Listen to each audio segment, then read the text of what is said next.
Okay, good afternoon, everyone. Welcome to the March 14th meeting of the Charles County Board of Education. Can we please rise for the Pledge of Allegiance?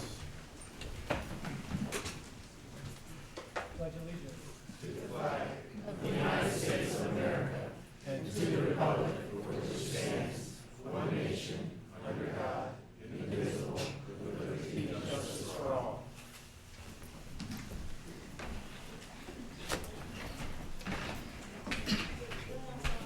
Right, good afternoon, everyone. There is a packed house, which is a very good thing, because we're going to start off by recognizing some fantastic young men and women who've accomplished some great things over the past couple months. So, who is on point? Is that? Oh, sorry. Please. Good afternoon. My name is Steve Lee, Coordinator of Student Activities. Chairman Lucas, Vice Chair Lee, Dr. Navarro, and members of the Board of Education and distinguished guests and family members. We've had an excellent winter season, culminating with a number of regional championships as well as state championships, including this past Saturday night, Lackey's girls basketball team, who will be recognized in the next board meeting. But at this time, I'd like to introduce Mr. Doug Dolan, who's going to be presenting the state champions from La Plata High School.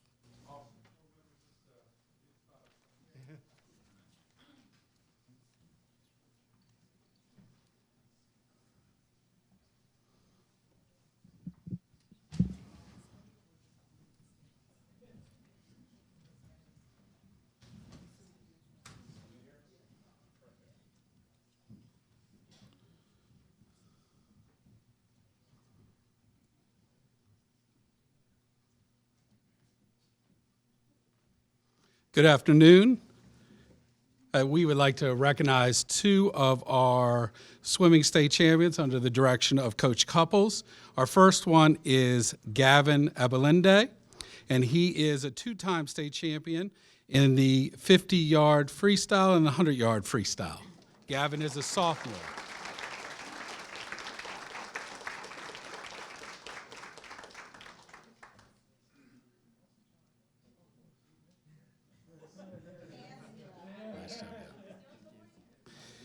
And junior Adeline Donick, this is her sixth state championship. She has two this year in the 100-yard freestyle and 100-yard backstroke. She also has two other individual state champions, or four other individual state championships, and two relay state championships.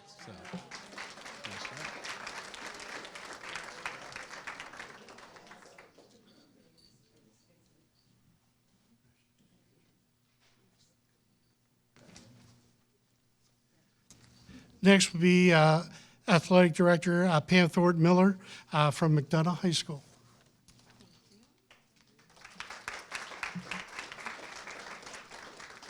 Board members, I'm proud to present to you our repeat state champion cheerleaders. Back to back. Senior Micaiah Brown, junior Maria Dixon, sophomore Nolani Green, freshman Michaela Harris, junior Mackenzie Harris, senior Carrington James, senior Sierra Jennifer, sophomore Jalen Matthews, senior Kaylee Miskell,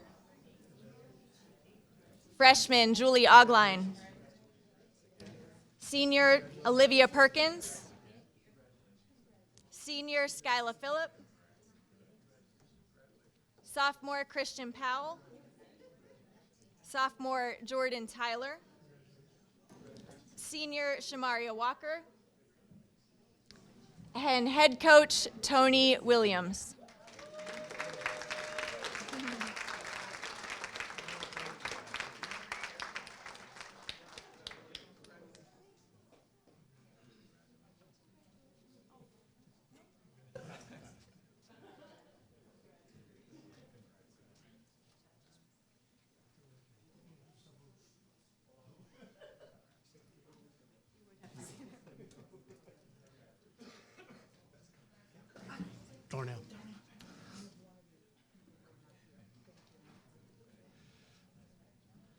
Next to introduce our state champions from North Point, Mr. Andy Shattuck. Good afternoon. North Point is proud to have state champions in indoor track and wrestling this year. First, our indoor track 4x200 meter relay team. Jaden Hall.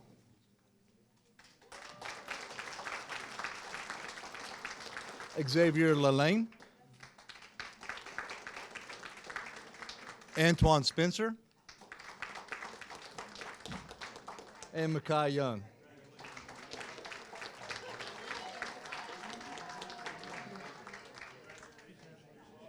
They're accompanied today by head coach Debbie Hall and assistant coach Charlie Poole.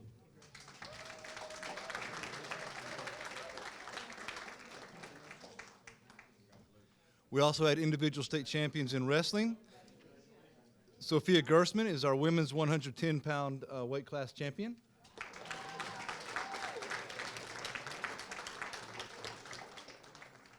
And Connor Huff completed an undefeated senior season with the 152-pound state championship.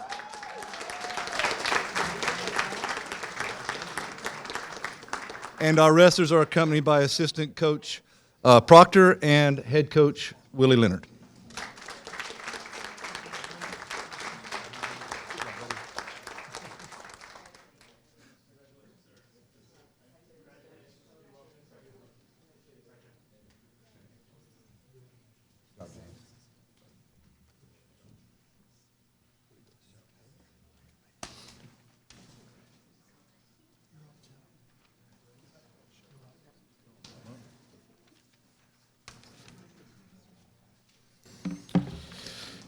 Good afternoon.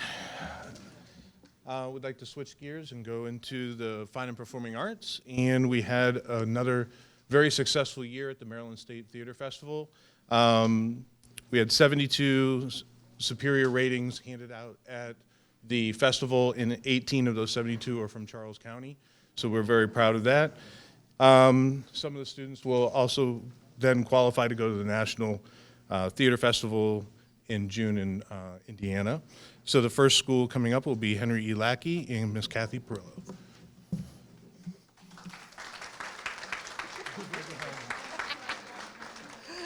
Good afternoon. I proudly present for Best Acting, Mr. Curtis Houston.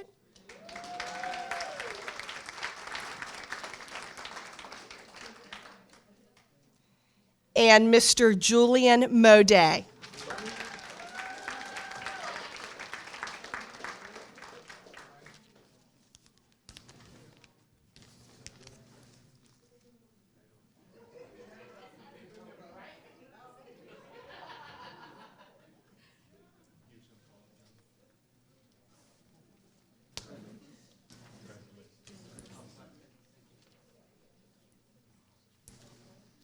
I'd like to bring up my theater teacher, Miss Jennifer Joyner, to introduce the La Plata recipients.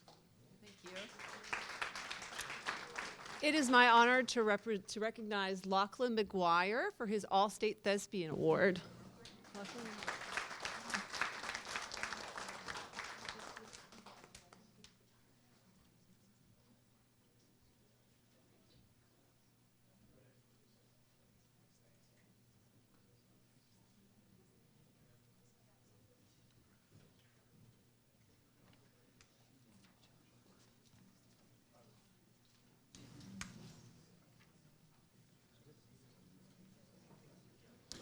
Good afternoon.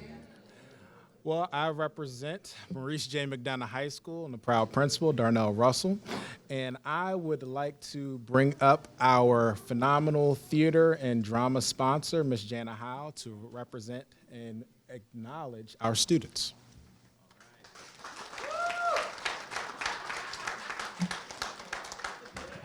Gee, I wonder who that was.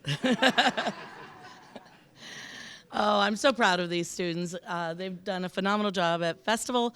Let's go ahead and recognize them. The first few folks that we have are all state thespians.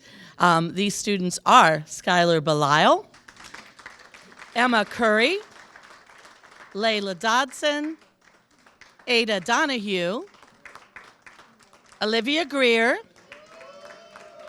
Layla Holloway, and Annie Sullivan. Congratulations to all our all-state thespians.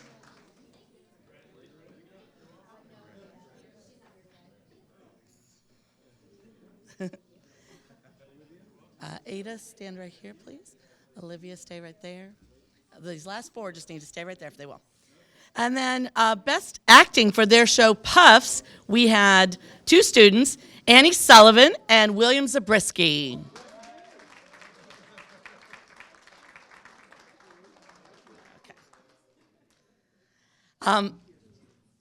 Next up, we had, for our distinguished senior for Maryland Thespians, we had Annie Sullivan.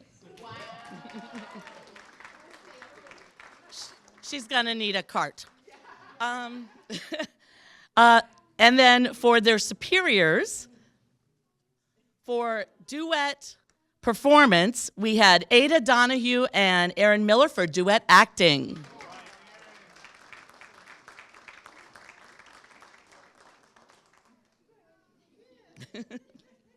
Next up, we had Olivia Greer and Layla Holloway for duet musical theater.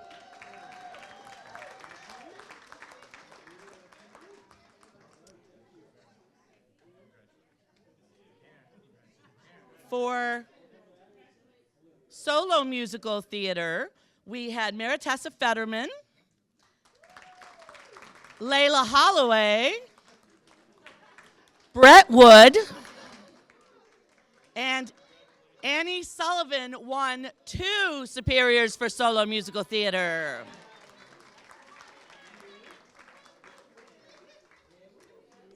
And last but not least, we had our Quiz Bowl winners, Layla Holloway, Annie Sullivan, and Brett Wood. Way to go, McDonough, 303.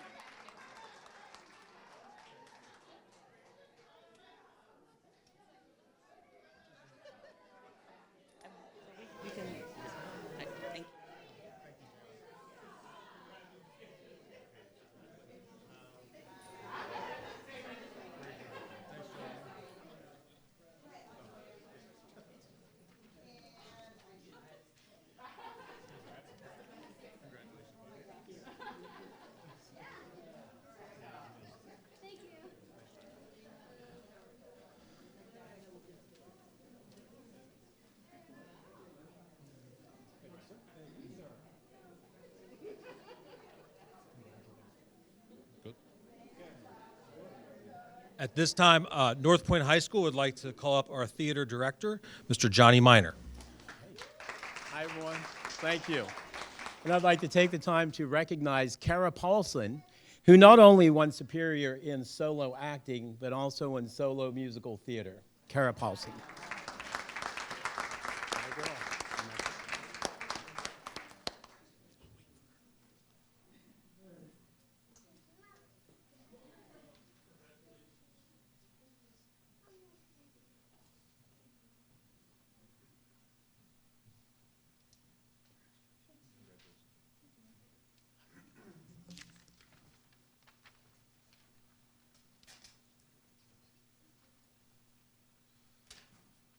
Good afternoon, everybody. At this time, I'd like to introduce Mr. Timothy LaBelle, the director at St. Charles High School. Hello. First, we would like to acknowledge these 4 students all received superior ratings. First up, Mr. William Bates for duet acting. Mr. Alex Johnson, duet acting. Ms. Cadence Dye, solo acting. Ms. Layla Franklin, solo acting.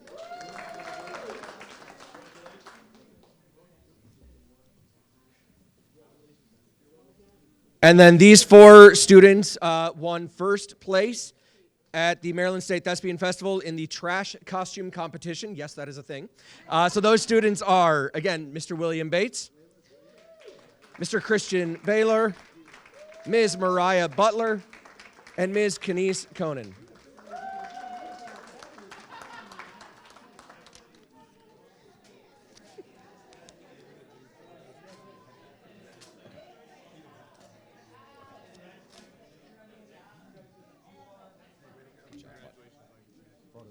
Definitely.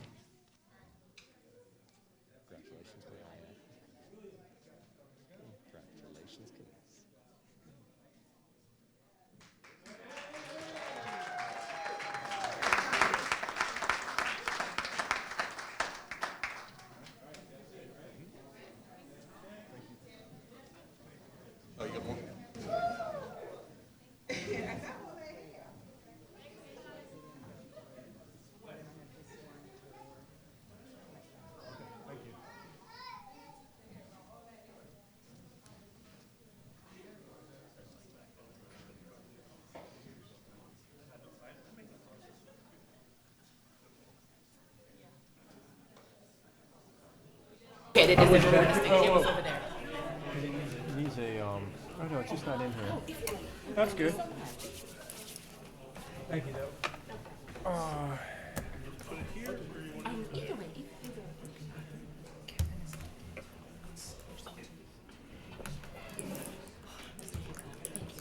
Okay. All right. That's a great way to start a meeting. Just, Excellent way. I would say small, but it's not even small. A rather moderate size. That's you. Of our student population, and lots of good things going on. Congratulations to those students, and thank you to the teachers and administrators and the parents for making all that happen. Congratulations again, well-deserved awards. Now we're going to move into the rest of our meeting, and I'll turn it over to the superintendent to give her remarks. So absolutely a great way to start. Good afternoon, Chairperson Lucas, Vice Chairperson Morley, board members, staff, guests, and others following today's board meeting. In March, we annually recognize Women's History Month and celebrate impactful women among Charles County Public Schools students and staff. This past weekend, a group of young women made history and brought their first state basketball championship title to their school. The Henry E. Lackey High School Lady Chargers basketball team played their hearts out on Saturday night in the 2A state championship game against Kent Island High School. The Chargers won with a final score of 53-33 points. Congratulations to these young ladies, as well as to their amazing coaches and team supporters. They represent what academics mixed with athletics is all about. I also want to highlight the St. Charles High School Lady Spartans basketball team for making it to the state 3A semifinals as regional champions. I was able to attend many of the playoff games, and the teamwork these young ladies demonstrate is outstanding. They exhibit the true qualities of sportsmanship. One of our La Plata High School swimmers, you greeted her today, Addie Donick, who I'm now going to beg to give swimming lessons to my kids, was also named a 2A state champion in swimming last month. She was named individual champion for the 100-yard freestyle and the 100-yard backstroke. North Point High School Sophia Gertzman, who we greeted today as well, also represented us and her fellow female athletes well at a recent state wrestling tournament in which she was named individual 4A state champion. Additionally, the winter cheer team from McDonough High School, who you saw today, brought home the state 1A championship. I am so proud of all student athletes, but the honors for our young ladies this winter sports season gives us all a reason to celebrate. To further highlight Women's History Month, I want to take a moment to recognize our 2023 Charles County Teacher of the Year, Ms. Michelle Bradshaw. She is a 27-year veteran with Charles County Public Schools and a longtime special education teacher at McDonough High School. She will now represent us in the State Teacher of the Year Awards program.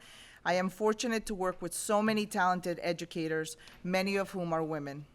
Next month, Charles County Public Schools will also announce the Washington Post Teacher of the Year and Principal of the Year Awards program finalists. Before I move on, I want to thank everyone who helped coordinate the Behavioral Health Conference held last week, especially Ms. Bella Lugo, our mental health coordinator. The workshops were well attended, and Ms. Lugo even connected with a national renowned mental health advocate, Mike Venny, who served as the keynote speaker. I hope many of our parents were able to attend and learn strategies for use at home with their children. If you were unable to attend, please note that all conference materials are posted on the school system's website. Look for the CCPS Behavioral Health Conference image located on the main page. Later that same day, we held the Charles County Spelling Bee, in which Mattawoman Middle School student Alec Gallahan spelled the word valedictorian correctly to earn the title as Spelling Bee champion, and I think several of us might have screamed a little too loud. He will represent the school system in the Scripps National Spelling Bee in May, and thank you to John Tompkins, content specialist for middle school language arts, and all the other staff who helped coordinate such a nail-biting event, and the Milton Summers Middle School for hosting us.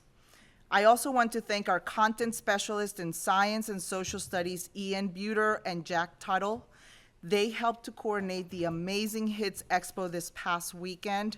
So many of our staff helps out, and this is a day-long event. They prepare for this. And from everything, I was unable to attend, but from everything I heard this year was incredible.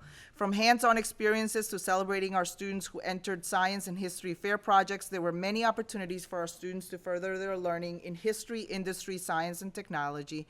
And I also want to thank Simone Young, our STEM coordinator, for organizing another Sea Perch Underwater Robotics Challenge during the HITS Expo, and Autumn Hoffman, our world language content specialist, for coordinating another exciting round of polyglot games.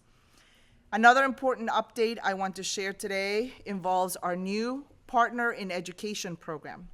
The Department of Community Engagement and Equity launched this new initiative last month that formalizes a process for organization, businesses, and community partners to work with us to support students and staff. The program houses several categories, including monetary donations, in-kind donations, non-monetary, that includes goods or assets that the school system can use, education or tutoring programs, training or professional development, and mentoring programs. The Partner in Education program differs from the volunteer program we currently have in place, which coordinators manage volunteer access and opportunities at each school. I'm excited to engage more organizations and community partners in supporting our staff and students. The Department of Community Engagement and Equity will also oversee the Be the Difference Volunteer Awards program, in which schools can nominate a volunteer or organization for special board recognition.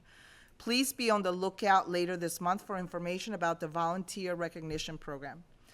This department also further leads engagement opportunities to educate and celebrate diversity across our school system and dig deeper into issues that ensure that we are an equitable learning organization.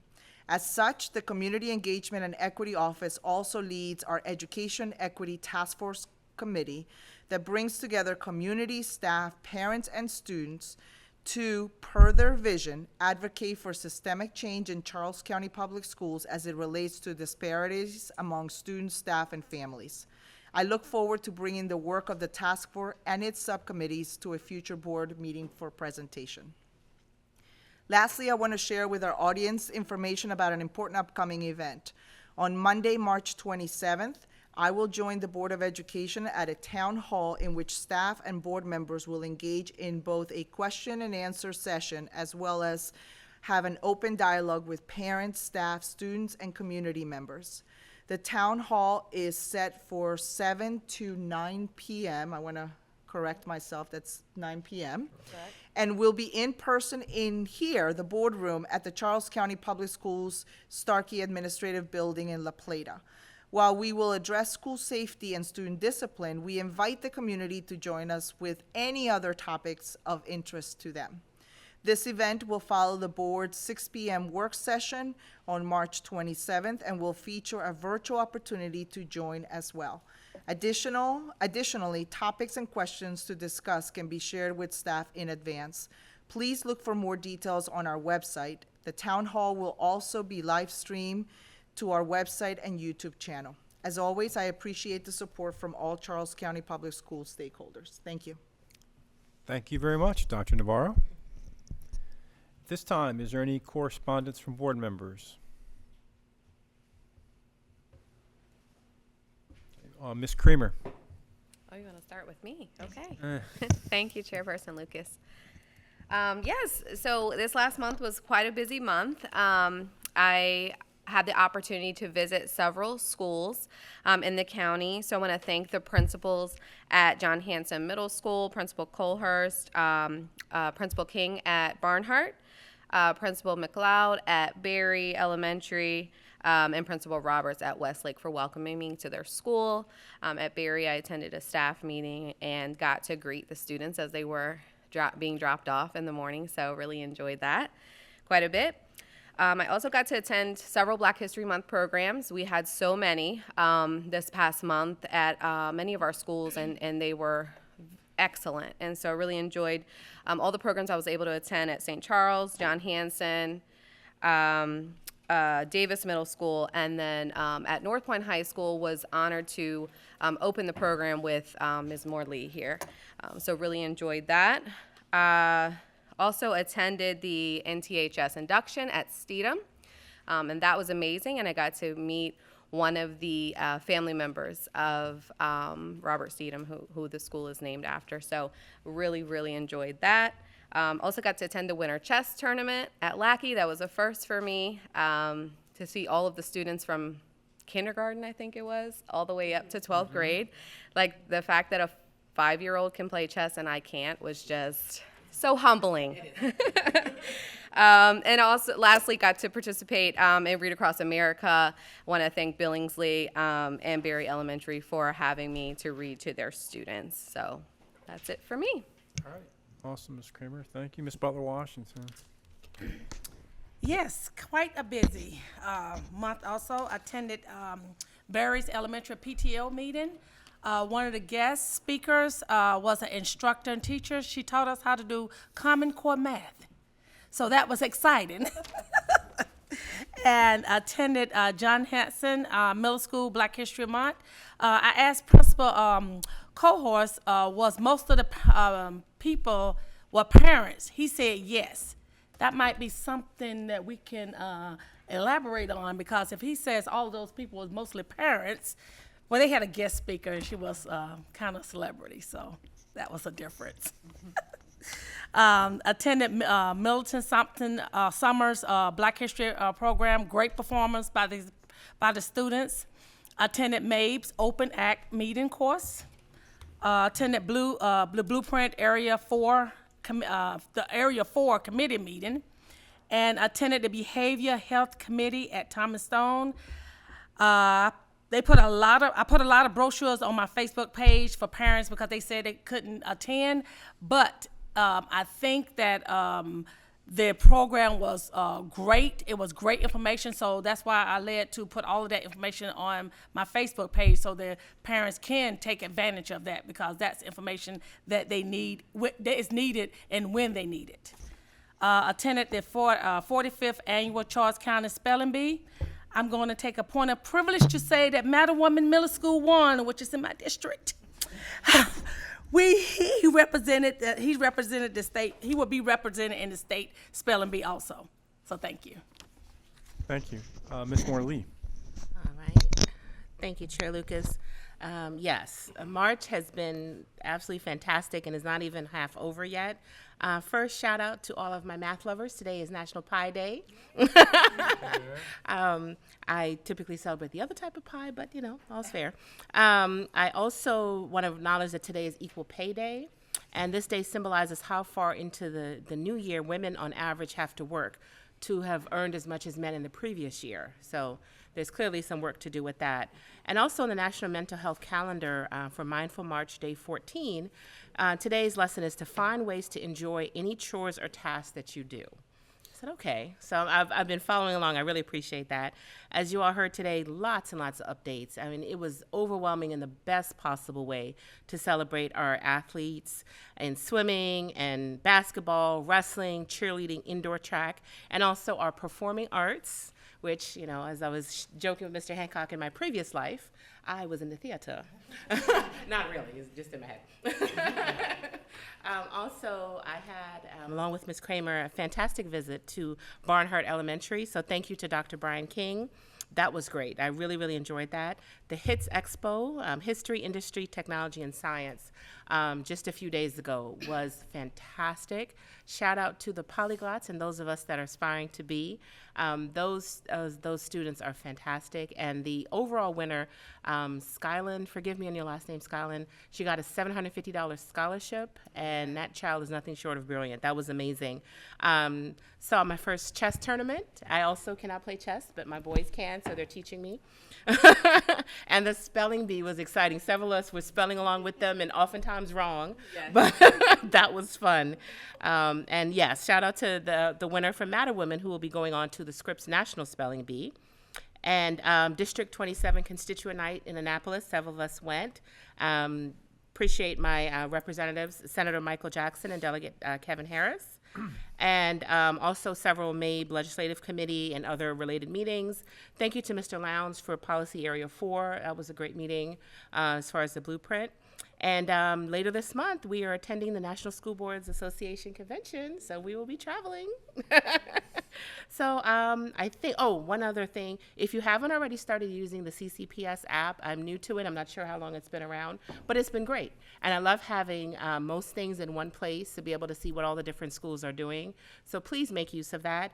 And as previously mentioned, there were lots of Black History Month programs. So I went to St. Charles, North Point, I watched Browns virtually, Thomas Stone, and also John Hanson. They were fantastic. Thank you.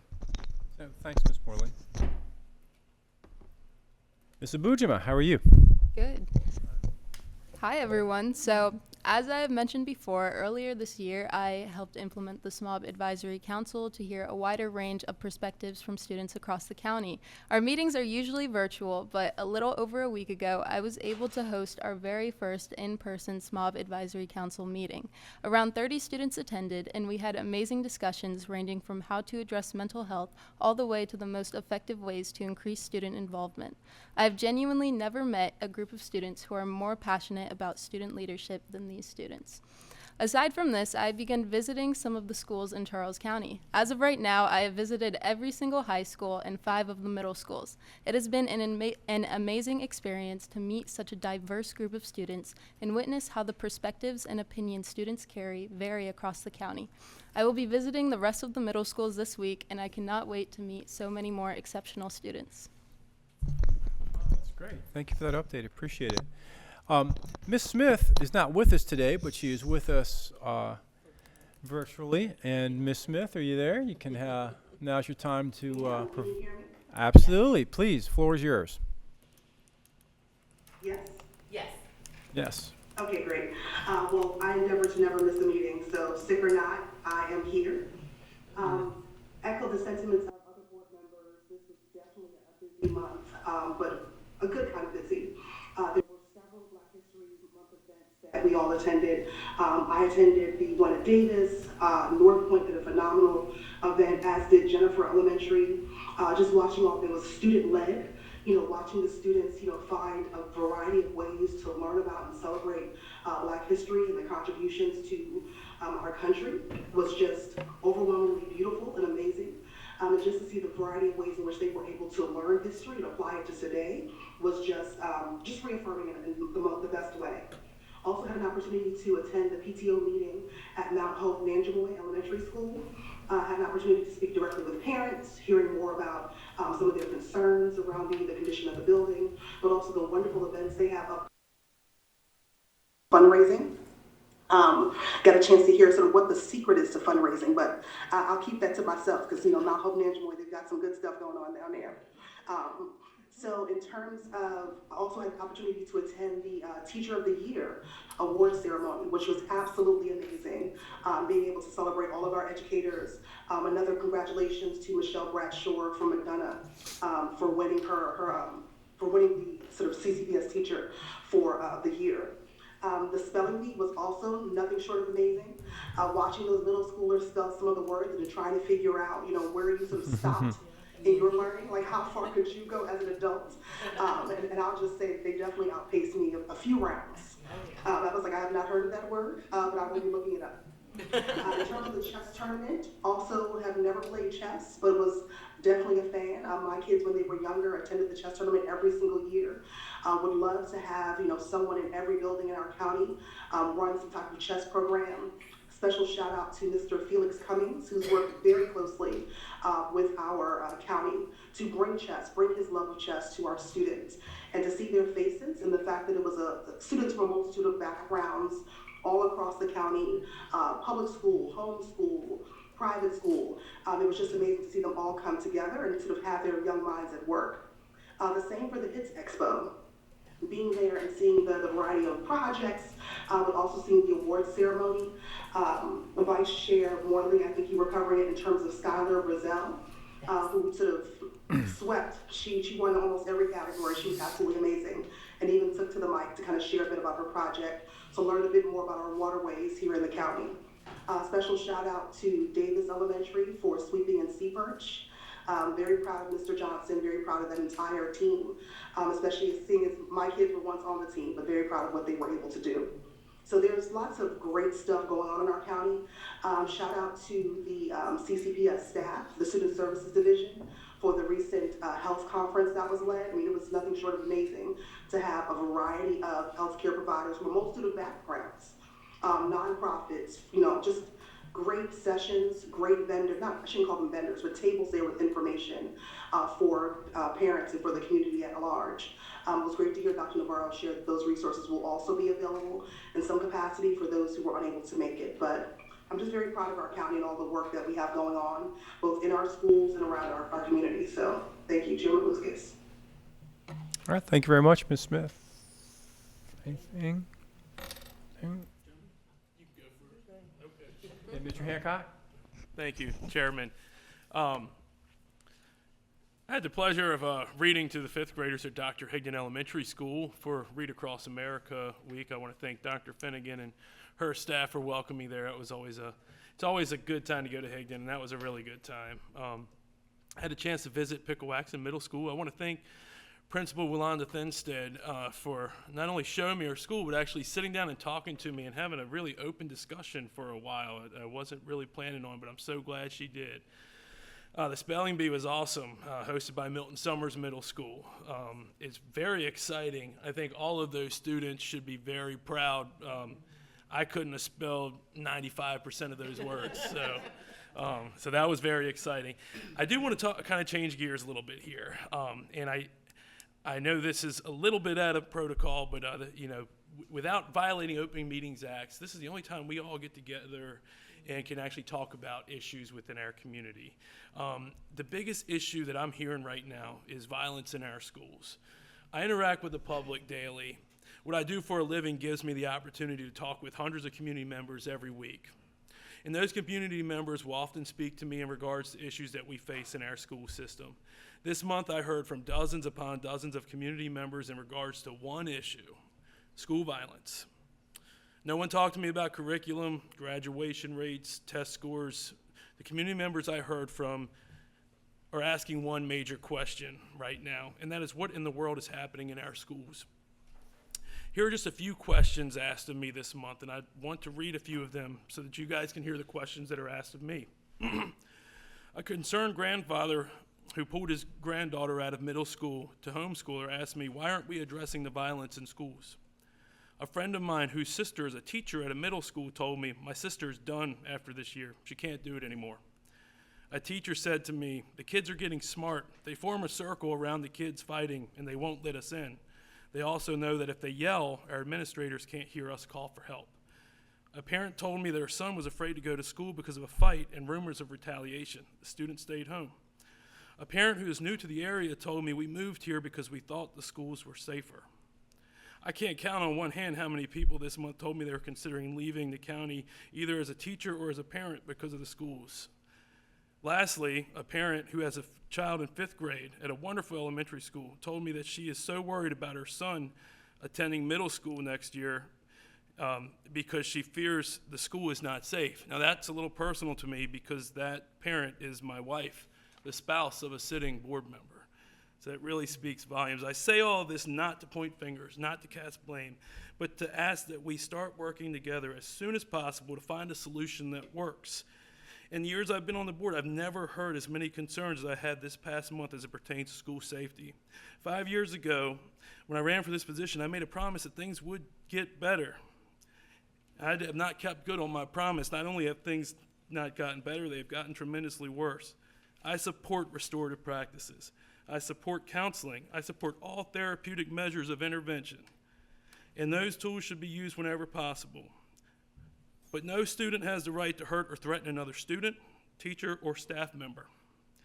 I'm begging all of you that we take a harder approach to school discipline when we have to. We cannot be afraid to enact the hardest measures of discipline when we need to. We also need to make sure our schools have all the manpower and resources they need to do so. We must act now before it's too late. And I thank you all for letting me speak. I appreciate it. Thank you, Mr. Hancock. Ms. Thomas. I agree with you 100%. I think I've been talking about safety and security the whole time I've been here, and which you all know I passed out when Commissioner Bolin gave me a questionnaire, my concerns about it. So I'm with you 100%. Okay. Thanks, Ms. Thomas. Anything else? Ms. Warren, yeah. Good evening or afternoon, everyone. There was a lot that has been said today, so thank you all for sharing. I attended a couple of things this month, in the past month or so, some of the same events. I also attended Arthur Middleton's elementary family community night, which was really cool. A lot of families came out to support and just to learn more about their school. It was a really fun night. They did like some art and painting and everything. So I just encourage the families to, if your schools are having events that you can make them to, that you go out and participate. Everybody has shouted out the spelling bee. That was great. I was there for a short period of time. I just want to applaud all of the students just for having the courage to participate in the spelling bee. To your point, Mr. Hancock, I hear what you're saying, and I agree too with you. And hopefully that's something that we can do together. Over this course of the month since our last meeting, there was social emotional learning week and day, and so those are the things that I'm interested in and I believe would be a great tool to help enhance the safety of the school environment. So thank you. Thank you, Ms. Warren.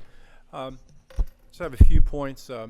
I was at all the system-wide events that all my other school board members mentioned. This is traditionally one of the busiest times of the year. And it just goes to show you all the opportunities that are available for students to participate in, that are obviously just separate from what goes on in the classroom every day, and it's all part of a quality education. To Mr. Hancock's point, and I'm glad he brought it up, and as someone who's been in this board for a while, I can certainly agree that the level of incidents that the public has seen, for whatever reason, for an increase in them or an increase in reporting in them, and it's concerning. And he quoted a statement from someone that spoke to him and says, "What's happening in our schools?" Well, I think we need to realize we need to take a bigger view than that. What's happening in our community? Because I can assure you that administrators and teachers don't condone this behavior, but they have to deal with it on a daily basis. And it is more troubling than I've ever seen it from people that I've known that have worked in this system, not just for years and for decades, and whose values and opinions I trust and appreciate, and who previously have never reached out to me or telling me that things are becoming at times untenable, and we need to come together as a community to take measures to make things better. And we want to educate kids, but at some point we have to do what's in the best interest of everyone in the system, and that can mean making some hard decisions. But Ms. Morley mentioned that there was a very nice meeting in Annapolis from our District 27 delegates. I'd like to thank them. I'm sure the District 28 delegates are just right behind them, and I'll look forward to having a meeting with them too, because a lot of what we do and what other districts do, we have to do because of legislation and things that are enacted in Annapolis. So it's going to take us all working together to do what's best for our students and our employees in Charles County. So thank you very much. With that, Mr. Heil.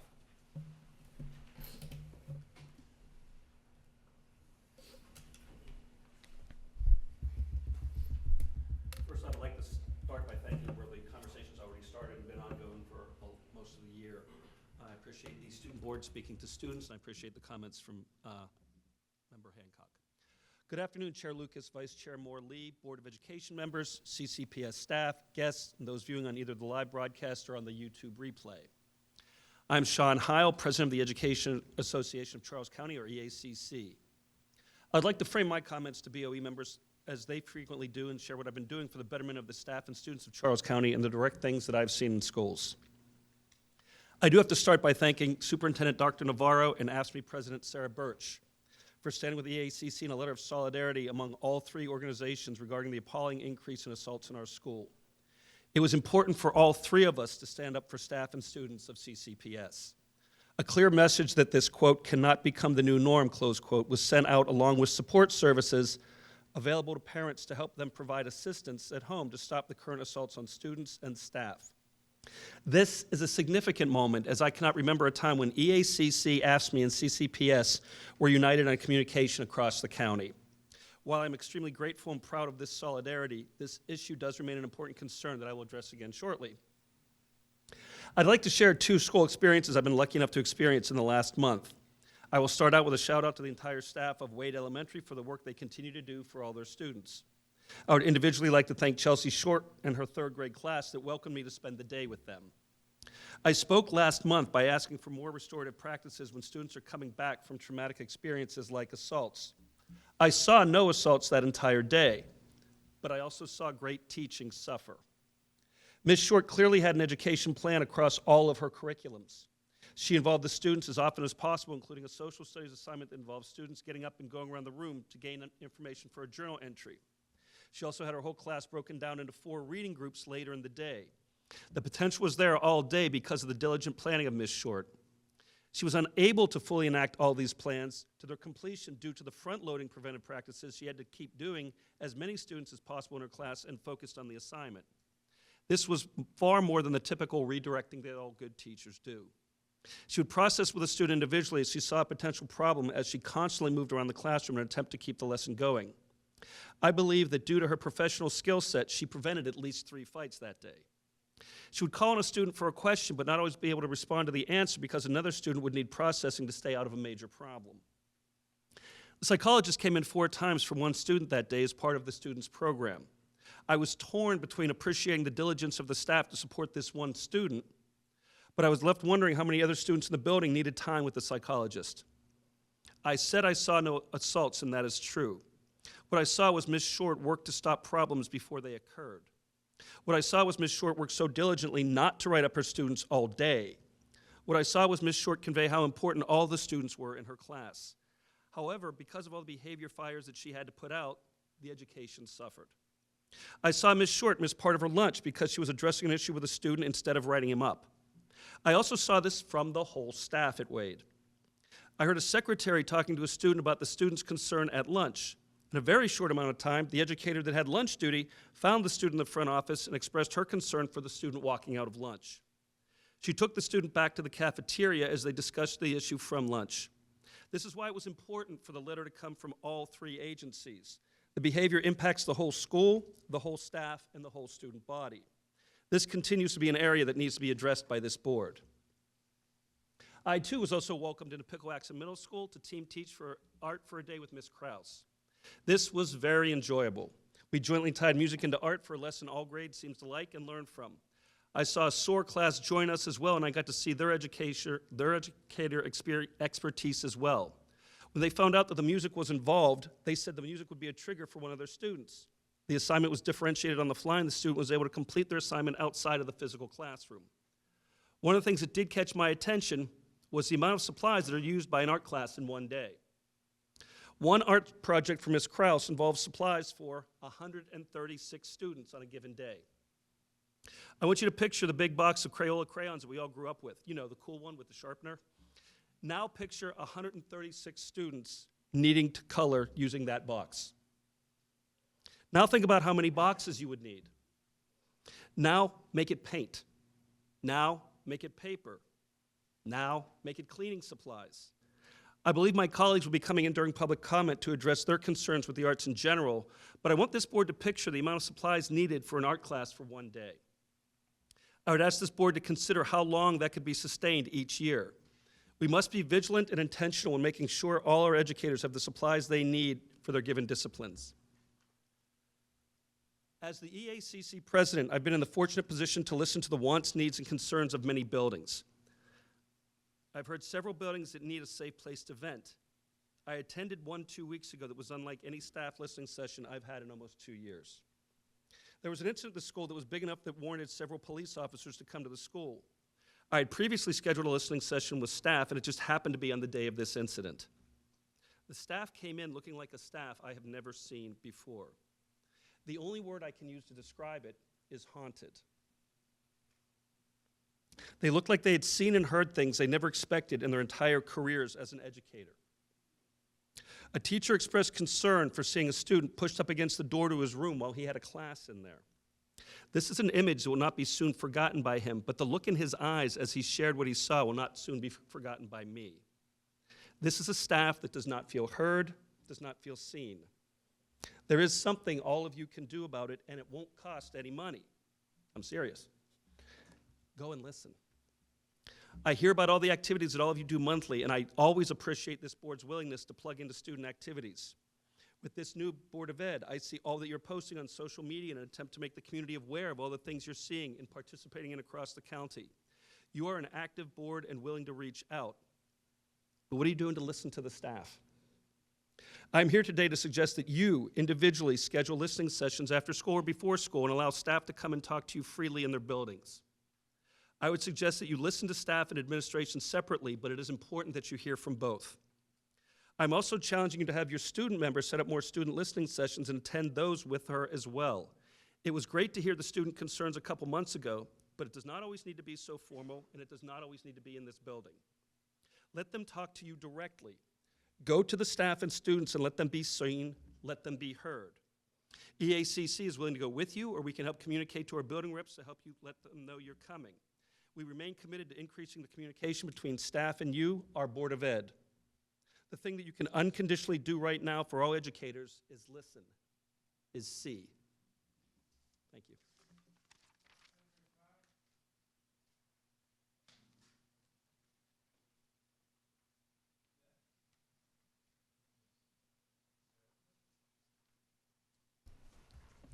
Good afternoon and welcome everyone.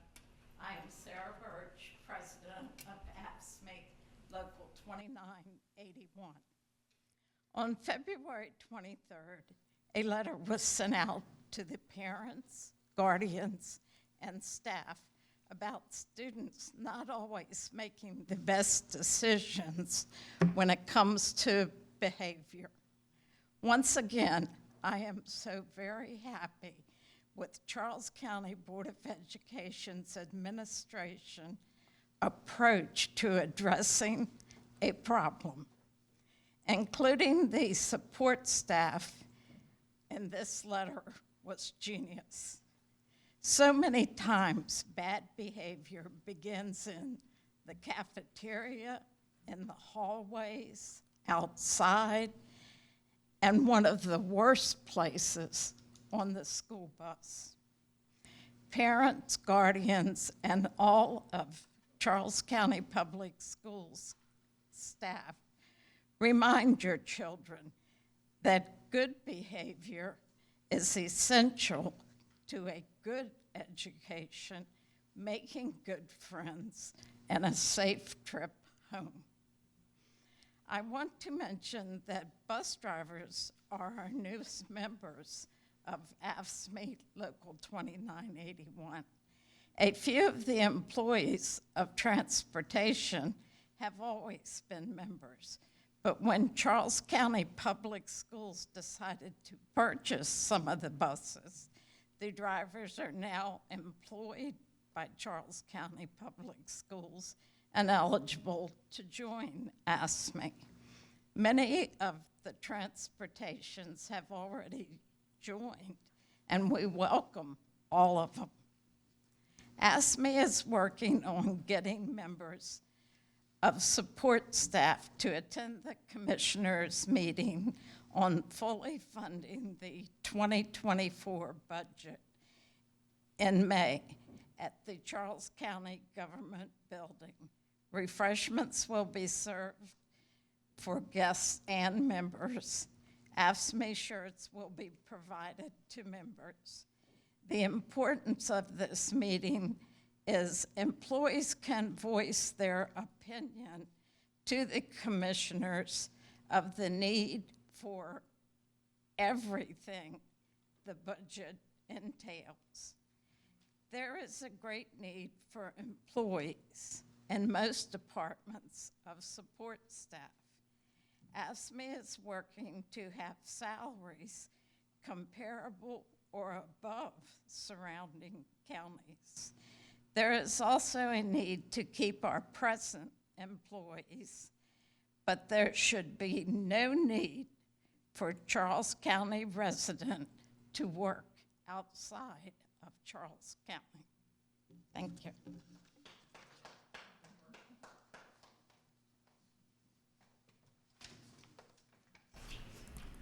All right, next is Mr. Lowndes, who will talk to us about our summer programs. Along with Ms. Meisowitz and Ms. Good afternoon, Hungerford. Chairperson Lucas, Vice Chairperson Morley, board members, good to see you all, and Superintendent Dr. Navarro. We're here today to give you an update on where we are with our summer programs. You know, we talk about summer programs, but really this began in October, because this is a system-wide endeavor, and we're getting to the point where it's really an extended school year in keeping the programs going that we currently have to make sure that all our students have an opportunity to get caught up. And so I want to bring you on a little trip as to where we were pre-COVID and get you to where we are for this summer. And I think you'll see that we're constantly thinking of how to improve our summer experience for our students and how do we capture more students and help more students get caught up. So if we can, so prior to the COVID and going out in 2019, I think you'll see that it was really, the summer program was really focused in on summer school. And it looked at how do we get our middle school students and our high school students caught up on credit on courses that they didn't pass during that school year. And so during that year of 2019, we had 478 students attend summer school. And in the budget, it was budgeted for $260,000. That was 107 middle school students and 371 high school students. And so as you can see at this time, it was very much focused on getting students caught up that didn't pass a class during the school year. Then we had the year that we went out in that March in the summer of 2020, and it was a virtual program, entirely virtual program, but it was really looking at how can we help our students get caught up that went out and missed some education during that time when students went out and during COVID. So it was a virtual summer school and virtual opportunities to help students get caught up. If we can go to the next slide. Summer of 2021, that's when we started adding our elementary school students, and we started adding a boost program both at the elementary and at the middle school level. And this was focused in on helping our students get caught up that was falling behind because of the virtual program, and they didn't do as well as they did prior in person. Each middle school and high school ran their own virtual summer school program due to a number of students that didn't do well when they were out on the virtual learning as well. And then last year, the summer of 2022, we ended up noticing that more and more students needed more help and more supports. And so we expanded summer programs in the elementary, in the middle school, and in the high school to help get our students caught up.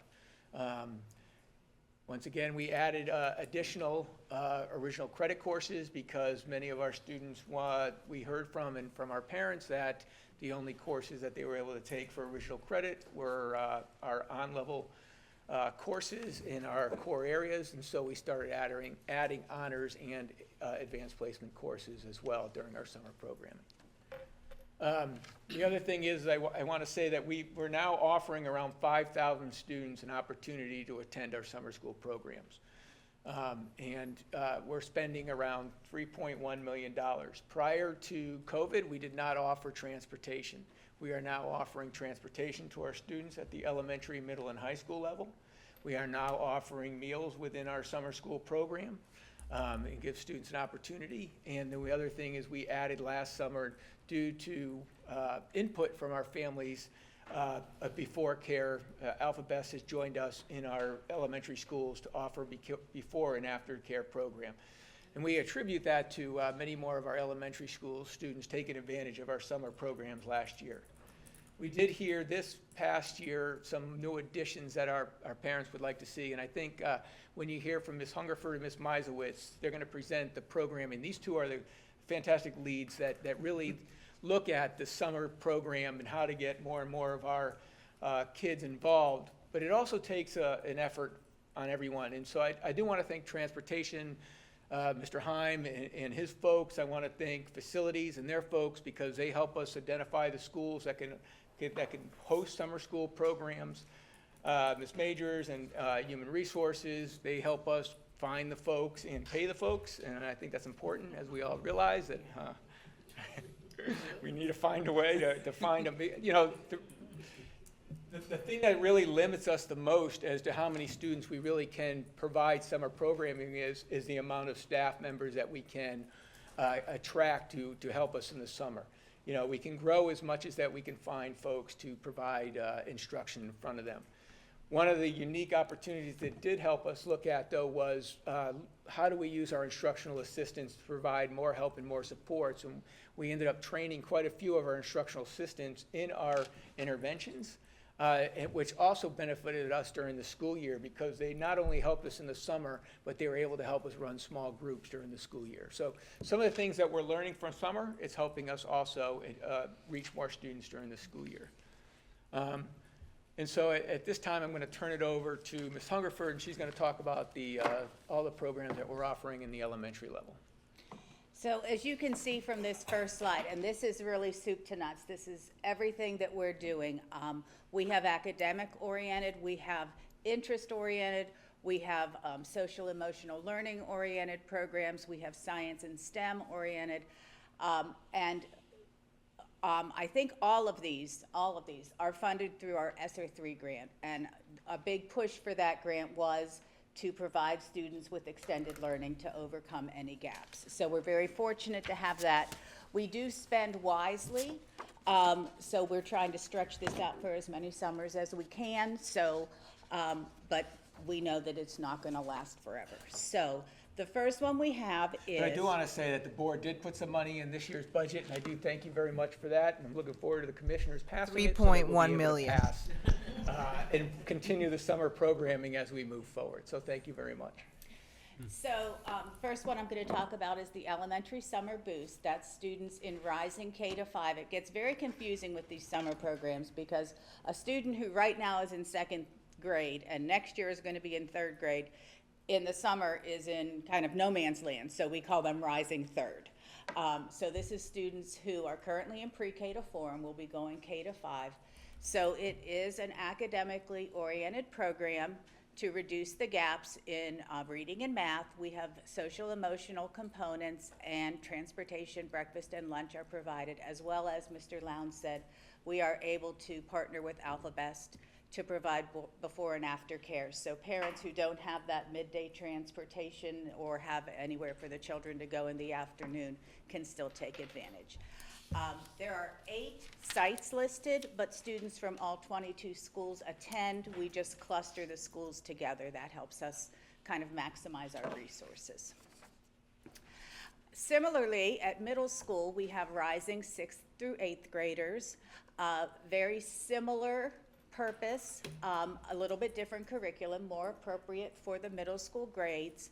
And they are from all 8 middle schools clustered at 3 of the sites this year. Those hours are 10 to 2. Some may say, why aren't they the same time? Our buses loop through elementary, and then they loop through middle and high, and then they loop back. One thing we're adding new this year to both our elementary and middle school boosts is the ESOL Newcomer program. So our students who are new to our country and new to learning English, they will lose their language immersion over the summer if they don't have a good program to help them sustain that. So this is going to be folded right into all of our boost programs. Our Autumn Hoffman and Michelle King and Kara Sonestreet from our World Language and ESOL department are heading this up. And that's really going to be a wonderful way to provide those continued services and also provide opportunities for them to be included in regular classroom language immersion with their peers. At all of the summer programs that I've mentioned and the ones that Melissa will go on to mention, there is a variety of mental health supports that are folded in because we know that is critical too.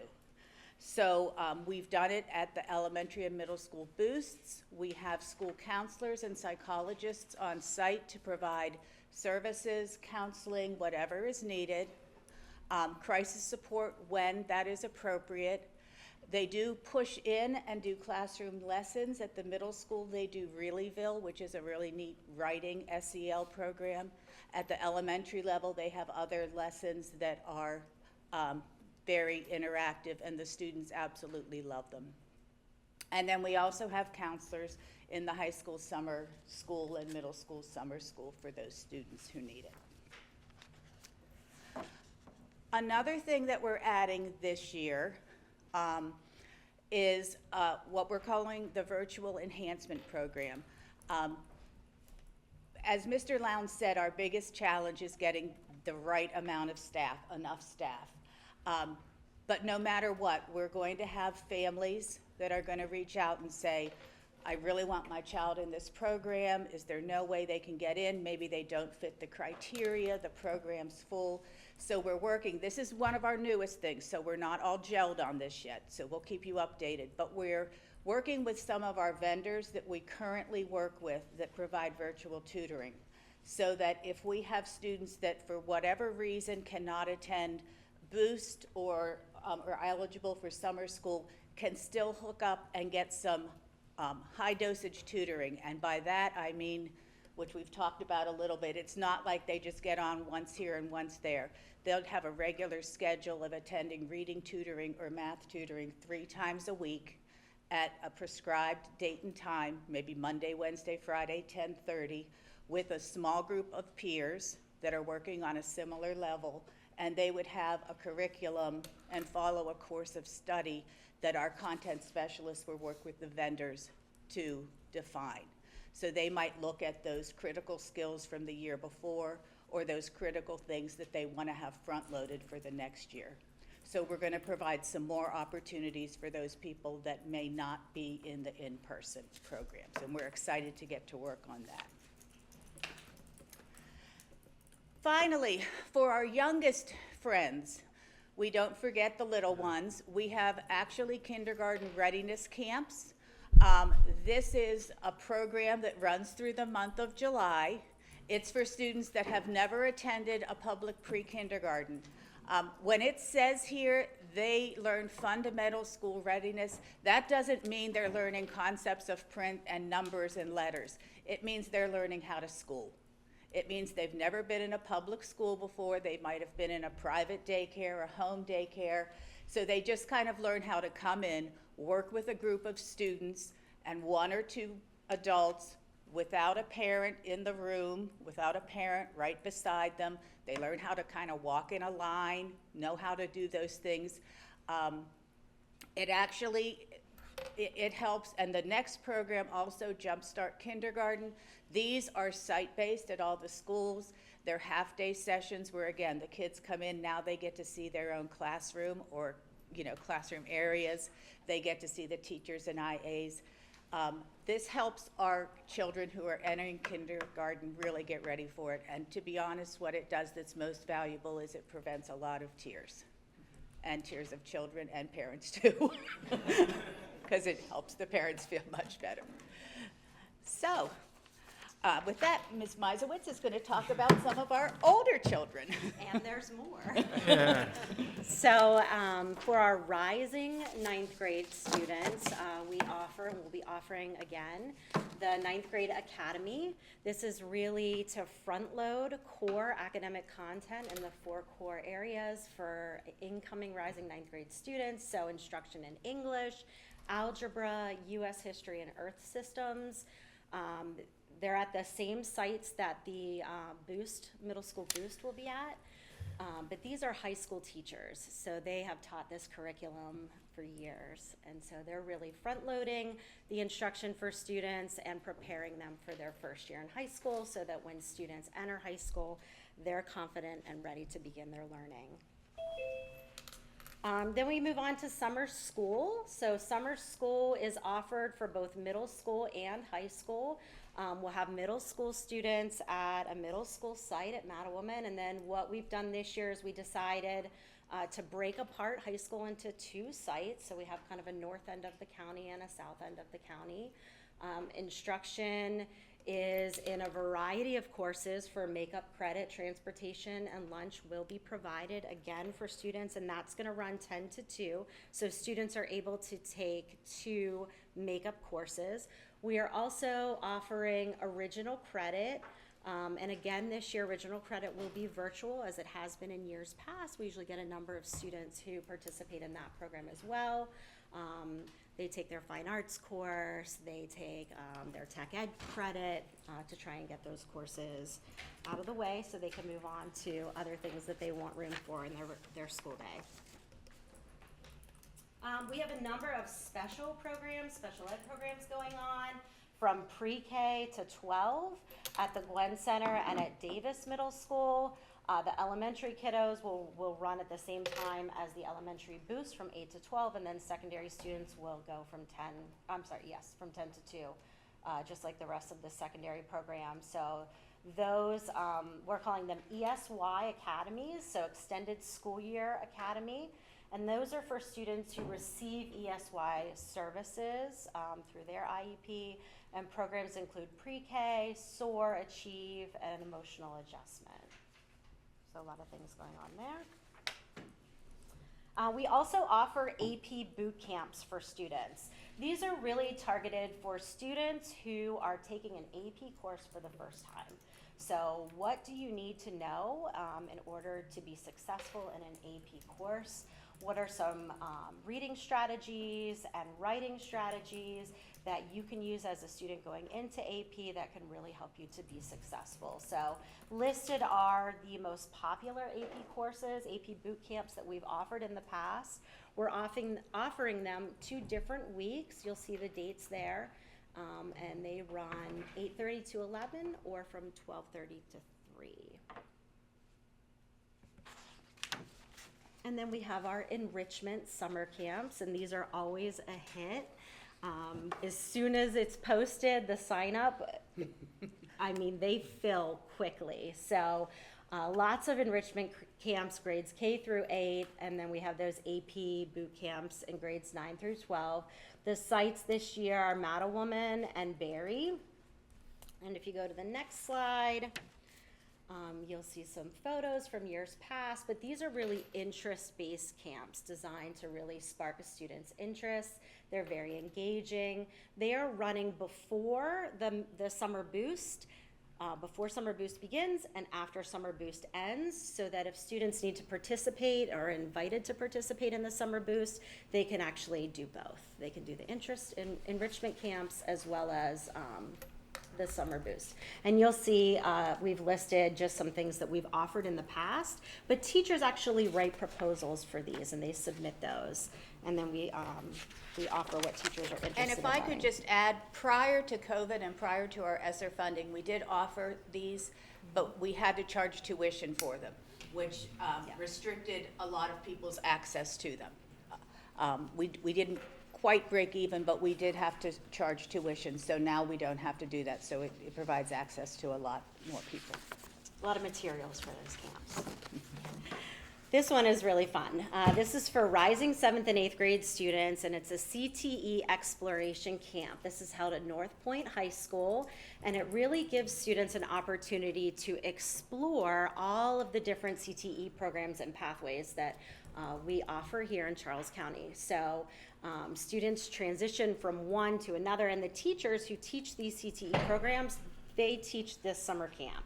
So they really get an opportunity to share with the students what they do in their program, and kids have an opportunity to experience it firsthand. And so they get an idea, do I want to apply for North Point? Do I want to apply to McDonough to a CTE program? So it's really fun. I will say we had more kids apply for CTE programs this year than ever before, and we had a great attendance at our CTE camps last summer. So. And there's some pictures from last year, providing transportation to those as well. We also have some summer camps going on at the Richmond Science Center. So we have STEM camps for grades 4 through 8, June 26th through the 30th. So that's before Summer Boost, and those run all day from 8 to 3. And then we have a Junior Space Entrepreneur Program, and that is a 2-week camp. That's July 31st through August 11th, so that's really cool, and that'll be exciting with the Space Foundation. And the last page is our sheriff's office. They do summer camps every year. These are always a big hit. And so they have everything from youth achievement camp for students in grades 6 through 8, a football camp for students in grades 2 through 5, baseball is for 5th through 8th graders, ladies leadership soccer camp, grades 3 through 5, and then their Just Say No camp is students in the Just Say No club, and that's for middle school students. So there's a lot going on this summer. And the reason why that's included is just for those that don't know, or, you know, that is a true partnership with Charles County Public Schools and the Sheriff Department, and we help with the budget as well as staff it with our teachers and our instructional assistants. Thank you very much. Were you done? I do want to just, you know, highlight one of those areas that, you know, I know many of you received emails last year when families weren't able to get in, and that's, you know, one of the reasons why we were offering that virtual opportunity this year is to be able to expand the number of students that we can serve. And so that will also allow us to use our tutoring companies that we're currently using to provide more opportunities for students to get help and support over the summer. Awesome. Thank you so very much. Appreciate the presentation. And again, for the public to see and appreciate how much goes on during the summer and the opportunities that are available. So thank you so much. Ms. Warren. Ms. Thomas. Yes, my question, I see you have like the afternoon programs for the middle school, the elementary, for parents that can't pick their kids up. The Alphabet before and after care? Yes, the after. I see where you have the breakfast and the lunch. Do you have like a meal for them for the aftercare? There's a snack provided, yes. Okay. I will thank, you know, Ms. Acton and her food service folks. They come to every meeting and they really do try to figure out a way to provide free food for our students during the summer. Thank you. Yes, thank you. This is awesome. It's nice to see that you all have a lot going on during the summer. I'm curious to know, do you have any partnerships, or like, because you said there were some families that weren't able to participate, so to answer that problem, you started the virtual class or whatever. At any point, do you ever partner with the community college through the Kids and Teens College camp at all? I know that's like a paid thing, but I'm just wondering, do you all, is there a way like you collab with the sheriff's office that you could collaborate with? We can look into. We have not looked into that yet. You know, CSM has a I got them running in 90,000 different directions. I'll take that one on and run it. Yeah, no, I know. No, I don't want to discredit anything you're doing. I think you.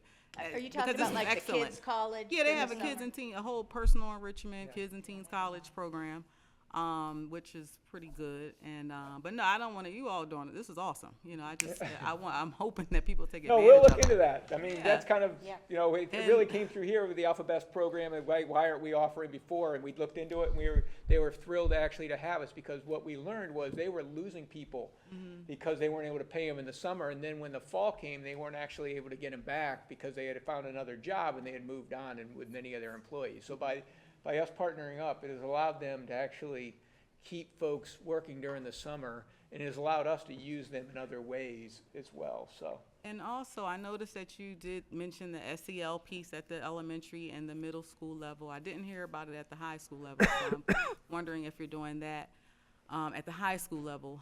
Also, I'm curious to know, like the academics, we know that is definitely first and foremost. Is there any way we could include some other enrichment, like within the enrichment, like bullying prevention, like, you know, those kinds of things, those interpersonal skills, those things to help prevent those social, you know, kind of mental and emotional behavior kind of things that address behavior, just enrichment activities like that? Or is that already included? It's included in some, go ahead.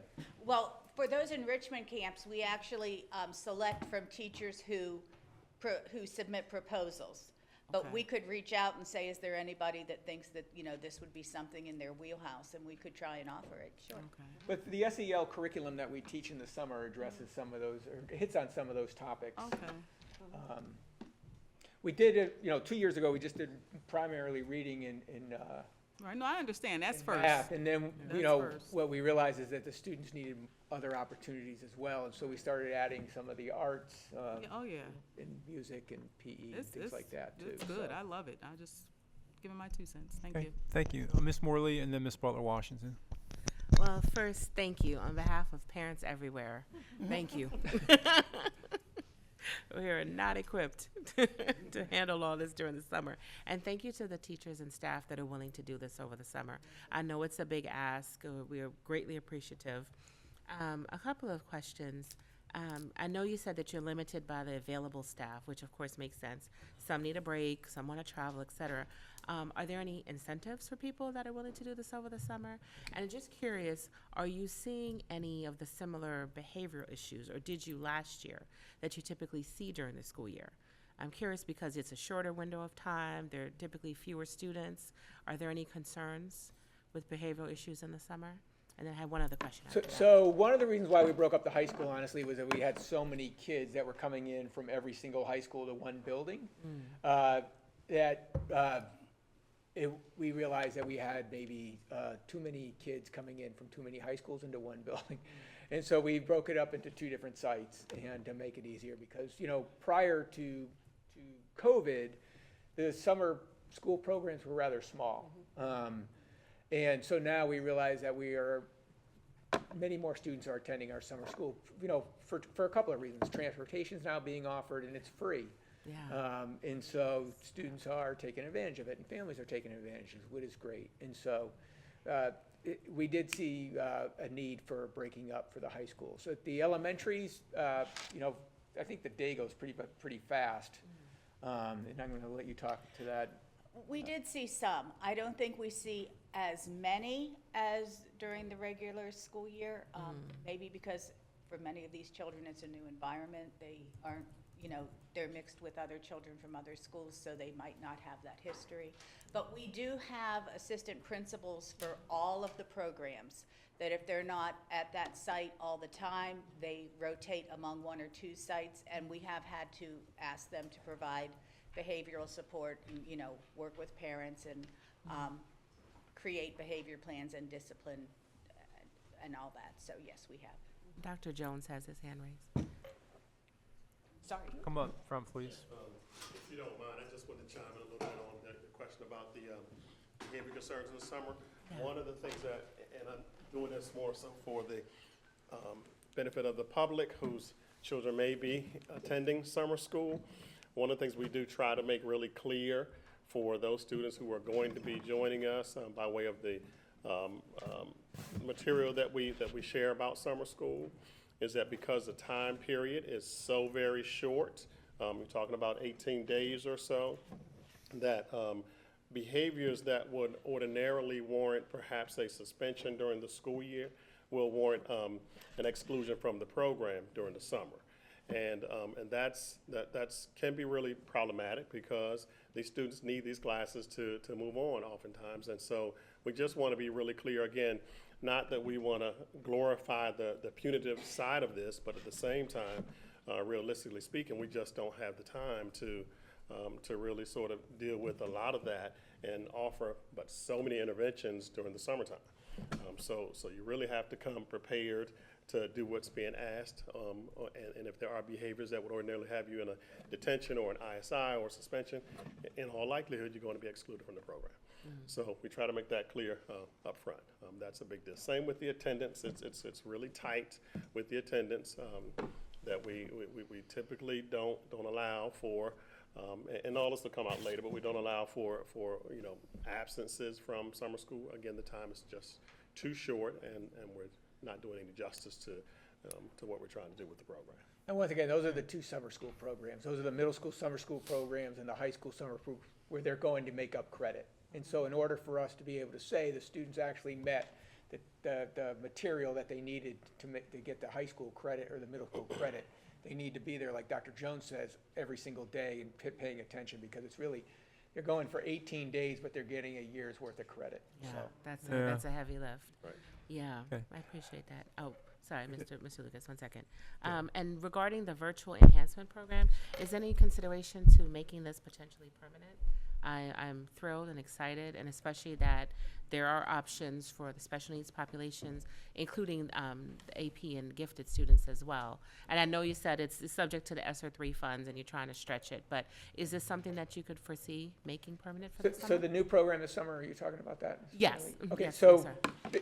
so we have put in money in the regular budget to make many of these programs permanent. And so I think we'll have to come back next year to look at whether it's successful or not successful. And if it's successful and many students take advantage of it, we move students along, then yes, we'd be looking at making it permanent. Okay. So it's really, it's something brand new this summer. Yeah. And what we'll be relying on is, parents helping us make sure that their students are logging in and getting in, because, one of the things that we found out early on with some of our online tutoring is that it wasn't as successful as we thought for the students that were doing it at home. And so we had to bring it into our extended learning opportunities within the building so that either our teachers or our instructional assistants could help students log in. And so we are going to be spending some time trying to explain to parents what it takes to log in and how to help your students log in and troubleshoot some of the issues that might pop up during that time period. But we hope to make it, permanent, because it also allows someone who's going to be gone for a week on vacation to log in during that week. Exactly. While they're gone and still attend summer school. And Right. so, Yeah. we have many families that will say, well, I'd love to come, but I'm going to be gone for, 2 out of your 5 weeks. And Right. so, in that case, we usually pick, go to the next person in line because we have such a limited number of seats in person. Mm. But this would allow that family to attend online and still get a summer school opportunity. Yeah. But if you fit the Summer Boost criteria, you will not be able to do online. Is that correct? Summer Boost has to be in person? No. If you're going to, if we want the Summer Boost people to come in person, but if you're not able to attend in person for whatever reason, like I said, some people, they know they're going on vacation, they're going to be gone out of the 5 weeks, 3 weeks. And so we would not want that student to take a seat of someone that could be there for 5 weeks and take advantage of the 5 weeks. Oh, okay. So we might just say, we have this other opportunity that might be better for you. Oh, well, that's good to know they could do either. I thought that was just for like the special needs or the advanced. You're saying Summer Boost is an option. Well, this is great. Well, thank you. Thank you. Ms. Butler-Washington, and after that, Ms. Smith, let's try to keep our questions brief if we could, because we got a big presentation after this, and we got to stay on Got some track. Great curriculum material to get through. Chairperson Lucas? Thank you. I'm going to piggyback off Ms. Warren's question. The bullying, as you remember, when we was growing up, it was heavy in school, the social emotional, and you had it at home. So it was double taught. So we knew we couldn't get away with it at school. We knew we couldn't get away with it at home. It's not that way anymore. So if we use summer school to make sure that they pass their classes, they learn their education, we should also take this advantage to make sure they understand the fundamentals of bullying, why we don't bully, why we shouldn't bully, why it hurt other people to bully. Because I think it's a big gap is missing. They don't understand it. They look at it as a joke, and it's really not a joke to the next person. So if we can use that, skill set just to, put that into the environment during the school system, I think it would, bring down some of the bullying in school. And once you hear it in school and they say it, they'll share it with their friends. Well, we learned this in summer school, and this is why we shouldn't do it. So it could be a big help for the school at all times. So I think we should really please, I'm asking, please, just make sure that we do everything we can. use those skill sets and do the same thing for them, because I want them to learn, but I also want to curb that bullying also, because that's a main factor why they're not learning. Okay. Thank you. Okay. So, Ms. Smith, are you there? Yes, I'm here. Thank you. Can Please. you all hear me? Yeah. Great. So 3 quick questions. One, thank you for the broad and creative approach to summer learning, to summer courses. I'm hopeful that this will go a long way to helping the county address learning recovery that happened during the pandemic. So very hopeful for the courses that you all have laid out.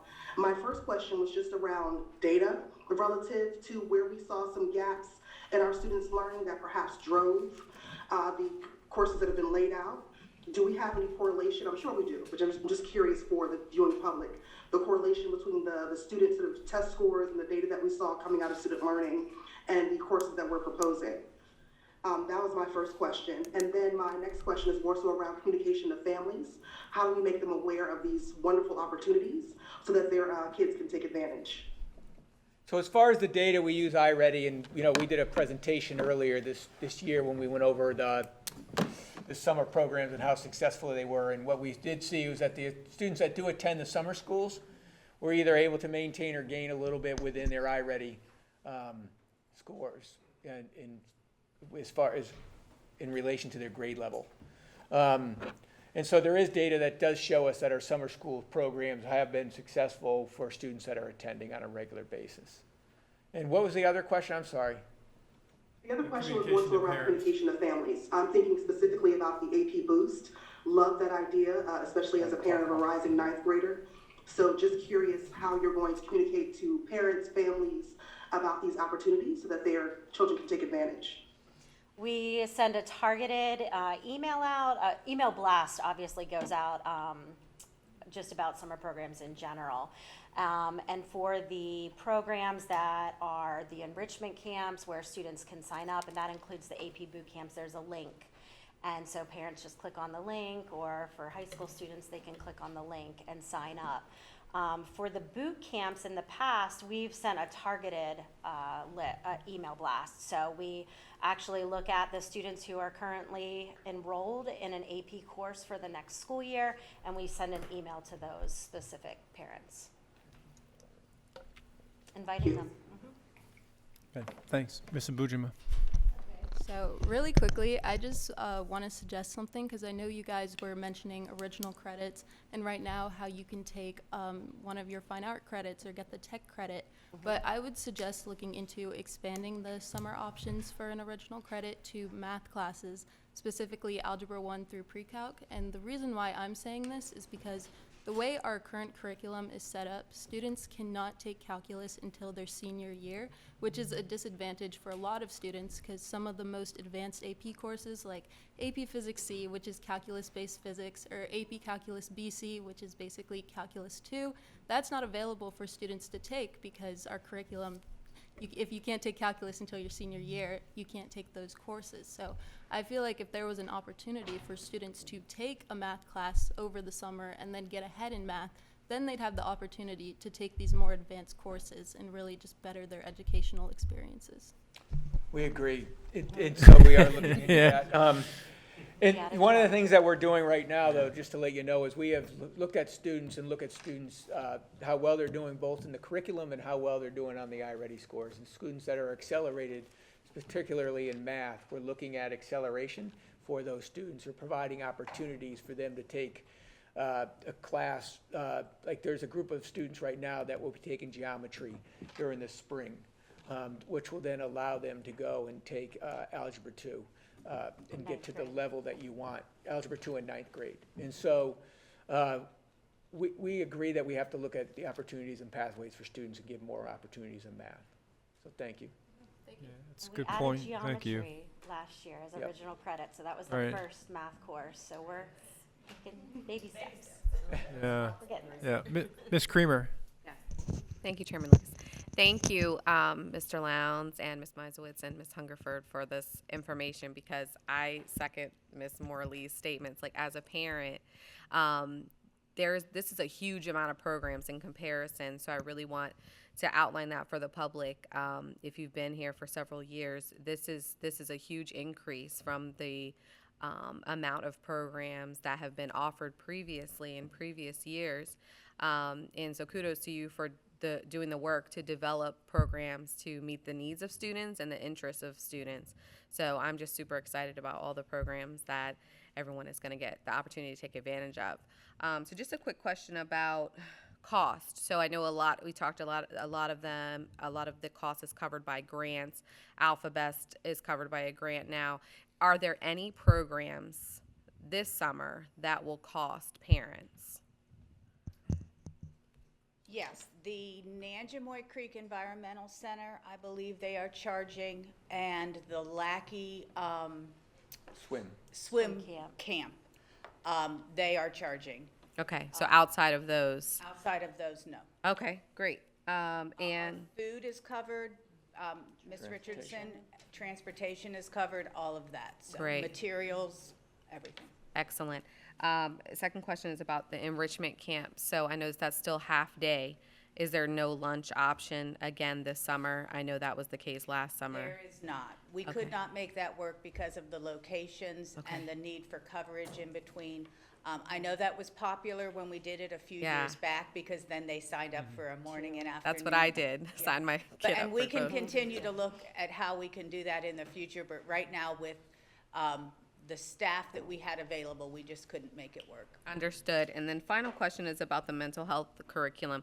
Can you just briefly explain how is that going to work? Is it integrated into the classroom? So like a short kind of topic? Oh, I'm sorry. I No, didn't mean go ahead. So at the elementary, we have counselors, school counselors that work in our schools during the regular school year, and they have lessons that have been created through, the Office of Student Services. So they push in and they co-teach with the teachers, the classroom teachers, and they provide those lessons. If they have a group of students who might need to work in a group in a pull-out setting, they can pull those children out, whatever, twice a week, have lunch bunch with them, whatever.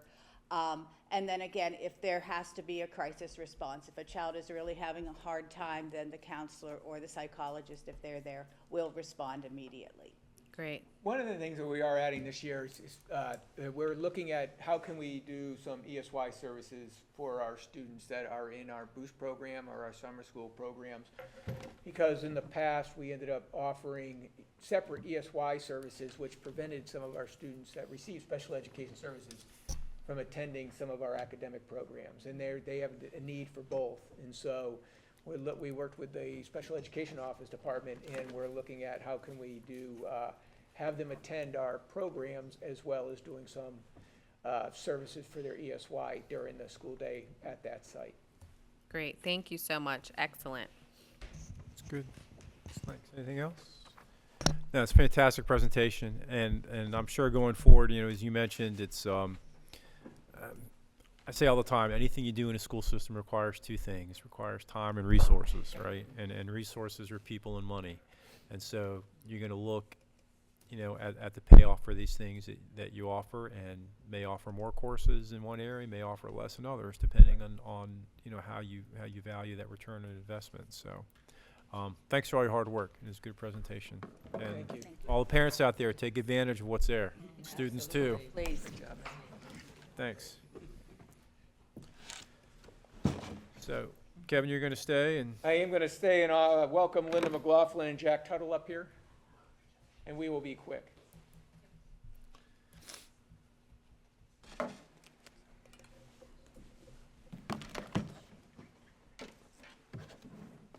So we're here today to talk about the approval process for some of our textbooks that we want to offer, and I'm going to first start with Linda McLaughlin and have her talk a little bit about the Heritage Speakers course.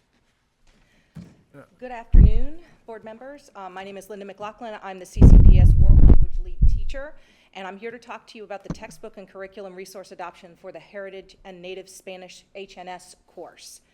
The Heritage and Native Spanish course is a literacy-based curriculum for our heritage language learners. Each of the HNS classes can count towards fulfilling the world language course requirement for graduation. So, what is a heritage language learner? A heritage language learner is an individual who has grown up speaking, listening, reading, and/or writing Spanish with their family or in their community. Heritage language learners possess different abilities and different levels of proficiency. They have different needs in the language classroom. So the HNS curriculum aims to expand and broaden students' linguistic proficiency through literacy development. It utilizes the student's functional ability in Spanish to deepen the level of study and rigor.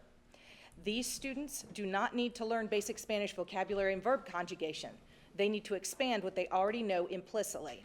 Our goals for the HNS students are for them to be able to develop academic, professional, and creative writing skills, practice formal and informal speaking skills, and increase knowledge and use of grammatical structures, and achieve communicative competence in Spanish in various contexts. So the themes and texts included in the HNS curriculum should also reinforce and validate students' home language and culture. So, all of that to say, when we were looking for the resources for the HNS pilot this year, we looked at the curriculum and texts from 3 different sources. This is one of them, En Voz Alta from Carnegie Learning, Encuentros Maravillosos from Savas Learning, and Auténtico series from Savas also. So we feel that the curriculum resources in En Voz Alta for Heritage and Native Spanish 1, 2, and 3 are the best resources available to support the students and teachers with a literacy-based program for Spanish and Heritage Native Speakers Pathways. So a few of these reasons for that are that this resource is aligned with the American Council on the Teaching of Foreign Languages, it's ACTFL, their World Readiness Standards.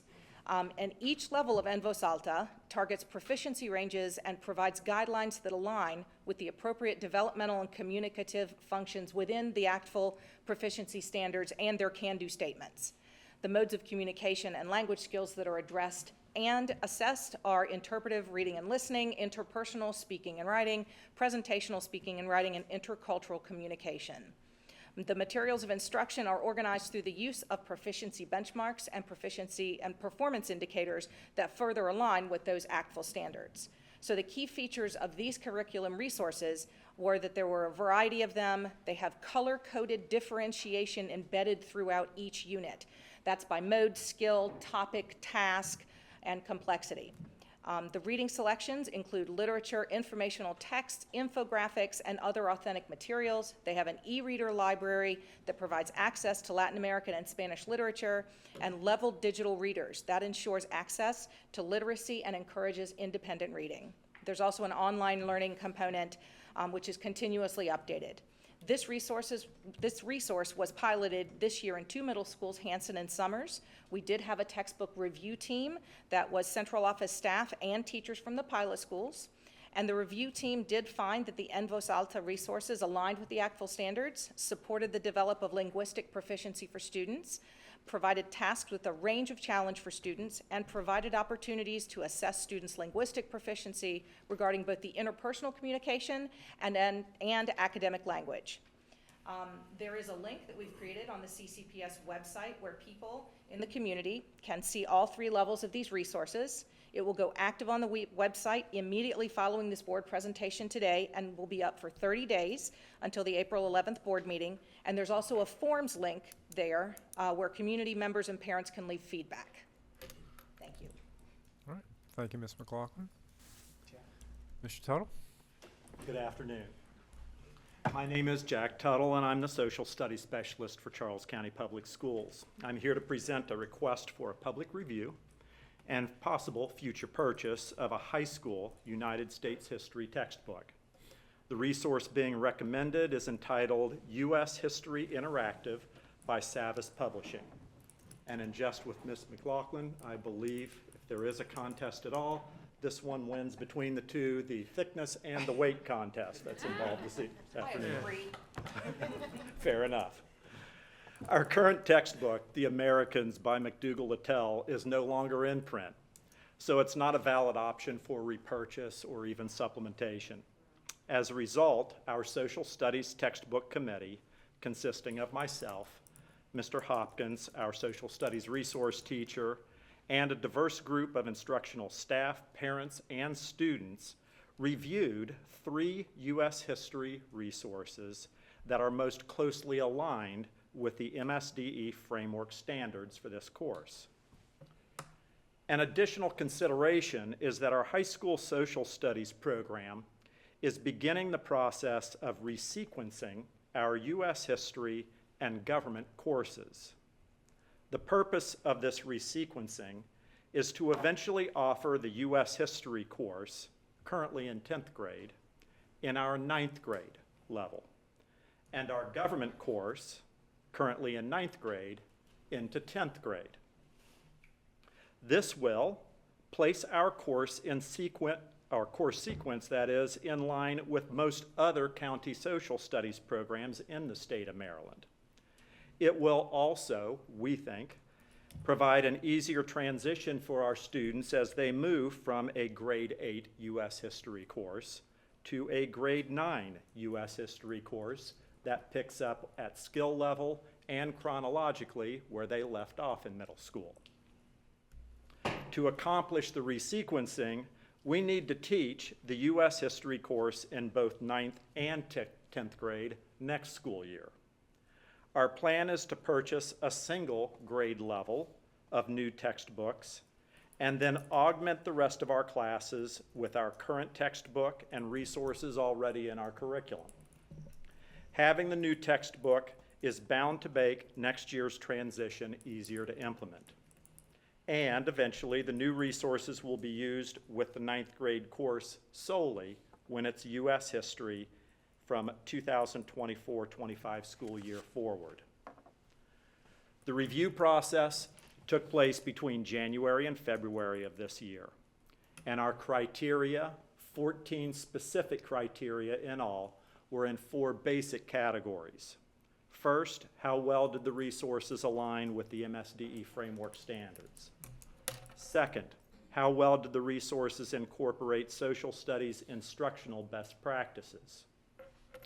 Third, how well did the resources represent the historical, cultural, diversity, and multiple perspectives in our country's history?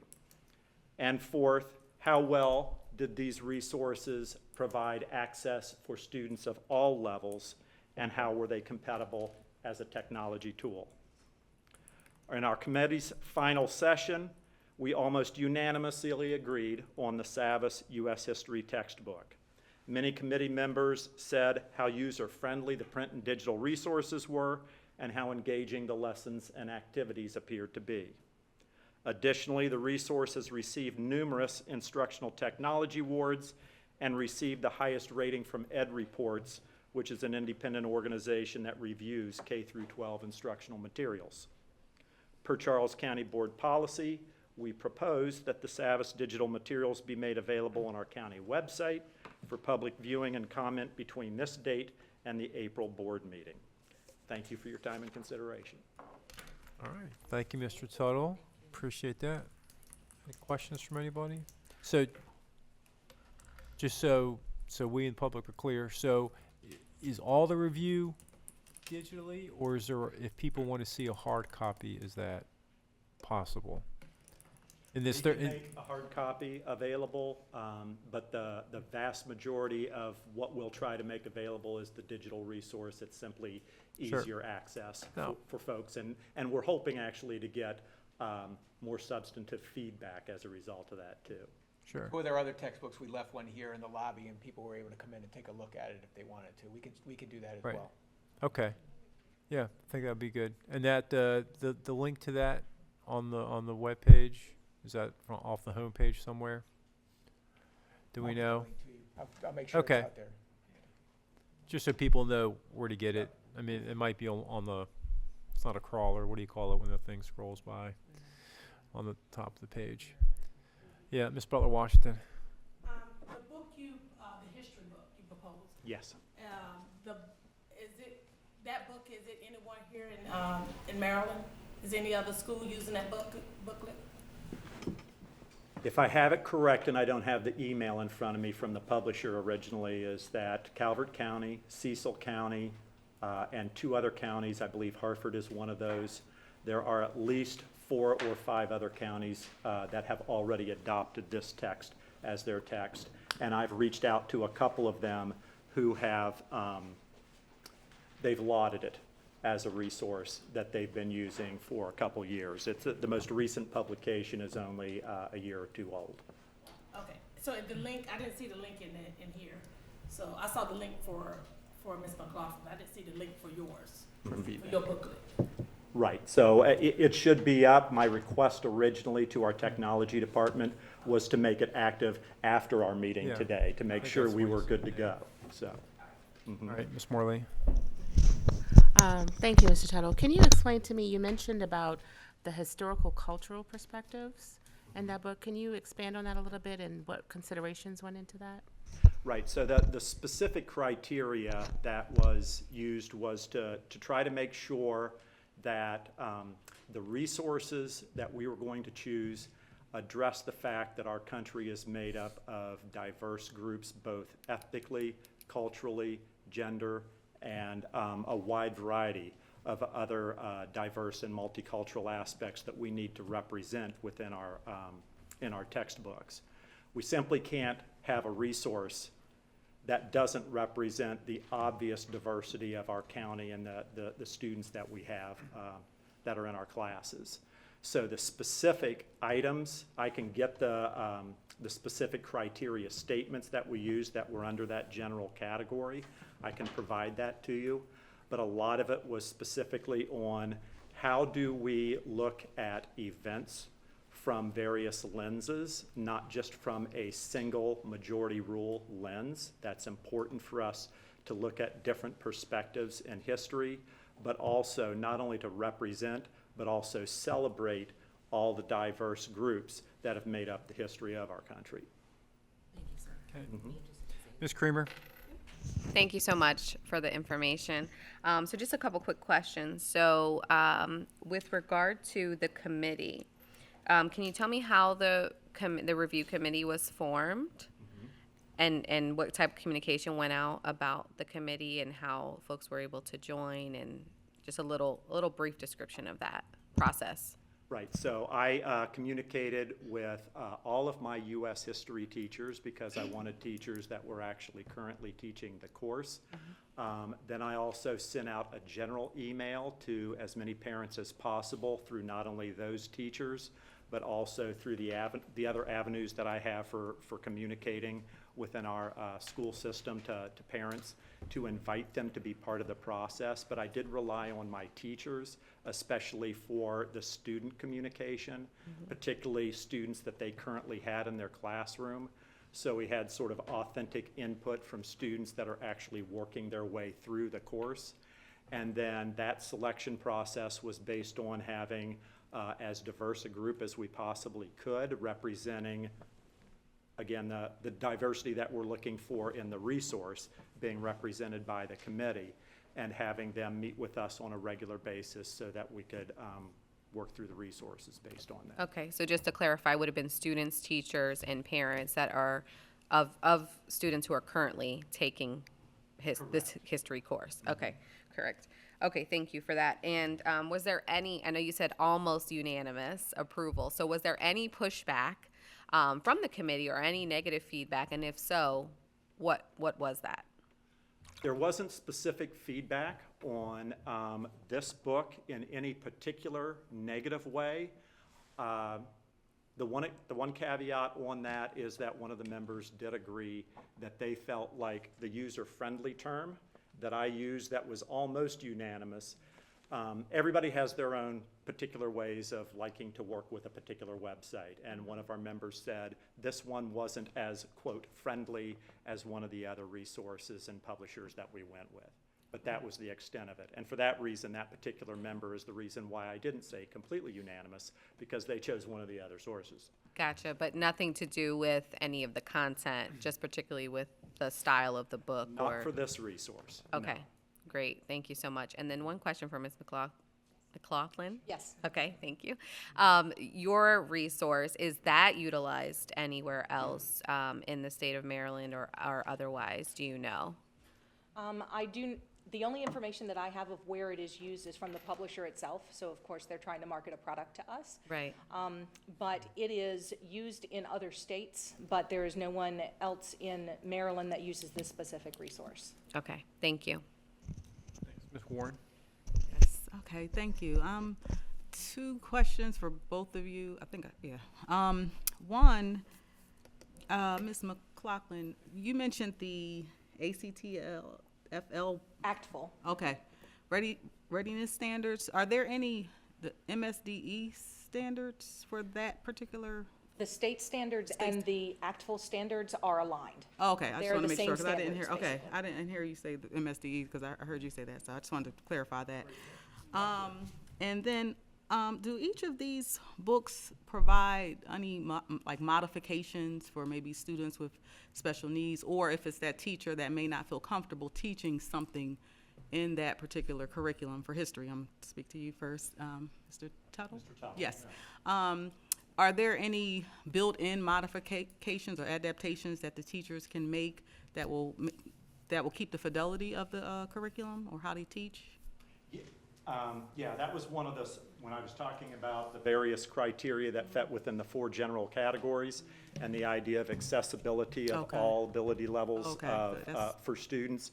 That was something that I asked all members to look at, but I'll be honest, some of the parents' ability to decipher in the same way what teachers work with daily as part of that committee, I kind of relied as much as possible on my teachers to give me really good feedback, and also in all 3 of the presentations by the publishers, I gave them the criteria that we were going to have them evaluated on before they did their presentations to us, and said, this is what you're accountable for to our committee, so that them identifying the accessibility pieces and the modifications was a key part of this.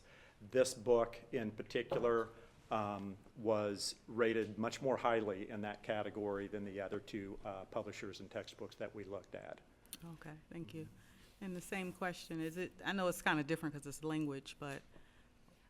This resource, this is the only resource of the ones that we did look at, that we researched, that, and I know you can't see it from all the way, well, maybe you can, all the way over there, but there are differentiated by, I'm not sure if you can see that there are dots here. They are different colors, and so there's embedded things within this resource, and this goes throughout the entire resource, that are different levels of proficiency based, as well as different levels of ability based. Oh, good. And so whereas the teacher might have 4 different levels within her classroom, she can modify her lessons and what she uses from these resources based on the proficiency levels, the mode that is needed for those students. So it is something that the teachers really, really like, because it helps them use their students' strengths to move them forward by using all of the resources. They don't have to just give, it's not a one-stop shop. Okay, great. And that was one of my other questions. Are the teachers happy? But you just answered that. They like that. Same for your history teachers? Are they happy for the upgrade? The one detractor was one of my teachers on the committee. I'll admit that. But the vast majority, well, the rest of the teachers basically were very enamored with the resources in this book. Okay. Yeah. Thank you. All right. Well, thanks so much. Appreciate it. And again, for the public, we need to go. We need to keep going. Go to the website and you can review, look at the book and review, provide comment. So thanks very much. Thank you. Chairman Lucas, do you mind if I ask a question before we wrap? Ms. Smith, we got to keep going. We're really behind schedule. Mr. Heim, we're going to keep rolling along here. So whenever you're ready.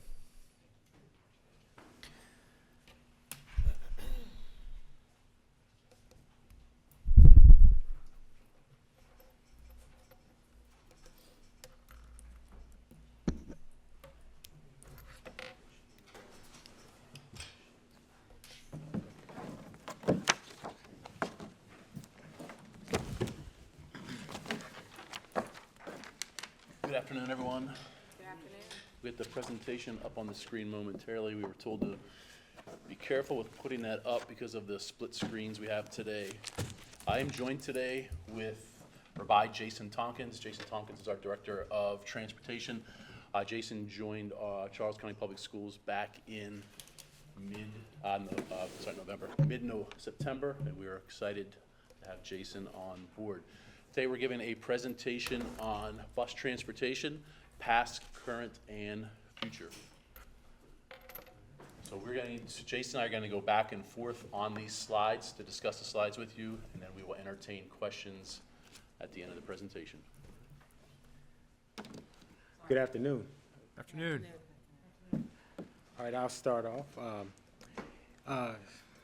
In a collective effort with our contractors, we transport 23,000 students daily.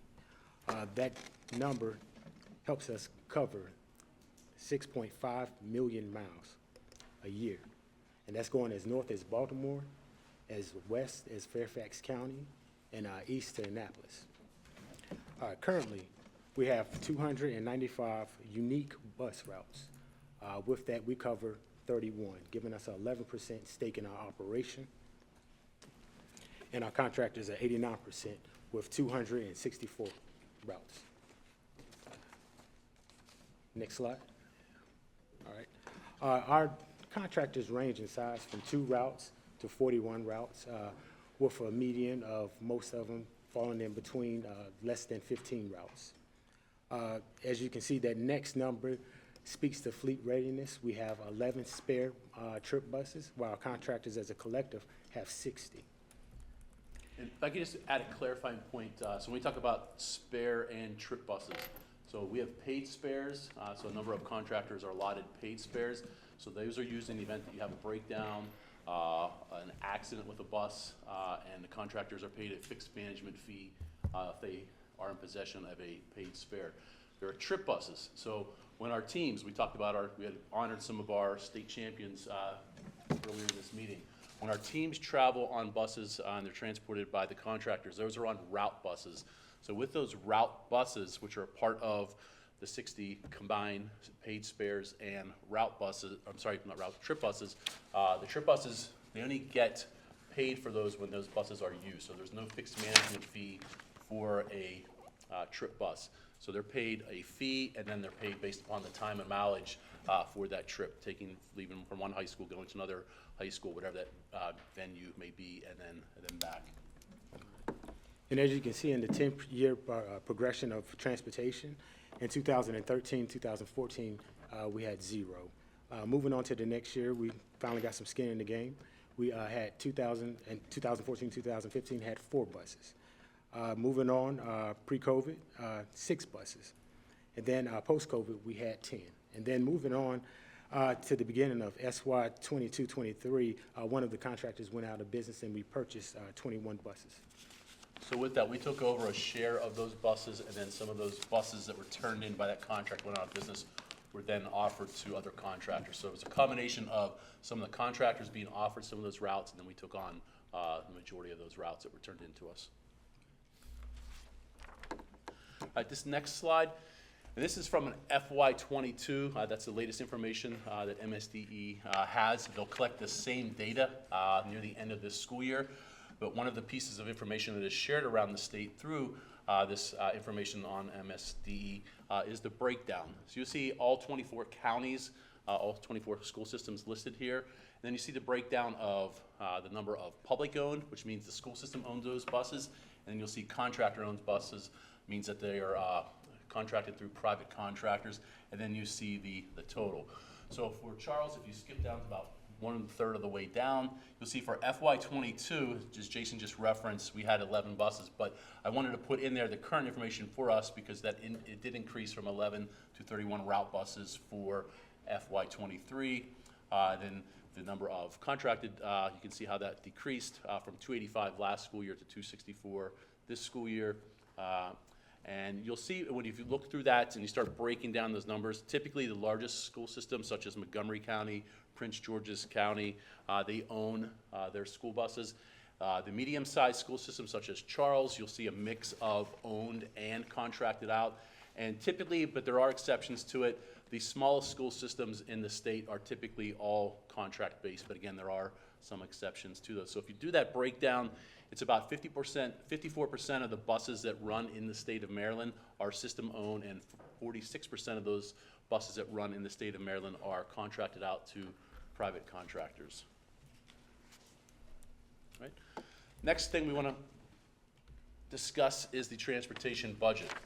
So for FY23, the transportation budget was $38.6 billion. If you break that down, that includes the cost of transporting students to and from school. It includes trips to the James E. Richmond Science Center. It includes in and county and out of county field trips. It includes athletic trips, which I referenced with the trip buses. It includes replacement fleet vehicles, not only for CCPS school buses, but also for fleet vehicles. So our maintenance staff, they drive vans and trucks when they're got out and completing work orders. We have transportation staff who are assigned vehicles, so when they go out in the middle of the night, checking road conditions. So, and PPWs are assigned vehicles to go out and conduct the business they do have to in support of our students and families. So that also includes replacement for those fleet vehicles. It also includes temporary employee wages, overtime cost, software and hardware maintenance, and those systems include the bus radio system, bus cameras. Every bus is equipped with interior and exterior cameras. It includes GPS software for monitoring the speed and where the buses are. It helps us in emergency type situations. It includes the routing system. And it also includes supplies. And then when I mention uniforms, that's uniforms for CCPS drivers. So per the AFSCME agreement, support staff, some get uniforms. So drivers who are employed by CCPS get uniforms. It also includes, in terms of supplies, bus safety equipment, and then cleaning products for the buses. Looking a little more in depth into the school bus contract, that includes 2 sections. It's the Schedule B, that's all the language, so that sets the terms and conditions of the contract. And then you have Schedule C, which outlines the payment made to school bus contractors. In terms of payment, the bus contractors receive 10 monthly payments from CPS for services provided over a 180-day period. The payments are based on a number of days per month. So one of the things you've heard from some of the contracted drivers is that from month to month their pay may vary, and that is true because it's based upon the number of days they work in that month. So a month such as February, or because of having less days in that month, or months where we have holidays such as in December and April with spring break, we are transporting students less days, so they're paid based upon the number of days, both the contractors and the drivers.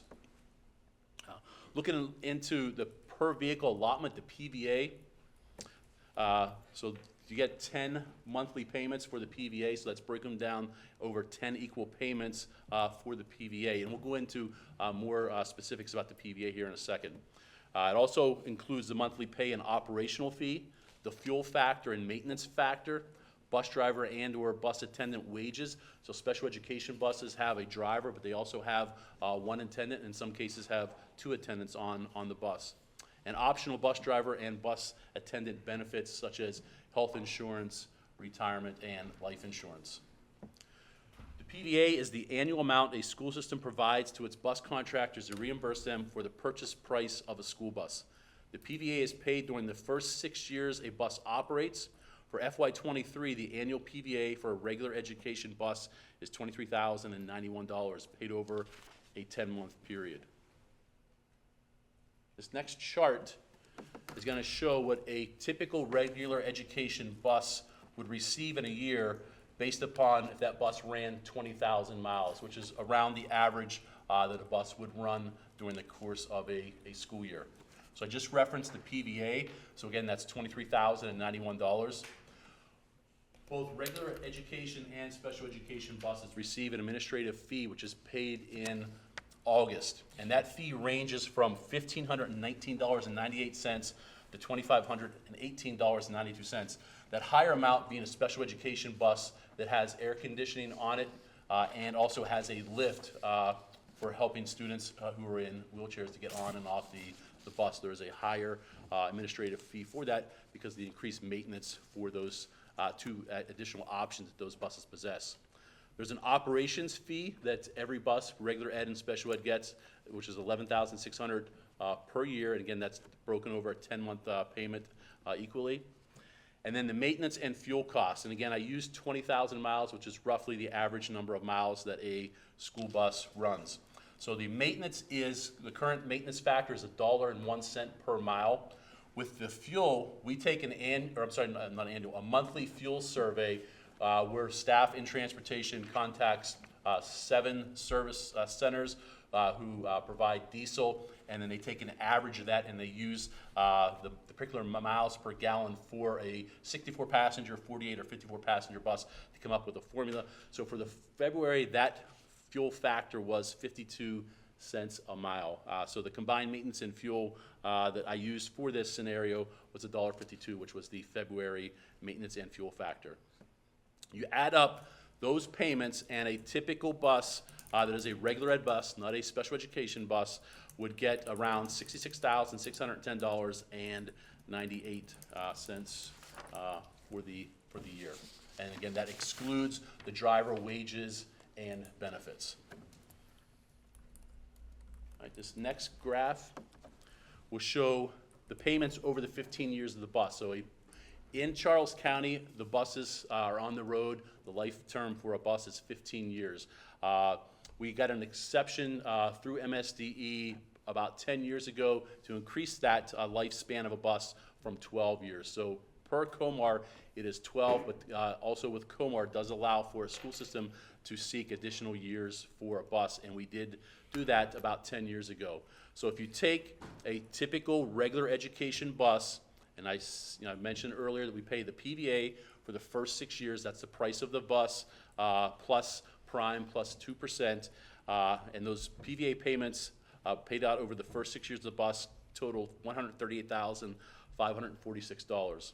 You take the operational fee, which is paid for both a regular ed and special ed, it's the same fee, the $11,600, it's a fixed fee, and that's, again, a yearly fee. If you take that multiplied by the 15, over the 15 years of the bus, that contractor is going to receive $174,000 in the operational fee. If you combine the PVA for the 6 years, the 15 years for the operational fee, you'll see a total of $312,546 for that bus over the 15 years that bus is providing service to Charles County Public Schools. And for FY23, the value of the bus that we used was $115,350. What we do is every year we do a survey of the 3 major manufacturers, and we take the average from that. I'm sorry, let me correct myself. We take the low price from that, the low bid from that, and we use that as the starting point for calculating the PVA. So again, let me correct myself. We take the lowest of those 3 quotes from 3 manufacturers, and we use that as the starting point for calculating the PVA. All right, as you can see, the historical contracted bus driver wage in FY21, the starting salary was $19.53, and it topped out at step 4 at $21.33. In each step, there's a 5-year period before they reach that next step. In FY22, you see it at $20.12, and it tops out at $21.97. And as we come to FY23, due to concerns and the availability to retain drivers, we added 2 more steps, steps 5 and 6, and starting off would be $23, and max would be $33. So based upon concerns not only from the contractors and the bus drivers, there was concern that it took up to 5 to 6 years to go from one step to the next. So what we did is for this fiscal year, this school year, we compressed the number of years and we added 2 additional steps. So you can see, if you go back just 2 fiscal years, drivers who at that point in step 4, which was the highest step, would have been in years 25 or more, they were making $21.33 an hour. Based upon, again, concerns with driver wages for this fiscal year, this school year, drivers who were in that last step are now making $33, which is over $11 an hour increase over 2 years. And if you look at the folks who were in the first step, it was almost a $3.13 per hour increase for the drivers with the least amount of experience over those 2 fiscal years. All right, and here's a comparison of the Tri-County and how we stand. First column is Charles County, second column is Calvert, last column is St. Mary's. In the first column, we have 70 drivers. That's at the step 1. We have in step 2, we have 71. Step 3, we have 32 drivers. Step 4, we have 38. In step 5, we have 19. And step 6, we have 33 drivers at each step. Compared to Calvert County has pays more, starting at 24 and maxing out at $34.49. Calvert County has 0 owned buses; they're straight contractor. And then at the end we have St. Mary's. St. Mary's pays $25.10. However, St. Mary's does give an incentive to their drivers. They give $5,000 and they break it down into two payments, $2,500 at the beginning of the year and $25 at the end. If you break it down, it's $250 per pay period before taxes. And how they were able to, St. Mary's was able to do that, the last 2 fiscal years, they've used ESSER money to do that. So there is a, without getting too much into St. Mary's County, there is a concern for them going into next school year because they won't have ESSER money to fund those supplements that were provided to drivers and attendants over the last 2 fiscal years.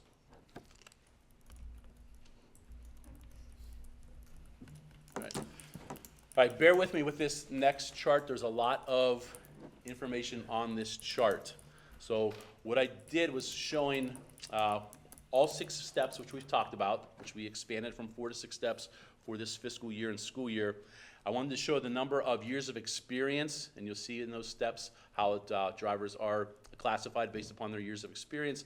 We see the current hours that Mr. Tompkins had discussed, and we see a 2% COLA. So we presented to the contractors a 2% COLA along with an additional minimum number of hours. So currently, all school bus contracted drivers and attendants get a minimum of 6 hours regardless of the number of hours they actually work. So if someone's working 3 hours or 4 hours, they get paid a minimum of 6 hours. If you're more than 6 hours, then you get paid for that actual amount of time. Also to include if you're over 40 hours a week, you get overtime. So then I broke it down into categories based upon the number of hours that the drivers work. And again, we see that 7%. So,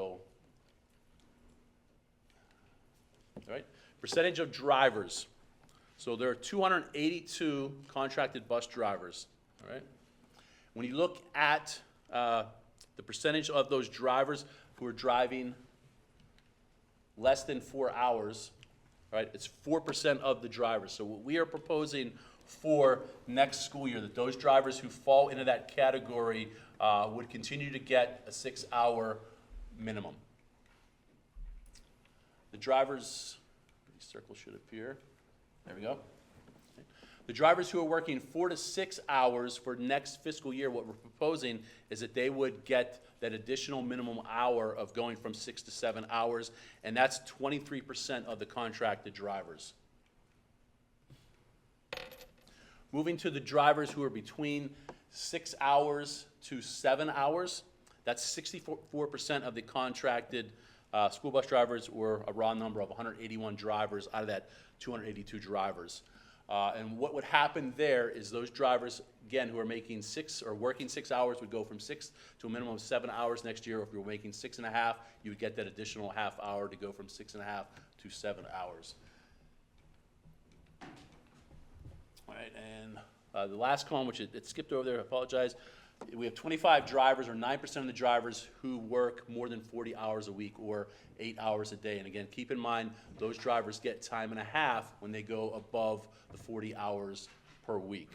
So to see what type of potential increase based upon our proposal, what that would mean for contracted drivers. So a driver who's on step 1 with 0 to 4 years of experience, if they were getting that additional half hour because they're working 6.5 hours plus the 2%, they would see an additional $2,100 next year. If a driver was working 6 hours and going from 6 hours to 7, getting an additional hour per day over 180 days plus the 2%, that would come out to about $4,200 in extra pay for that contracted, oops, that's not good, for that contracted driver. Right, and you can see, I'll just skip down to 6.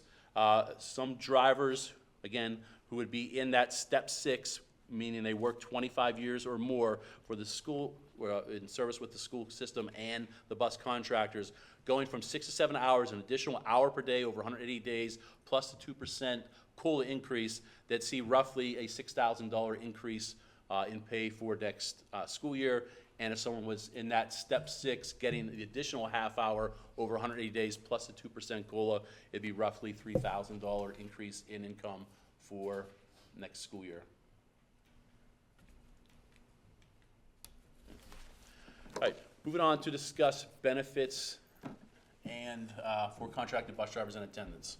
All right, and this just reinforces the slide that Mike just went over. All CCPS contractor drivers and attendants receive a minimum of 6 hours, and after 40 hours, they do receive overtime. And the next point goes back to the slide before. The response to the new 2 steps was due to driver concerns from the contractors. And then next point, CCPS pays $6,000 per driver and attendant for health insurance and $1,000 towards retirement plan per participating member. And then the last point, this is only towards Southern Maryland. The culture of paying for the benefits, paying for PTO, everything, that all falls within Southern Maryland, Charles County, for the 3 counties. So to add a little historical perspective to that, and it predates me, at that point when it happened in the 1980s, I would have been in high school.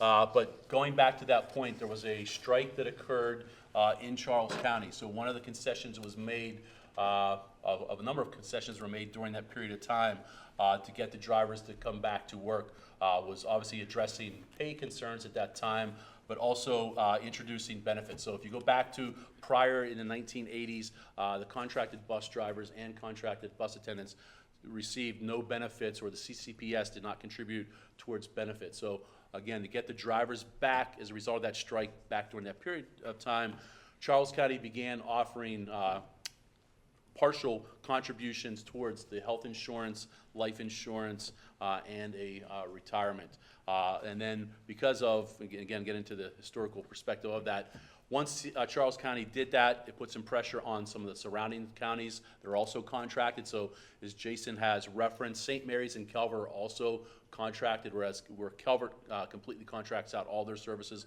St. Mary's does own a few buses, but they had to also make that same concession to their drivers and attendants who were contracted at that time. So, but currently, when you go back to that chart of the number of other school systems that are entirely contracted, there's only 3 of them, Charles County being one of the 3, that makes any type of contributions towards health insurance, retirement, and or life. So if it is done in those counties, the school systems are not contributing towards it, so it all falls on the contractors if it's being provided in those counties. In some of those counties, there are no benefits that are offered either through the school system and or the contractor.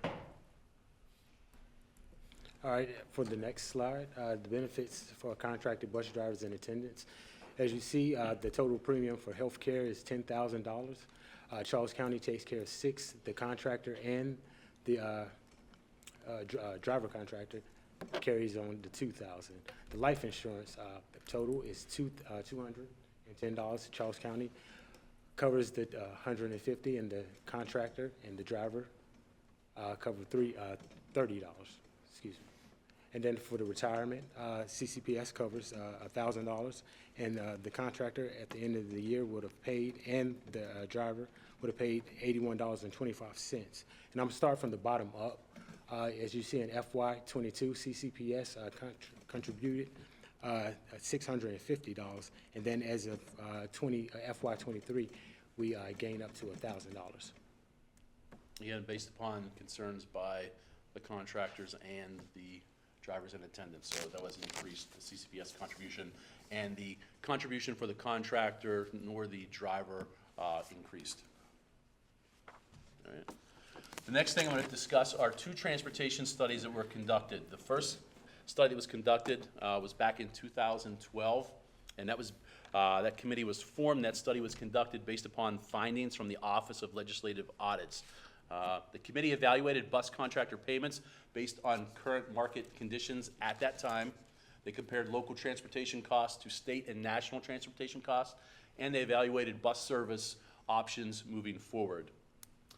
Their findings were presented to the Board of Education in December of 2012, and the elected board in 2012 had no desire to take the routes from the school bus contractors. So we referenced earlier, at that point, the school system owned 0 buses, and as a result of the study and result of the audit findings, at that time, the board did not want to take routes from the contractors. A second study was completed in 2016, and in this time, we hired an independent firm. So going back to 2012, that committee was made up of a combination of school bus contractors, school system employees, and some folks from county government, to include Jeff Barnett from Vango. He runs the Vango system for the county government. In 2016, we took a different approach to that, so we took an independent firm and looked at a lot of the same information. So in 2016, CCPS hired an independent firm. That firm was School Bus Consultants to conduct a transportation study.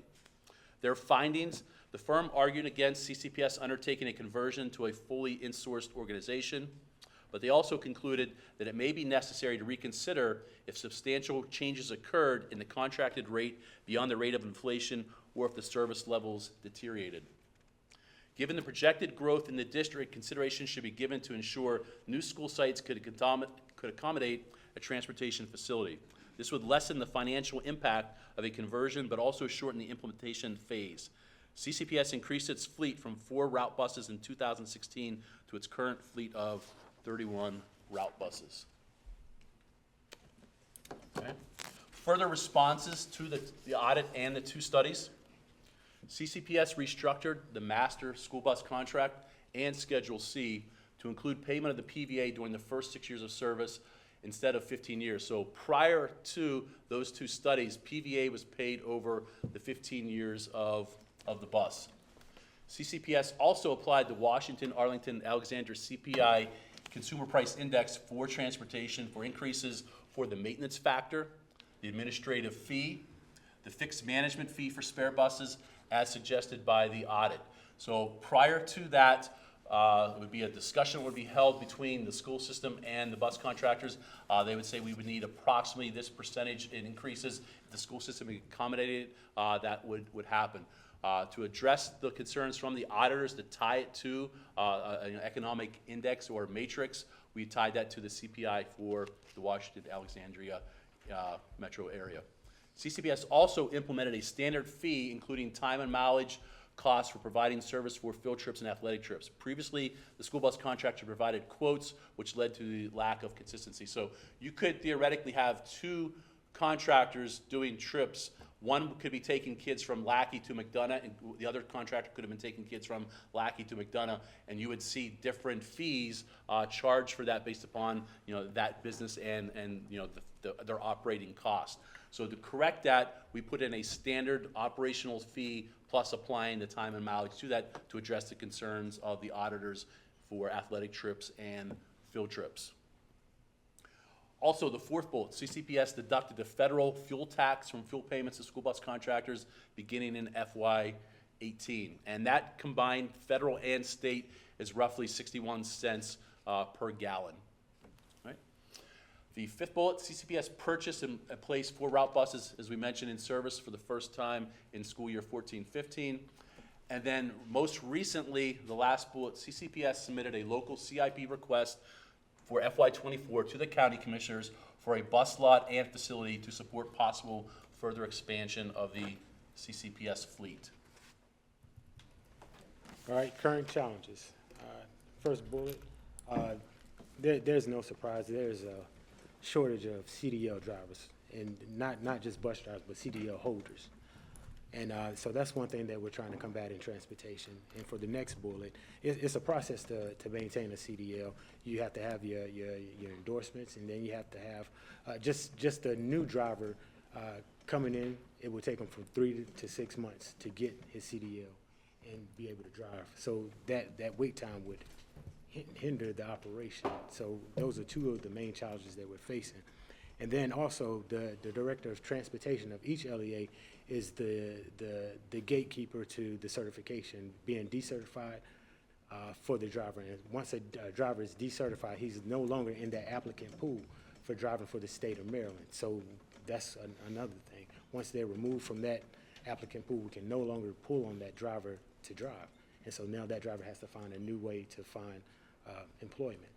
So one of the things you've heard through some of the guest speakers who've come to prior public forums is that they're concerned with CCPS being involved in this certification, and why is CCPS holding the certification of a school bus driver and not the contractor? That's per COMAR. So regardless of whether you're a system-owned or you're contract-based, only the Director of Transportation can certify and decertify a school bus driver and or attendant. And another key factor along with having that CDL and the P&S endorsement means passengers and students. You also cannot have more than 2 points on your driving record. So if someone applies to become a certified school bus driver and they have 3 or 4 points on their driving record, we're not going to be able to certify them. But also, if someone is already certified as a school bus driver and they're heading down 210 and they get a ticket and it's 3 points on their driver's license, they risk being decertified. So they have to have a squeaky clean driving record in order to get certified, but also to maintain that, because it's not very difficult to easily get 3 points on your license. And that doesn't mean just driving a bus, that means driving their own personal vehicle. And the reason why we know that is through the flagging system. So that's something else that Mr. Tompkins and the 23 other directors have to do, is they have to follow the flagging system to make sure that drivers' records continue to remain under 3 points. All right, the next one, per COMAR, all school systems must have an alcohol controlled substance program for vehicle drivers. Marijuana is still a disqualifying substance. So we wanted to point that out as laws around the nation become more lenient with marijuana and recreational use.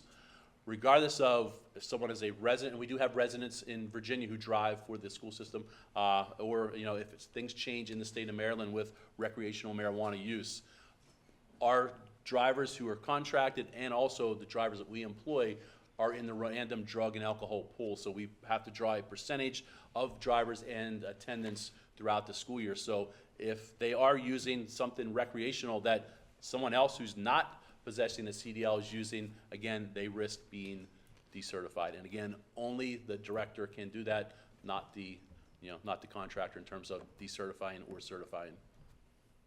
All right, as we can see, the vehicle increase, and this is on the low end, 118,000 to 136,000. This right here is on the low end.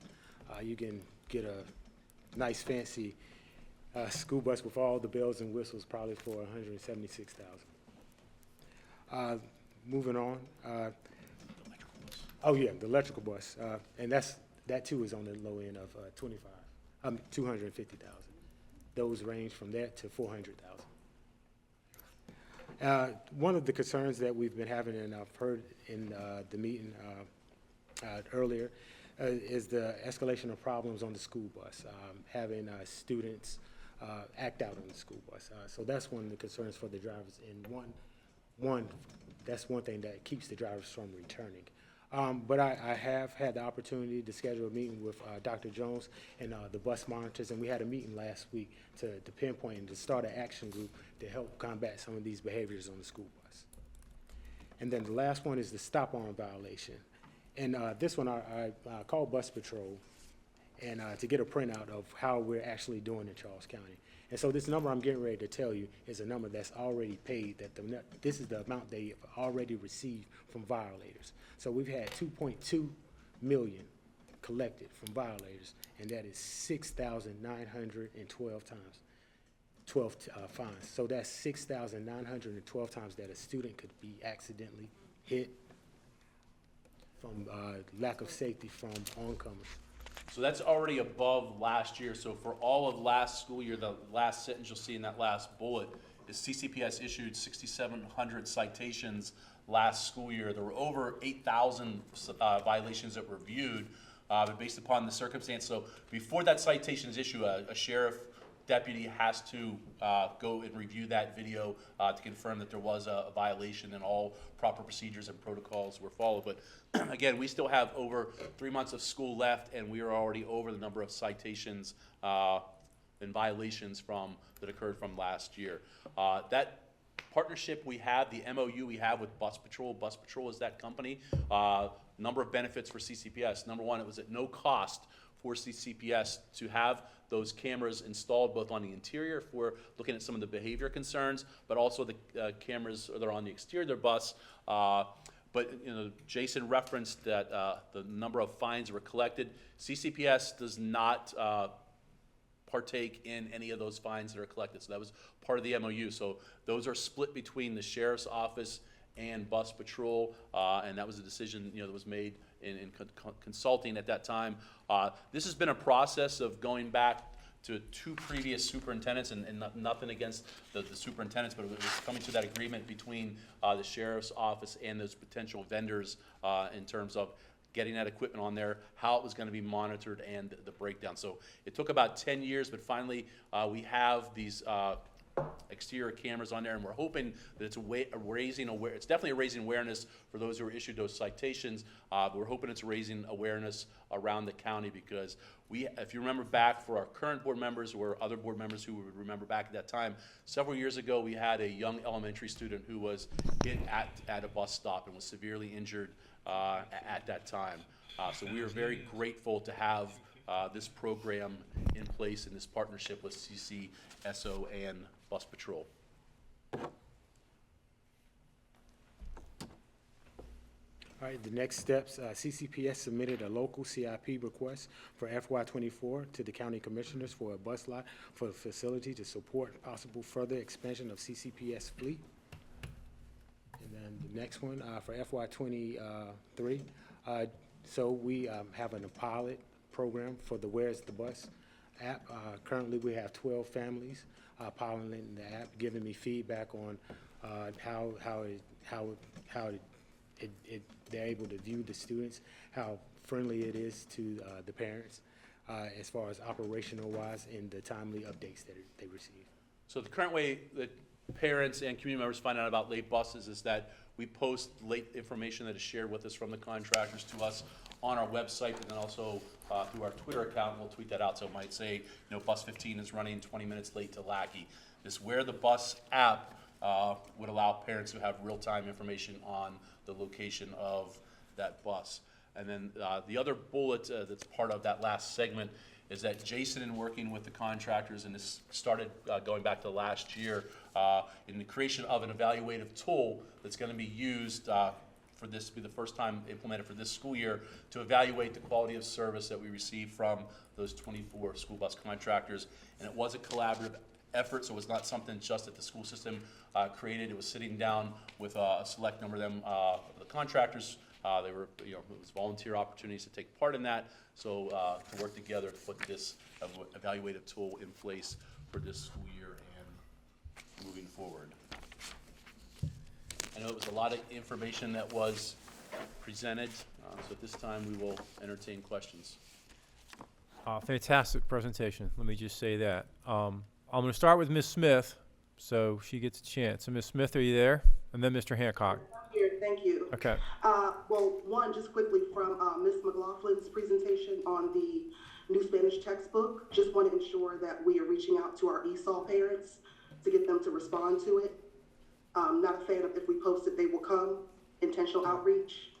Mr. Hine and Mr. Tompkins, great presentation, thank you. Wanted to ask about the increase from FY22, where we were contributing about $650 to the insurance plans and whatnot, to the increase of $6,000 this current year. Is there a reason why the contractors can't match what the school system contributes? Are you talking about the health insurance?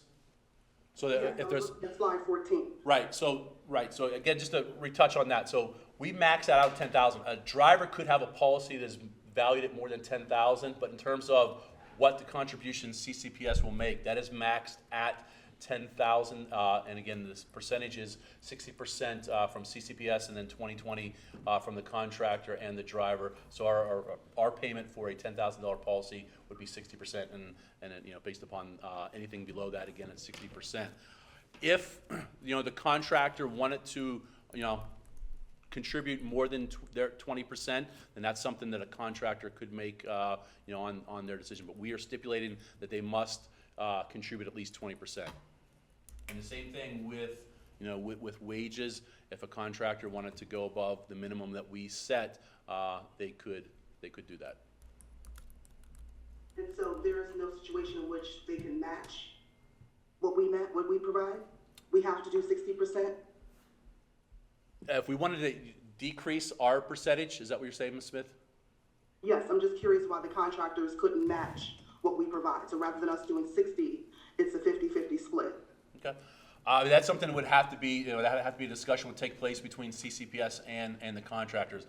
Something to keep in mind with the contracted drivers, their 20% contribution, I believe, and I'll turn to Ms. Acton, I believe CCPS employees contribute 25% towards their health insurance premiums.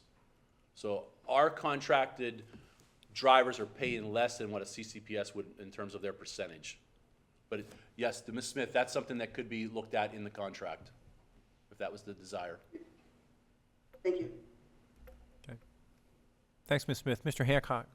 Thank you, Chairman. Thank you both for the presentation. That was a very helpful information. I know we're behind time, so I'm going to keep this very short. I want to clarify something. Toward the end of our last meeting, there was some paperwork floating around during the public forum that I just think was very misleading about the amount of money that the contractors are getting. There was some paperwork that kind of insinuated that we're making contractors rich, and that's not true. Can we go back to your slide 7 out of 18? And that kind of breaks it down as simple as it can be for me. And I just have a question for you on that. Sure, just one moment.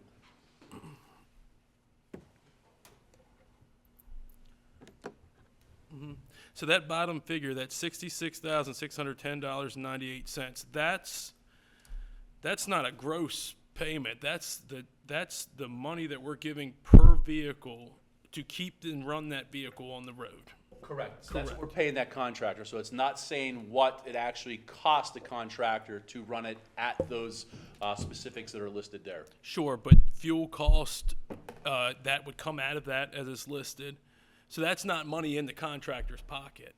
That's money for the contractor to operate that bus and keep it running on the road. Correct. So for maintenance and fuel, we pay them directly based upon that formula and the number of miles that bus runs. So what every driver does for their contractors, they submit a time and mileage at the beginning of the school year, and then we audit that throughout the course of the year at least one time. And what happens with that is that's the number of actual miles and the actual number of time that a bus is on the road. And that can change based upon another student getting added to that bus. And so a new bus stop is added, can change the amount of time that bus is on there. So as those things happen, then the driver will resubmit those. Sure. So specifically for maintenance and fuel, it's based upon that manifest or time and mileage that's submitted by the driver, signed off by the contractor, and then verified by one of Mr. Tonkin's supervisors before that it is then processed by the financial secretary in the office. Sure, thank you. And I bring that up just because it's only $66,000, but at the end of the day, the contractor, there's a lot of money spent out of that as we discuss, asking from the contractor. I own a small business. It takes a lot of money to get anything done, and we just have to keep in mind this is not what the contractor is bringing home every year per bus. This is what they're given to keep that bus running, or in the ballpark figure. There are additional costs that the contractor has to pay for that's not covered by CCPS. So we're insured by MABE. So if that bus is in an accident, we're insured that. But the contractor has to have workers' compensation for their employees. They also have to have their own personal insurance on their lot and the bus. And if the contractor is involved in a charter service, then there's additional insurance and fees for a contractor who provides charter service. So during the fair that takes place annually, you'll see one or two of our contractors are involved in that. We're obviously not paying for the time that bus is on the road, so they're doing that through a charter service, and the fair board or whoever is paying them for the services during those times. So they can take or chartered buses that they have, school buses, and use them for purposes outside, not a route bus, but unpaid trip buses that they have. Yeah. Thank you. Yeah, and to your point, I think in the example here, about a little less than half of that cost is for maintenance and fuel in the example given here, right? So 66,000, 30.4 is for that, so it's a little less than half. Ms. Morley, and then Ms. Butler Washington. And I will say, one of the concerns from the contractors is that they are, I think overall, for the most part, in opposition to the CCPS decision to have buses on the road for 15 years compared to 12 years. They say that there's obviously, more mileage that a vehicle, whether it be a passenger vehicle or a bus, but the more mileage on the vehicle, the tendency to have more maintenance issues. So they have expressed that concern to CCPS. And to your point, that was a relatively recent change, 5 or 6 years ago. Goes back a little further than that. It goes back maybe around 2007, Right. 2008, but it was during a tough time nationally with the economy. The school system was concerned about the operating budget at that point, and there were a large number of buses at that time, or a sizable number of buses at that time were coming off the road. So what that did was it allowed the school system to pay reduced PVA at an 80% of the original PVA based upon the year of the bus, compared to paying a brand new PVA. So let's just say if there were roughly 25 buses that were coming off the road at that time, if the PVA increased from that the 12-year-old bus to that new bus that would have been purchased would have been, to say if there was a $20,000 difference. So if you take that $20,000 times the 25 buses, it would have been close to $500,000. If my math is correct, real quick, $500,000 increase for the school system for the contractors to take on new buses. Right, and that change, that was legislated. In order for the school I'm system, looking, in order Mr. for Schwartz, the school yeah. system to do that, we had to go through approval from MSDE to go from 12 to 15 years. And again, it was based upon concerns with being able to meet the operating budget with that. A number of other programs that were cut at that time, but one of the things was extending the life of the bus to save the school system money at that time by paying for a 13-year-old bus compared to paying the PVA for a brand new bus. Also, there was a reduction. Well, I wouldn't say a reduction. The result was a reduction, but based upon the type of service that we were offering for the private parochial schools, we at that time stopped providing direct transportation for a couple of the schools, and we offered them the shuttle service going through the high schools, and a couple of that, again, as a way to cut down on expenses by having private school kids ride with our kids and then take a shuttle from the high school to those private schools. But at that point, a couple of private schools decided not to use that option. But again, that was another cost-cutting move that was made at that time. Okay, thank you. Ms. Morley. Thank you, Mr. Tompkins and Mr. Heim. This was a very comprehensive presentation. I have some questions about some of the concerns that I hear most often from the bus operators, and two of the biggest concerns are around retirement and pay. And one of the things I hear quite a bit is that on paper they may be making $23, $33 an hour, somewhere in there. However, their take home is considerably less. And I believe it was the previous meeting where one of the bus operators shared that she actually makes more in unemployment than she typically takes home, in a given week. And can you help us to understand, for board members, the general public, why there could be so much variation? Is it the taxes that the contractors may be passing on to the bus operators? What are some of the reasons for that, where someone could make potentially $23 but only be taking home, I've heard as low as $15 or $16 an hour? Could you explain that? Sure. So the contracted drivers should be just like anyone who's making that hourly wage, would be a bill and service worker or someone outside of the school system working at, McDonald's or working for, Cisco Networking. If they were making that hourly wage, they should have, the same deductions taken based upon the number of folks in their household and who the number of dependents are. So I'm not aware of additional fees that a contractor would be taking out that would would lessen their their hourly income.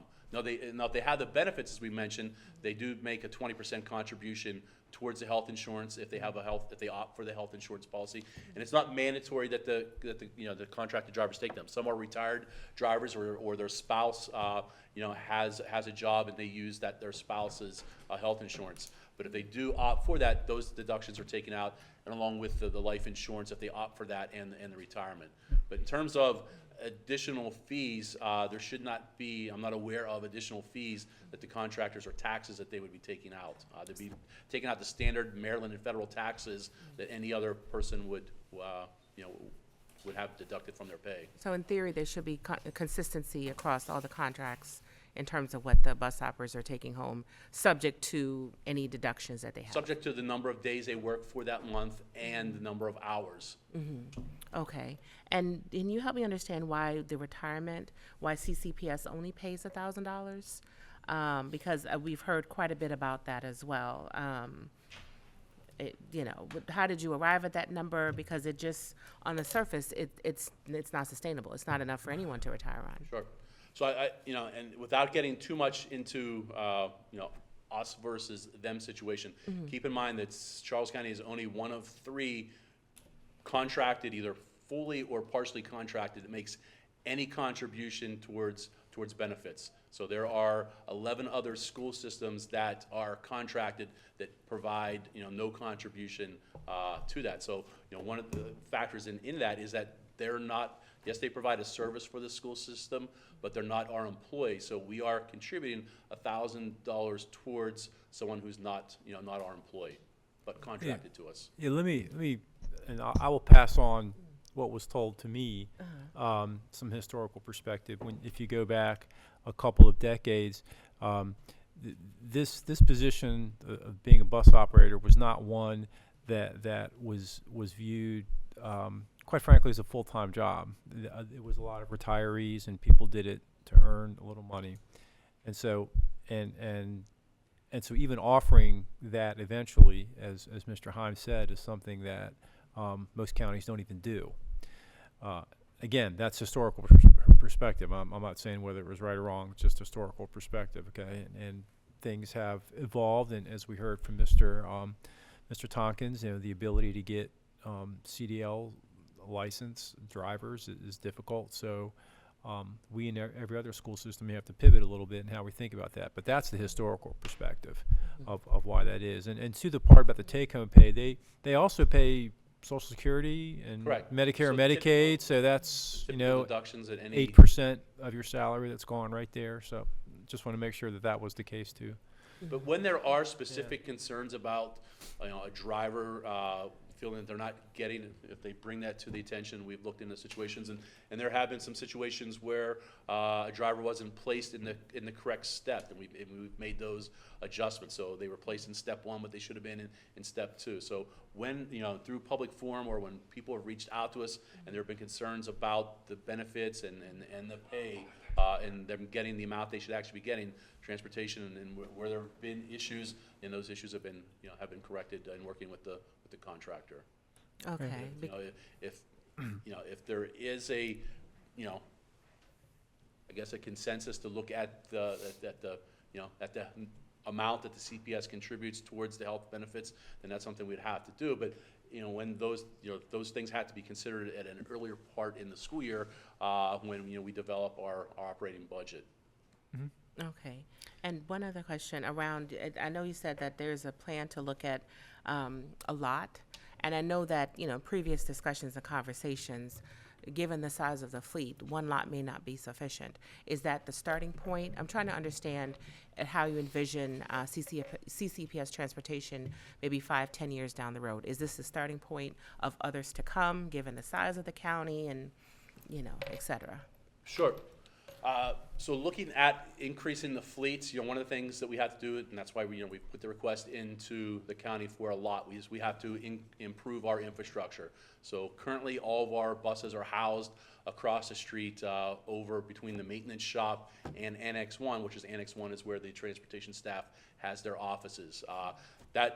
We've made a minor modification to that parking lot with increasing the size of that parking lot to accommodate those additional 20-some buses we took on for this school year. But beyond that, then CCPS has to make some decisions, whether it be a lot that we would have additional buses that we would take on, or placing buses at schools. One of the concerns, long-term concerns with placing buses at schools is if and when there's a movement towards electric buses, we would not be able to put the infrastructure in place at those schools to be able to charge the buses, because we would not be able to operate those bus lots at the schools as they function now with picking and dropping kids off, because you'd have to have that infrastructure out in the middle of those lots. So that's why we've made this request to the county to have a lot, and we think upwards of 60 buses on that particular lot. And looking at whether it be through, as our enrollment increases and we need to place more buses on the road because of an enrollment increases, that provides CCPS with an opportunity to purchase additional equipment.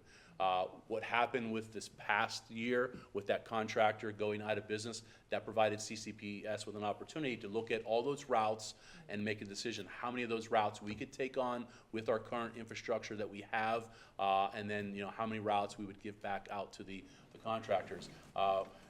And based upon the age of some of our contractors, there could be more opportunities in the future as they retire, or if they don't have someone to pass their business down, for CCPS to take on additional ownership. As we mentioned with the evaluative tool, if we feel that there's a contractor that's not providing a quality service that lives up to our standards, there's an opportunity where we would, we could start taking routes from a contractor who repeatedly demonstrates a history of not providing a quality service to CCPS. So I think that there will be some natural opportunities that will arise over the course of the next several years for CCPS to look at expansion of its fleet. Or, you could look at a Washington County model. And we talked about that going back to the 2016 presentation. So Washington County is a system that is majority owned, and they contract out, I think, less than 25% or somewhere around that of their buses. So, if you want to look at potential savings with routes, we could, at the end of 15 years of service for a bus, look at that route, and if using information data that we have, if CCPS believes that they could cover that route at a cheaper, at a savings rate, that we could look at taking over some of those routes as they get to the end of the 15 years. And please, but something to keep, again, to keep in mind is that we have to have the infrastructure in place. That's not only a lot, but it's it's not just putting a driver in the seat. But as you increase your fleet, you need to have additional mechanics. You need to have a place where buses can be worked on. So right now, the 31 route buses we have and the 10 or so spare buses we have are worked on across the street in that garage we have, which is 4 bays. So you can pull 2 full-size buses there at a time. So as our fleet, or we look to expand our fleet, we need an additional place to service our buses. We don't want to get a situation where we have to outsource and send our buses up the road unless it's a manufacturing issue, because then we're competing against the fire trucks and the garbage trucks and other trucks that are sent there, and that, if we have to send it out to another service station, they're going to work on the vehicles as they come in, and we can't have a vehicle sitting for 2 weeks for something that we can't service because we don't have the space to service that. And it also means having some additional staff besides drivers and attendants to support an increased fleet. All right, Ms. Tom, we gotta get going because Ms. Miller needs to present before 4:30. So, Ms. Butler-Washington, you had a question. Yes, okay. Ms. Lee asked the other 2 questions. The one I have is, since the bus drivers' attendants, they elected the ATU Local 689 to represent them. Why are they not at the table representing them? Because I think that would take all of the issues from us, the board, from talking about innovative stuff, because you got AFSCME talking for the administrative people. You got EACC talking for the teachers. If they was at the table talking, we wouldn't be in this issue at all. Okay, so I'll provide some short historical perspective of that. So last school year, there was a vote taken on the contracted lots, and At the end of that in May, it was about 75% of the lots at that point became unionized, and it was the union that Ms. Butler-Washington referenced. Those drivers are not our employees, so when we sit down with AFSCME and we sit down with the EACC and their respective unions that represent them, they are our employees. So keep in mind that we have many, many other contracted services outside of transportation that have unionized labor, and at no point do we sit down with their unions. So I'm also involved in construction projects. Some of our projects are in over $50 million, and the majority of, if not all, the labor involved in the building of those schools are unionized labor. And I don't sit down with the plumbers union. I don't sit down with the steam fitters. Those contractors submit a bid, and based upon that bid that they submit, then they take care of paying their employees proper wages, proper benefits. So one other thing that we've looked at and we've talked about is having system-owned, but maybe looking at with the contracted services, putting out a bid. So the contractors would place a bid on those routes. And then that way, it would be up to that contractor to address the wages and the benefits. And two large school systems in the state of Maryland, Howard County is entirely contracted out. They bid out their 478 or whatever number of buses, and Anne Arundel County has a majority of their contracts are privately contract owned, and they also bid. So that is something else that is a potential option for CPS moving forward, as we have this balance of system-owned school buses and we also have contracted services. I think that's your best option, because that's FARS, and that's the best practice of going, because that takes us all out the loop, because it leaves all issues on that contract, who you awarded. He pays, fires, he does everything. We only pay him, that's it. So I think that's a good solution to this whole thing. Okay. Thank you. Thank you, Ms. Washington. Any questions that have been asked yet? Ms. Thomas and then Ms. Warren. My question is, when you do the 6,000, is that 6,000 for the whole year, or? Health insurance? Yes, or is that each year? So so if it's a $10,000 policy, our 60% is the $6,000. So we reimburse that contractor for that contracted driver over those 10 monthly payments. So if our 6,000, it would be, my mouth's drawing a blank here, but it'd be, I think, $600 each of those 10 monthly payments we would pay for their health insurance. Okay. So it's not paid out all at once, it's spread out over those 10 annual, months. or 10 payments during the fiscal year. Okay, and my other question is, just to protect the bus drivers, and they talk about their money not going, do the contractors get audited at any time if you have question about whether the bus drivers and stuff getting their money correctly or not? So we do audits of the time and mileage. One of the things that was suggested with this past legislative audit was that we would do an audit of the contractors. And that's something that's, we've had some internal discussions. We've not made any movement on that. But that was a suggestion from the last audit. Okay. Real quick. Yes, thanks. You had mentioned that you don't sit down with any of the other contracting or unionized plumbers and things like that for the school system, right? Correct. So what's the relationship there? Since you all give into, I guess the bus drivers, pensions or health insurance, is there a relationship there with the other contracts that you mentioned, like the plumbers? Do you give into? Yeah, do you give into them? Do we contribute to their health insurance or anything? Indirectly, we are. So, and I'll go back and I'll make this brief because Mr. Lucas is, so the $50 million that we, for Benjamin Stoddard, their renovation and addition. So that successful general contractor placed that low bid. So they were awarded that contract based upon the low bid. When they did that, they had to take into consideration all the subcontractors who were going to be working as part of renovating and adding that addition to Stoddard. So I don't know what the plumber's making per hour. I don't know what the amount of benefits they get. So it was up to that subcontractor and the general contractor to make that part of their bid. And that's how it works with, as I mentioned, with some of the other school systems, Howard and Anne Arundel County, when those contractors submit a bid, they submit it based upon what it's gonna take for the cost of the bus, the maintenance of the bus, the fuel of the bus, the driver wages, and any benefits that they offer. So Howard and Anne Arundel don't know, you know, what the amount that those contractors are paying or the amount that the employee itself is paying for benefits, because it's part of the bid. All right, okay. Dr. Navarro wanted to add something too. I just wanted to clarify to Ms. Warren's point. You know, I acknowledge that the contract with the contracted bus drivers is different than operations of when we build schools, when we come in to repair buildings and so forth. And so to that point, I just go back to the previous conversation between Mr. Heim and Ms. Butler-Washington around rethinking, because for everything else we bid. I mean, the board just approved the bid that came, the lowest bid that came for elementary school 23 at $45.4 million or something like that dollars.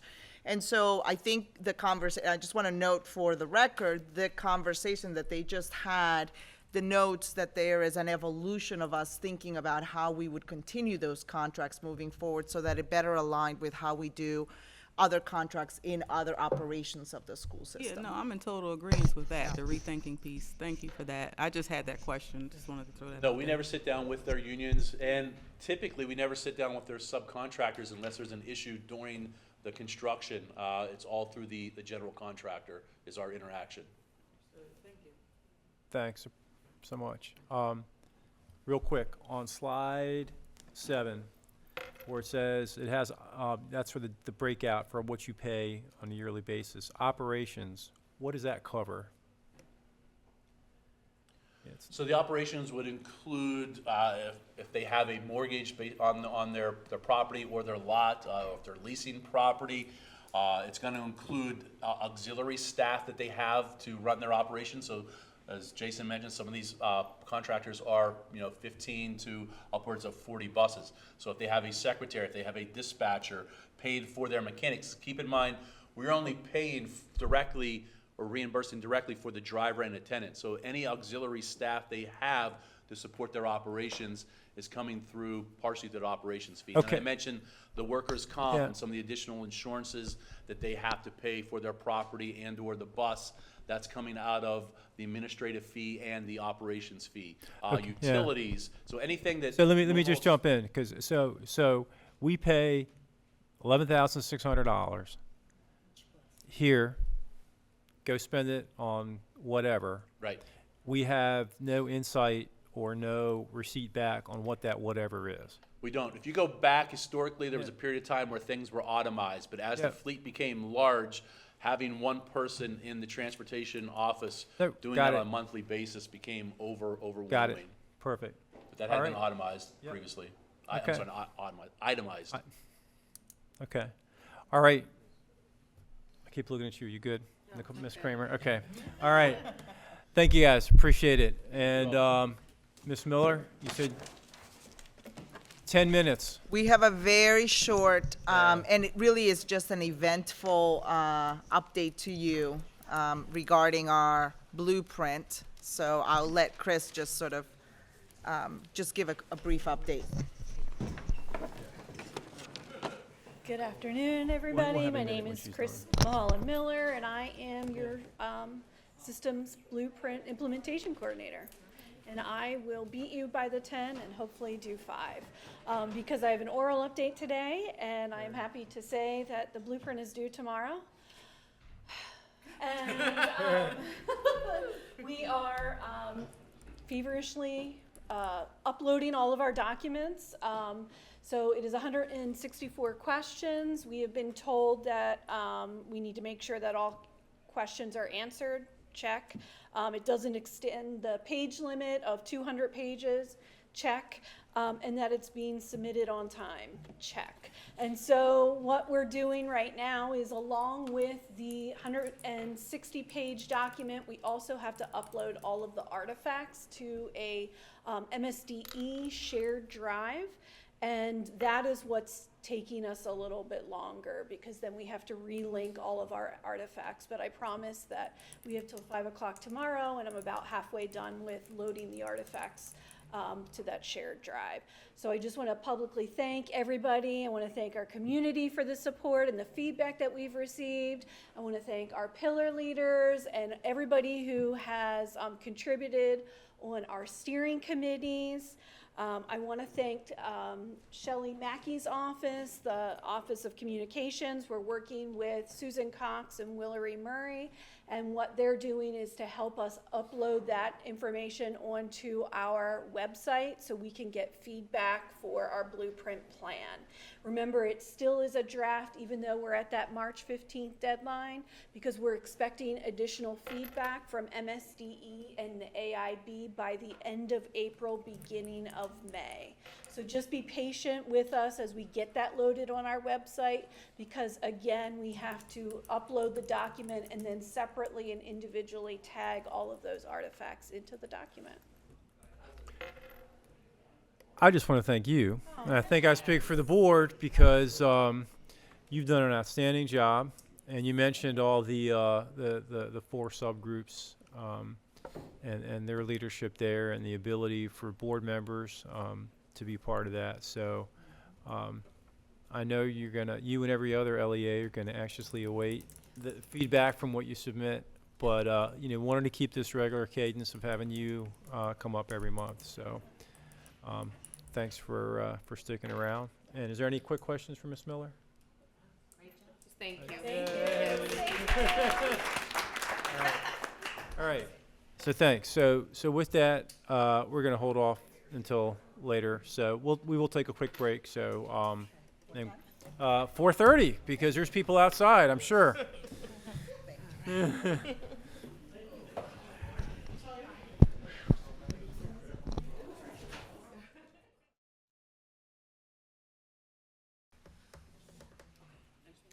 All right, welcome back, everyone. We're going to continue with our meeting now, and it's our favorite part of the program where we get to recognize some great students, some great employees, and honor some events and some groups with some resolutions. And so we're going to start off with resolutions, and we have someone from staff. First off is going to be the month of the young child. Good afternoon, Chairman Lucas, Vice Chair Morley, Dr. Navarro, and board members. April is the month of the young child. Accepting the resolution is Elizabeth Canterman, pre-kindergarten teacher from T.C. Martin Elementary School, Shay Palchek, pre-kindergarten special education teacher from T.C. Martin Elementary, Harrison Bonovich, and Corinne Pickerel, pre-kindergarten students from T.C. Martin Elementary School. Hey. Hey. All right, Dave, you have that? Yes, sir. Okay, Mr. Hancock. All righty. Thank you, Chairman. Thank you, everyone. Board of Education of Charles County, Month of the Young Child, signed today, March 14th, 2023. Whereas April has been designated the Month of the Young Child, and Charles County Public Schools is celebrating with the national theme, Trying Together. And young children in Charles County are valued as early learners with unique needs. And whereas all schools in partnership with public and private agencies and the community recognize and celebrate young children in Charles County, and whereas all children should enter school ready to learn, regardless of age, competencies, and particular characteristics, and whereas young children and future adults of Charles County must be well prepared to enter our society as lifelong learners and citizens of the community. Now therefore be it resolved that the Board of Education of Charles County declares April 2023 as the Month of the Young Child in recognition of the well-being of young children in America, and be it further resolved that a copy of this resolution be inserted in the minutes of the Board of Education of Charles County, signed Superintendent Maria Navarro and our chairperson, Michael Lucas.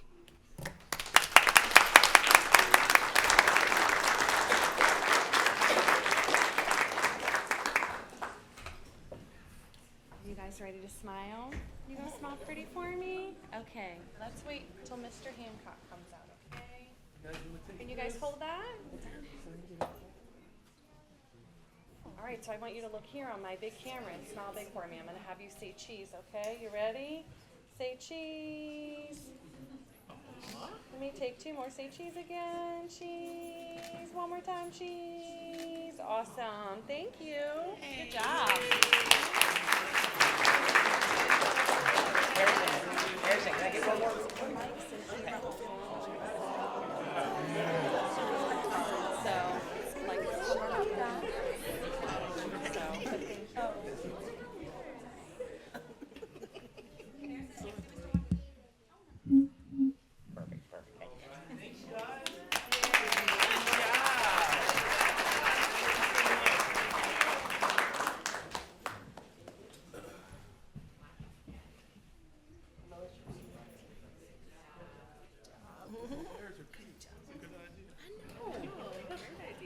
Yeah, I want a bear. The young children.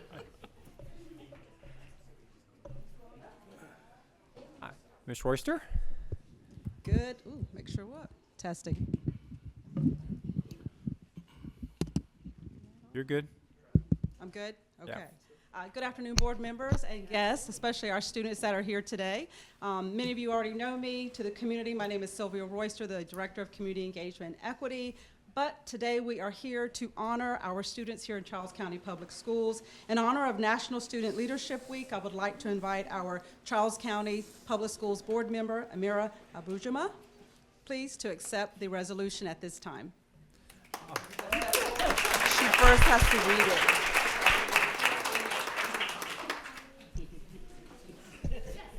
Okay. National Student Leadership Week, April 16th through 22nd, 2023. Whereas many students develop and demonstrate exceptional leadership skills by participating in academic, community, and co-curricular activities in Charles County Public Schools, and whereas these activities include student government, academic clubs, fine arts clubs and activities, athletics, vocational clubs, and other organized events, and whereas student leaders have provided valuable services to their community, their schools, and the school system, and whereas today's students have the potential to make the world a better place. Now, therefore, be it resolved that the Board of Education designate the week of April 16th through 22nd, 2023 National Student Leadership Week, and be it further resolved that the Board recognize and encourage our student leaders throughout the system, and be it further resolved that a copy of this resolution be inserted in the minutes of the March 14th, 2023 board meeting. By the order of the Board of Education of Charles County, this 14th day of March, 2023. And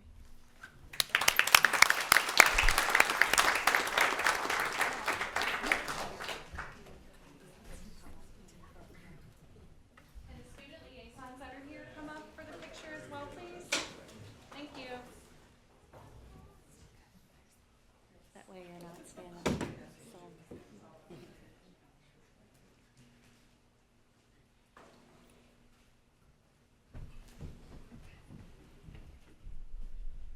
All right, you guys ready to smile too?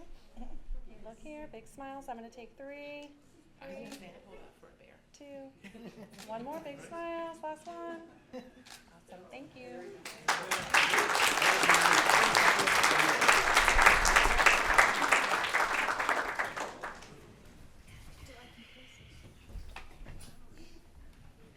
Good afternoon, Chair Lucas, Vice Chair Morley, Superintendent Navarro, and the rest of the board members. My name is Deidre Van Gelder. I'm the content specialist for library media, and I'd like to invite Jacob Girding, the school librarian at Dr. Thomas L. Higdon, and one of the finalists for Maryland School Librarian of the Year to accept the resolution for National Library Week.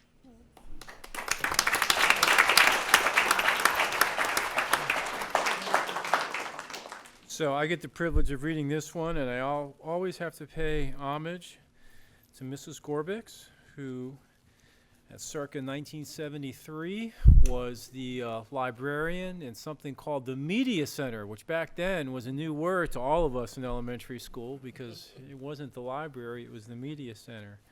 And she was always one of my favorite people. So with that, resolution, Board of Education of Charles County National Library Week, April 23rd to the 29th, 2023. Whereas in 1954, a nonprofit National Book Committee was established between the ALA and the American Book Publishers, and whereas in 1957, the committee developed the idea for National Library Week, hoping that it would motivate people to read and to support libraries. And whereas National Library Week is a national observance sponsored by the American Library Association, that's the ALA, and libraries across the United States and Charles County will celebrate on April 23rd through the 29th, 2023. And whereas the Board of Education recognizes that libraries provide the opportunity for everyone to pursue their passions and engage in lifelong learning, allowing them to live their best life. And whereas libraries strive to develop and maintain programs and collections that are as diverse as the population they serve and ensure equity of access for all. And whereas libraries adapt to ever-changing needs of their communities, continually expanding their collections, services, and partnerships. And whereas libraries are accessible and inclusive places that promote a sense of local connection, advancing understanding, civic engagement, and shared community goals. And whereas libraries are cornerstones of democracy, promoting the free exchange of information and ideas for all. And be it further resolved that the Board of Education of Charles County proclaims National Library Week, April 23rd to the 29th, 2023. And be it further resolved that a copy of this resolution be inserted in the minutes of the March 14th, 2023 board meeting. Signed by our Superintendent, Superintendent of Schools Maria Navarro, and myself, Michael Lucas, Chairperson.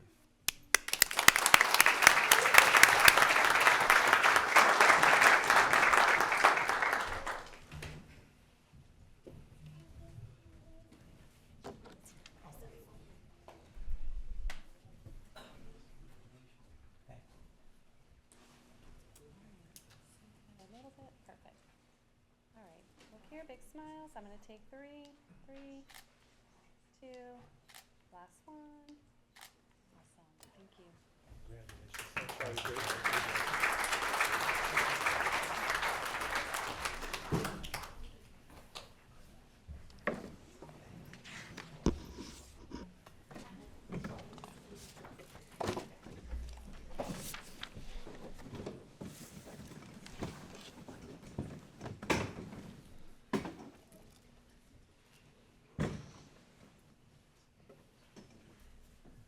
All right, Dr. Gill, how are you? Fine, thank you.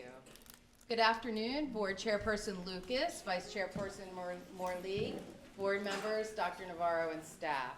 Today, it is my honor to turn the spotlight onto several Charles County Public School students who have been identified by their school principals as exemplary student models in the areas of academic achievement, personal responsibility, and career readiness.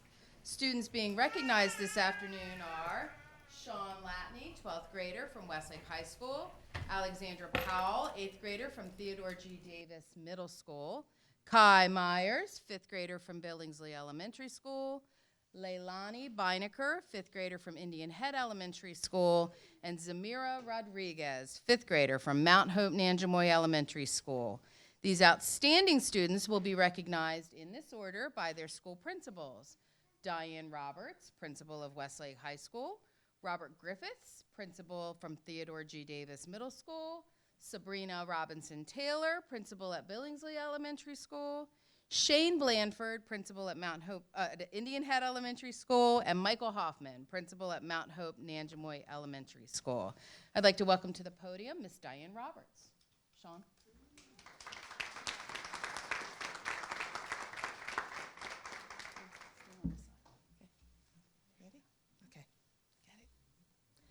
Good afternoon. I am pleased to present to you today Sean Latney, a 12th grade student at Westlake High School who is being recognized in personal responsibility. Leadership expert and author John Maxwell is credited for saying, "Leadership is taking responsibility while others are making excuses."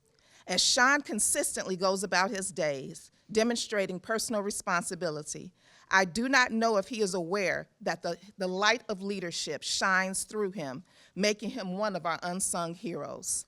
Because of Sean's daily interactions and acts of service, he was chosen for board recognition by multiple school staff members before we even asked for a nomination. Here are a few things that our staff has said about him. Sean is the true definition of a phenomenal student. He is always punctual, communicates effectively, and takes care of business. Sean comes to class fully prepared and even makes sure that his classmates have everything they need to be successful in the learning environment. One of his teachers said, "Sean is one of the kindest students I have encountered over my teaching career. Sean checks in to say goodbye to me every day prior to leaving school. He always makes sure that I am okay and tells me to have a good evening or weekend. He is a very responsible young man as reflected in his grades." Feedback from another teacher said, "Sean Latney is one of the best students that I have ever taught. He is a true scholar and leader who is willing to do the small things to be great in the classroom." Another staff member said, "Sean Latney is an all-around great student and an even better person. He always has a smile on his face and is always so kind to everyone at Westlake. He doesn't hesitate to help a classmate in need or shy away from having to put extra effort into getting the job done correctly. Sean always completes his work on time and with impeccable accuracy. He doesn't rush through his work, nor does he ever miss a deadline. He is the kind of student that every teacher can count on to do the right thing and to be honest and genuine with his answers. I am lucky to have gotten to know Sean over my 2 years at Westlake. He is a student that I will remember for years to come." I'm not sure if you are familiar with the characteristics of a high school teacher, but when they bestow these high praises on a student in the third quarter of a year without a snow day, Sean is doing something right. Sean has an overall GPA of 3.6 and is currently carrying a 4.0 for this school year. Upon graduation, he plans to continue his education at a four-year university.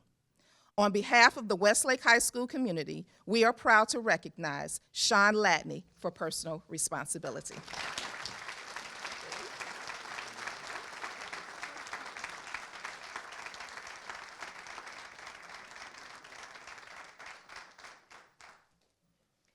From Theodore G. Davis Middle School, Principal Robert Griffiths.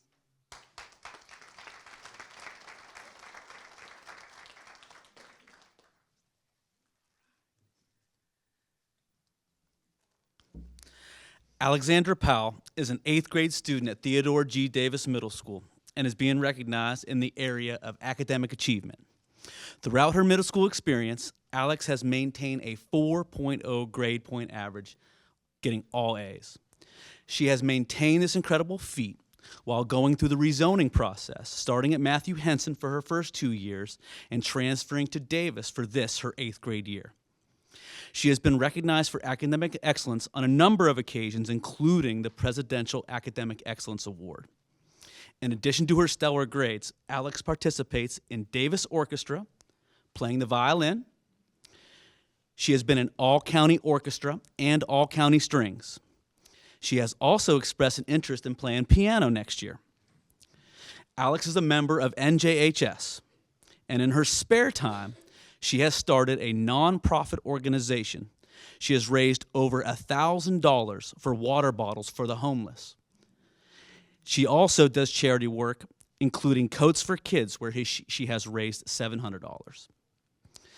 Alex participated in the Scripps National Spelling Bee, and she even represented Davis last week, again at the County Spelling Bee. Just recently, Alex has been accepted into the North Point CTE Criminal Justice Program. Alex made the Davis basketball team this year, and she is going to be a forensic scientist when she grows up. She starts that track next year in high school when she starts studying biology. I am extremely lucky to have gotten to know Alex this year, and I'm extremely proud to present to you all Alexandra Powell.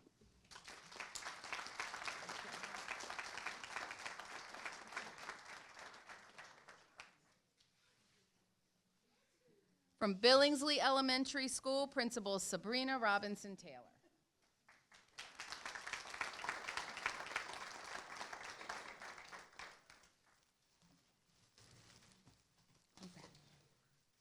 There you go. Thank you.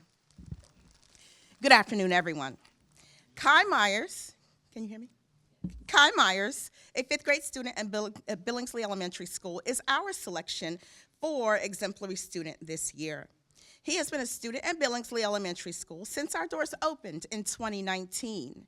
Kai has a natural love of learning.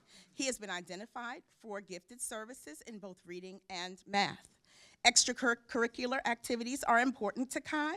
He is a participant of the following school clubs: MESA, VEX IQ Robotics, 5th grade math team, and our newly formed chess club.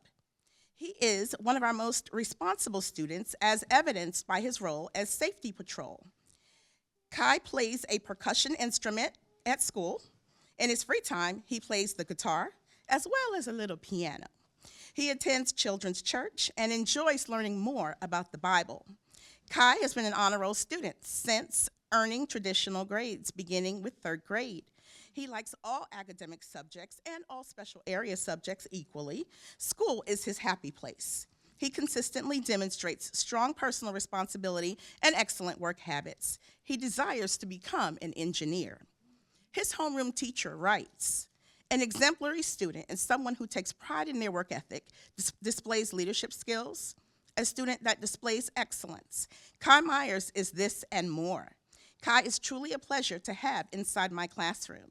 He is a conscientious, hardworking student that puts forth his best effort into his classwork and class engagement. Kai exceeds the expectations with the quality of his work. He is very respectful, both to himself, his classmates, and I. Kai's character speaks for itself. He is honest and trustworthy. He can be depended to do what he is asked to do. He seeks responsibility and follows through. He is kind, thoughtful, compassionate, interactive, and perseveres through any challenging task.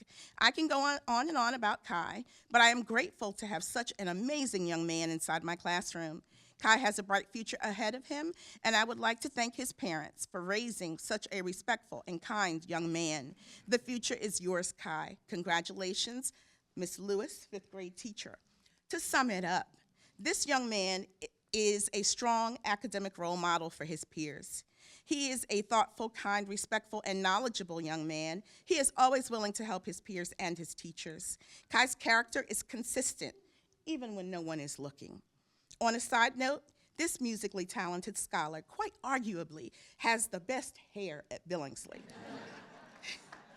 For these reasons and more, Kai Myers is deserving of academic achievement recognition. Congratulations, Kai.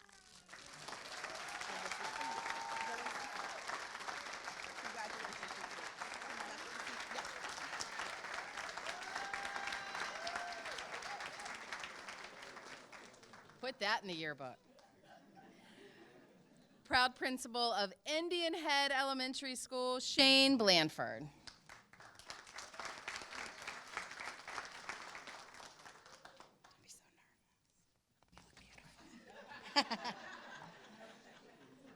Before I start, would you raise your hand if you're here for Leilani? She has quite the fan club. It is my pleasure to present to you Leilani Beinecker, a 5th grade student at Indian Head Elementary School. She is being recognized in the area of career readiness. I have known Leilani since her 1st grade year at Indian Head. I knew back then that she was a model student and that she would do amazing things. Leilani consistently comes to school each day ready to learn and demonstrates academic discipline by completing classwork and assignments on time. She's been identified for gifted services in reading and has been on the honor roll every quarter in 3rd, 4th, and 5th grade. She exhibits a growth mindset and engages in self-reflection of her learning often. Leilani is constantly checking in with her various teachers to ensure she is pushing herself to achieve her fullest potential. When I asked her teachers to share their reasons for choosing Leilani, they each had wonderful things to say. Mrs. Dalton, her math teacher, said Leilani is the very definition of an exemplary student and a constant role model for 5th graders. She goes above and beyond every day to ensure she is reaching her fullest potential. Leilani is the type of student that does not crave or require the attention of others, but rather always just leads by example. She is the student that is always doing the right thing, even when no one is watching. Mrs. Slater, Leilani's reading teacher, said Leilani does a wonderful job of steering clear of 5th grade drama and tries her best to ensure that those she surrounds herself with are role models for others. She's a risk taker and engages in class discussions daily. She understands that true learning occurs through struggle and in asking good questions of herself and her peers. Mrs. Berghofer, her social studies and writing teacher, said Leilani exemplifies our school 3 Rs every day, and is truly a classroom leader both academically and socially. I'm thankful for her as a student and for the positive impact that she's had on her peers in our class. Leilani is a member of the Indian Head STEM Club and is one of our most responsible safety patrols. Outside of school, she participates in gymnastics and helping her parents with her younger brother Xavier and her sister Tatiana. Her favorite subject in school is reading because she likes to read in her free time, especially this series, Babysitter's Club. When Leilani grows up, she wants to be a pediatrician so that she can be the first doctor in her family. She also wants to develop her own business of making lip gloss. She's already started making some of her lip gloss and has sold some to her friends for $1 each. She's still working on the name for her business, but I think Lonnie's lip gloss has a nice ring to it. I can't wait to purchase some myself. With her work ethic, creative nature, and positive attitude, I have no doubt that she will be successful in whatever career path she chooses. I look forward to hearing great things about her in the future, and I am sure her lip gloss line will be on the store shelves before we know it. On behalf of the students and staff and families at Indian Head Elementary School, I'm delighted to present Leilani Beinecker as our 2023 exemplary student.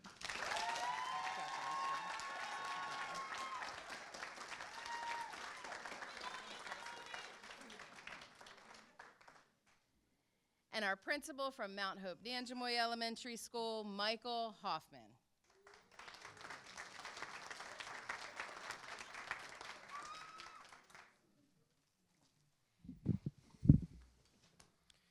Good afternoon. Zamira Rodriguez is a 5th grade student at Mount Hope Nanjemoy Elementary School and is being recognized in academic achievement. Zamira has attended Mount Hope Nanjemoy since 4th grade and has earned honor roll or principal's honor roll every quarter. She scored in the mid-5th grade level on the iReady diagnostic assessment, is reading above grade level, and scored proficient on MCAP in reading and math. Currently, she is a member of the MESA team, 5th grade math team, STEM Rocket Club, and orchestra.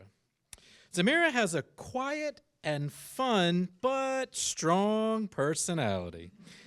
Zamira displays perseverance and collaborates extremely well with her classmates and teachers. She works hard, asks questions for understanding, and is constantly working to improve her academics. She is always willing to help her classmates and has great personal responsibility. She can be depended on to complete her assignments without needed reminders. In her free time, Zamira likes to hang out with her siblings, and she also likes to play soccer.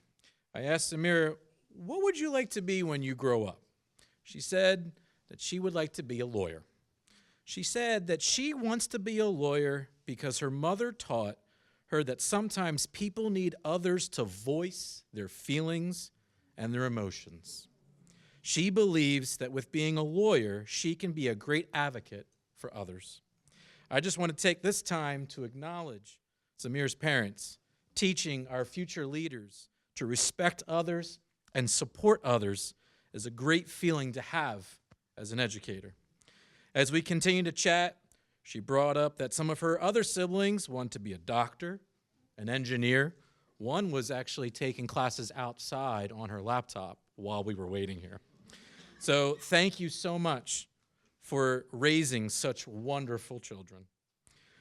I've only known Zamira for a couple years now while at Mount Hope Nanjemoy. However, I already know she is a student that will go extremely far in her educational and professional careers as she gets older. Mount Hope Nanjemoy is excited to recognize Zamira for the area of academic achievement and for all the great things Zamira accomplishes. We are extremely proud of you, Zamira.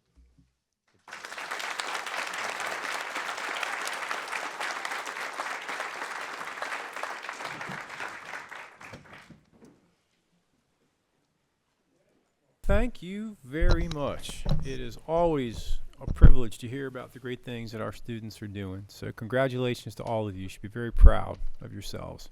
So Sean, how are you, sir? I'm good. How are you? I'm well. Thanks for asking. So your principal,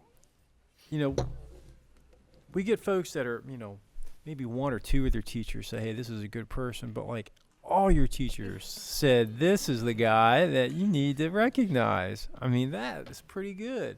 You're always prepared, and one of the best students ever taught. I mean, that's pretty high praise from a teacher. So good on you for that. It says, I wrote some notes down that you're always prepared.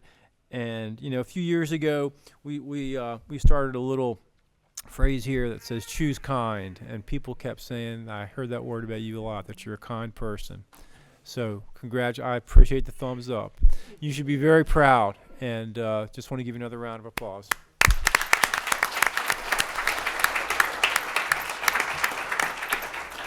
Alexandra, how are you? I'm good.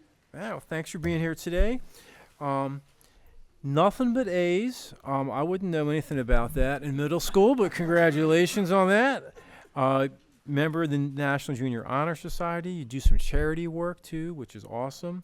And you play basketball, and you're going to get a North Point in the CTE program, right? That's great. It sounds like you know what you want to do. And you also play in the orchestra. What instrument was it again? The violin. The violin. Man, how do you have time to do all that? Is it hard? A little bit. Oh, you're succeeding, so congratulations. Thank you very much.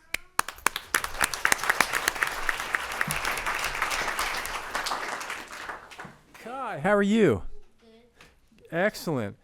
Boy, I couldn't write fast enough. Mesa, Vex Robotics, Math, Chess Club. I mean, you like to do a lot of things, huh? Now, it said it likes all your subjects, but do you have one that you really like? Do you have a favorite subject? It either has to be math or reading. Those are two really good subjects, so you can't go wrong with either of those. And you're in the safety patrol, and you're active in your church, which is a great thing, and you like music. So keep up the great work.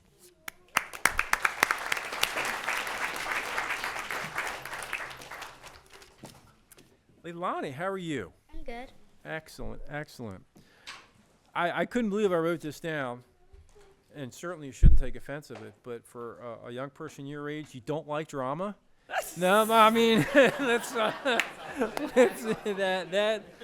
Miss Morley said, make sure you write that down. And the other thing, it said that you're a risk taker, and I like to hear that because there's nothing wrong with doing something and failing as long as you learn from it. So don't ever forget that. And you're a leader both academically and socially, and like your peers here, you're involved in a lot of things in STEM, and you're on the safety patrol, and you like to help your family that's behind you. That's awesome. I'm sure they appreciate that. So again, congratulations. You should be very proud of yourself. Thank you.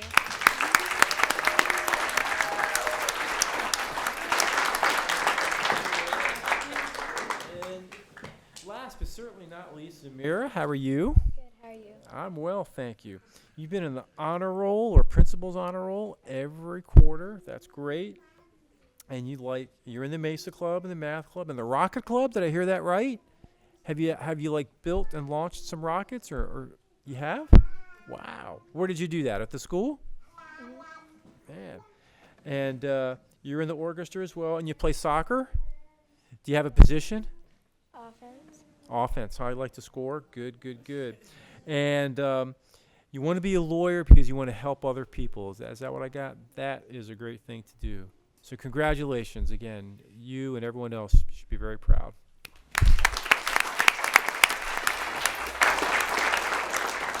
We've heard your principles. You've heard me speak a little bit, but we're going to give you a chance to say a few words if you'd like, and we're going to start down here with Sean and work our way down. All right, well, I would like to say thank you to Westlake itself for a great 4 years. It's been a wild ride, and would do anything to do it all over again. I'd like to thank Ms. Roberts for picking me for this award, and also I'd like to thank all my teachers, staff members, and friends. Love them all. I'd like to thank my mom and dad, have done everything for me since day one, and God bless. Mom and Dad did a great job.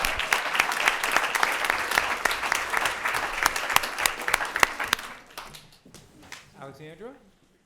Well, I'd like to thank Davis for allowing me to be here right now, and Mr. Griffiths for selecting me for this award. It's really a blessing to be here. And I would like to thank my parents for always supporting me, even when, I didn't really know what to do with myself sometimes. And for always pushing me to do my best and to be the best version of myself. So I'd like to thank them for that. Wow, well said. Thank you.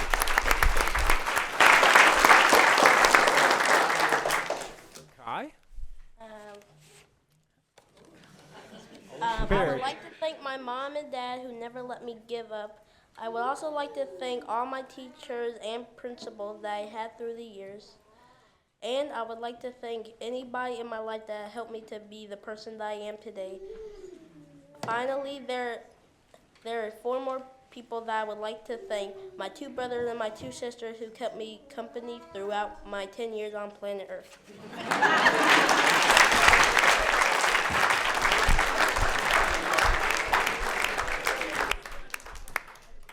That was very good. Leilani? So I would like to thank God for always being beside me throughout my whole life, and my parents for pushing me to do my best that I can, and my pastors for praying for me because it's working. And I want to thank all of my teachers I've had at Indian Head Elementary School because they've all helped me get here. And I want to thank everybody in my family because they have all been cheering me on since day one. Awesome. Thank you.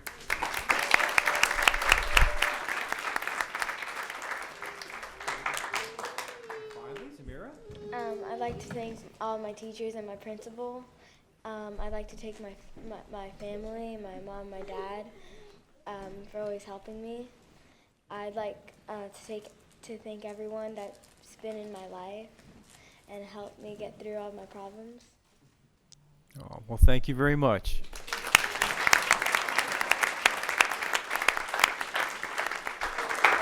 All right, stay right there, and we're going to come up and shake your hand and give you a couple of gifts, and then we're going to take some pictures, okay? Sound like a plan? All right.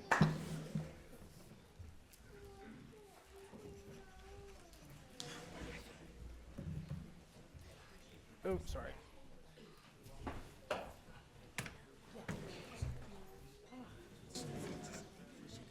Oh, the bags?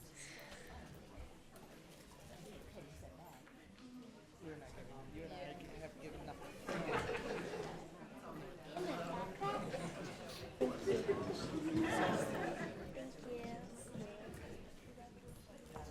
Thank you. Thank you.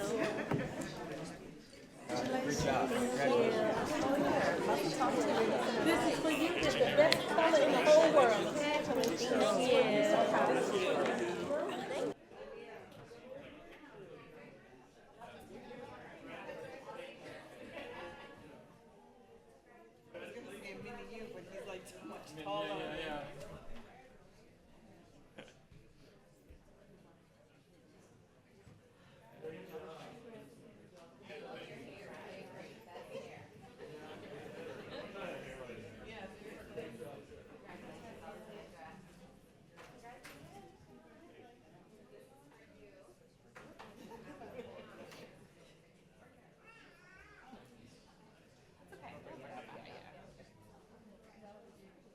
Yeah, bring it up, yeah.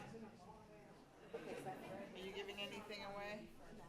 Oh, do I have to take the picture? I ain't gonna picture.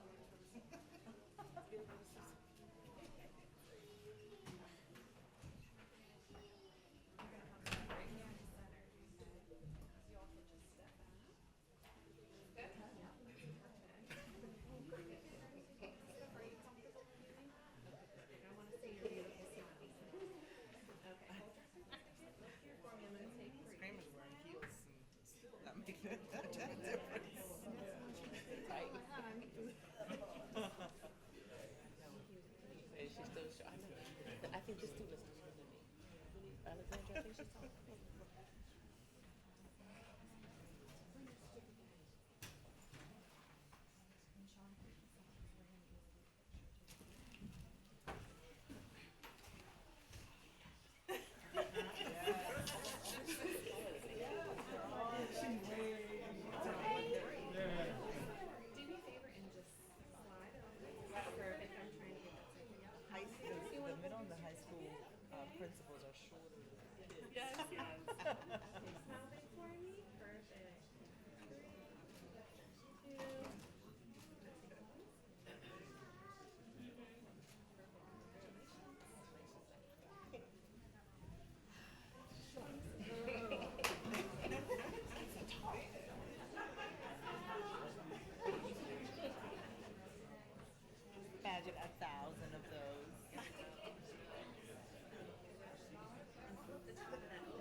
Dad?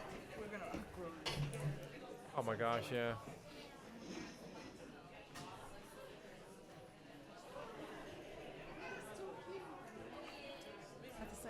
Well, you know what? I know. I think, in all seriousness, you need to think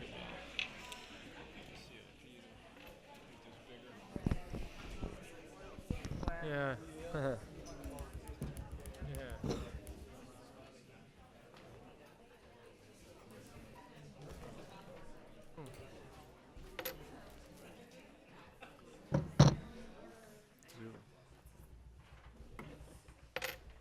Did we lose somebody? Oh no, she's ready. Yeah, just wait a minute. Yep. Uh-huh. How are you? Give me in your hand.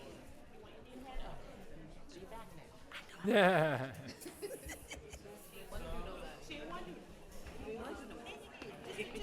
I ain't got to talk.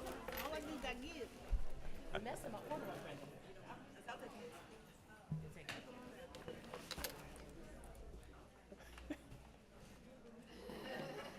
I ain't got to talk, right? No, you don't.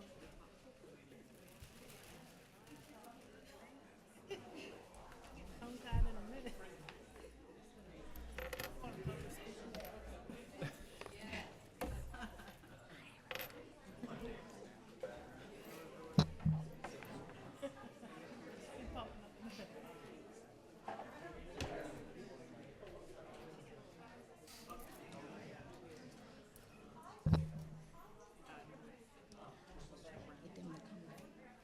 Okay.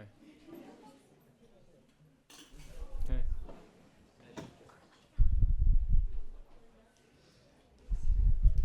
Whenever you're ready. Ready? Yep. Good evening, Chairperson Lucas, Superintendent Dr. Navarro, board members, executive staff, colleagues, friends, and family.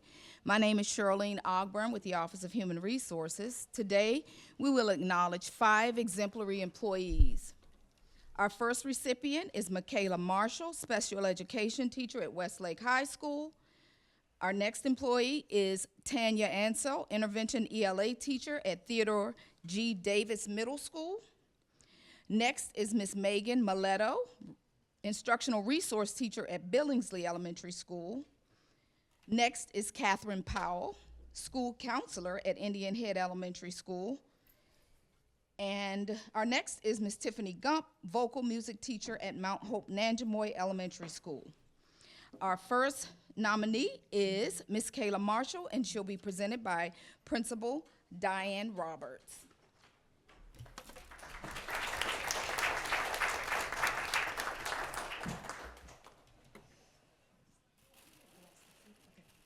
Good afternoon again.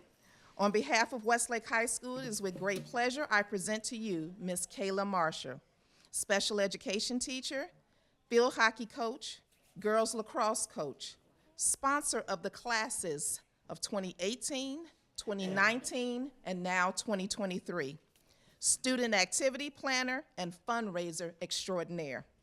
As an instructor, Ms. Marshall demonstrates flexibility and the ability to engage students at all academic levels. She builds positive relationships with students, provides timely communication and feedback to our parents, and supports her colleagues. Whenever we are in the bind and need someone to make the impossible happen, we call on Ms. Marshall. She gathers the resources, even if that means enlisting her amazing parents, who are here today, who were previously honored as the Charles County Public Schools Volunteers of the Year, her brother, who serves as a long-term substitute in our building, or her sister, who I will give an honorable mention because she teaches at another school.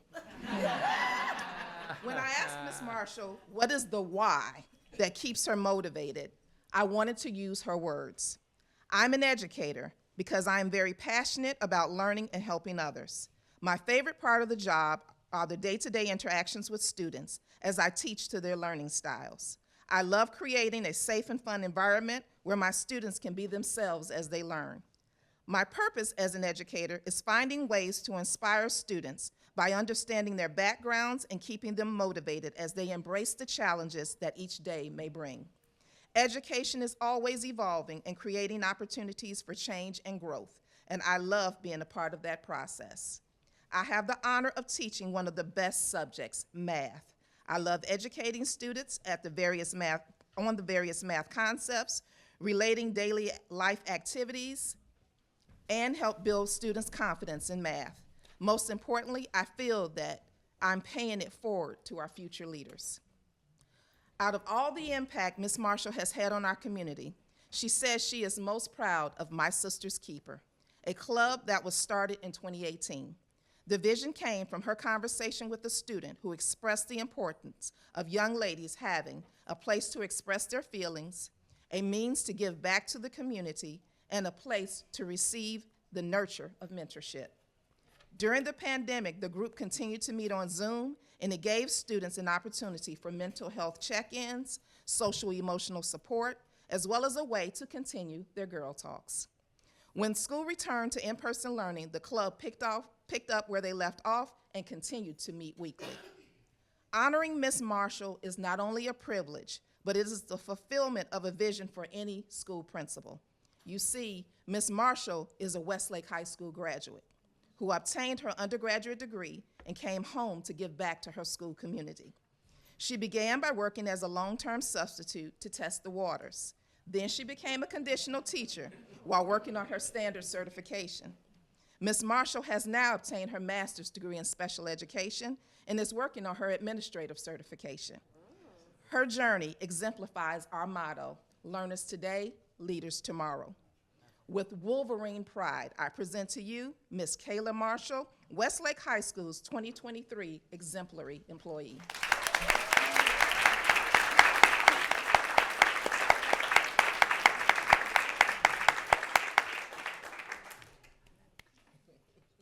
Our next recipient is Ms. Tanya Ansell, and she will be represented by her principal, Robert Griffiths.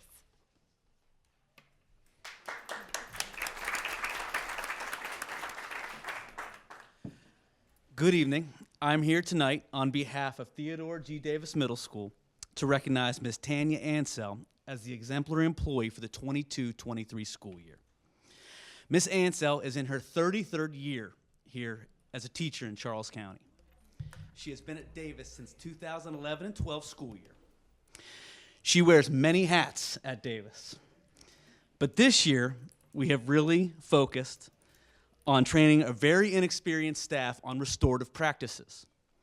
She shows teachers how to make this language an everyday norm at Davis and has shown the staff a number of ways on how to implement restorative practices in their own classrooms, as well as within their teams and committees when dealing with each other.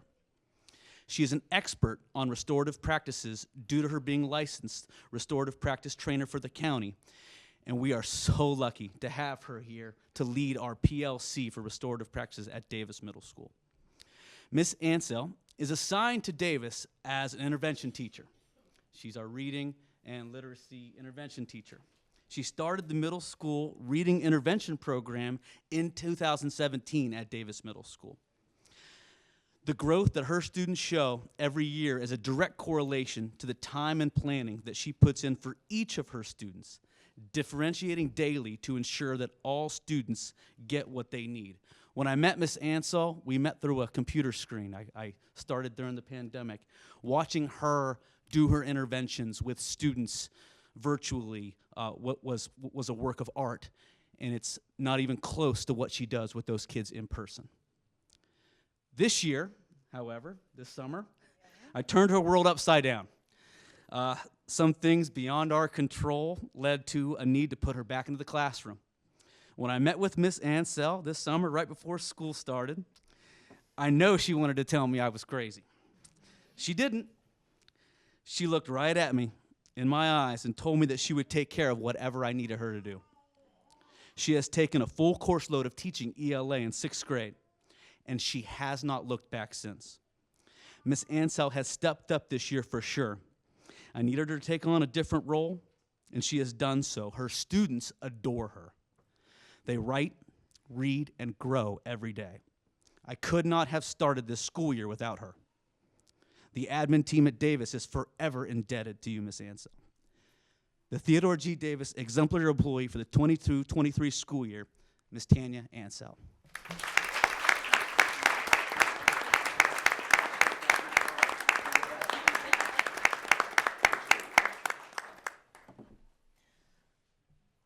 Our next recipient is Ms. Megan Miletto, and she will be represented by her principal, Ms. Sabrina Robinson Taylor.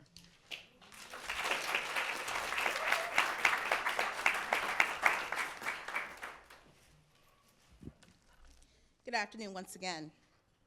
Megan Miletto is the instructional resource teacher at Billingsley Elementary School and our selection for Exemplary Employee of the Year. She began her career as a second, third, and fourth grade classroom teacher from 2006 to 2015 at Dr. Thomas L. Higdon Elementary School. As a classroom teacher, Ms. Miletto served as grade level team leader and PBIS team lead. Miletto then transitioned to Malcolm Elementary School, where she spent 4 years as an instructional resource / math teacher. When Billingsley Elementary School opened in 2019, Mrs. Miletto was selected to fill the same role at the new school. We have been lucky to have her for 4 years. Mrs. Miletto is an active instructional leader in our school. She serves as a daily math resource to 31 classroom teachers.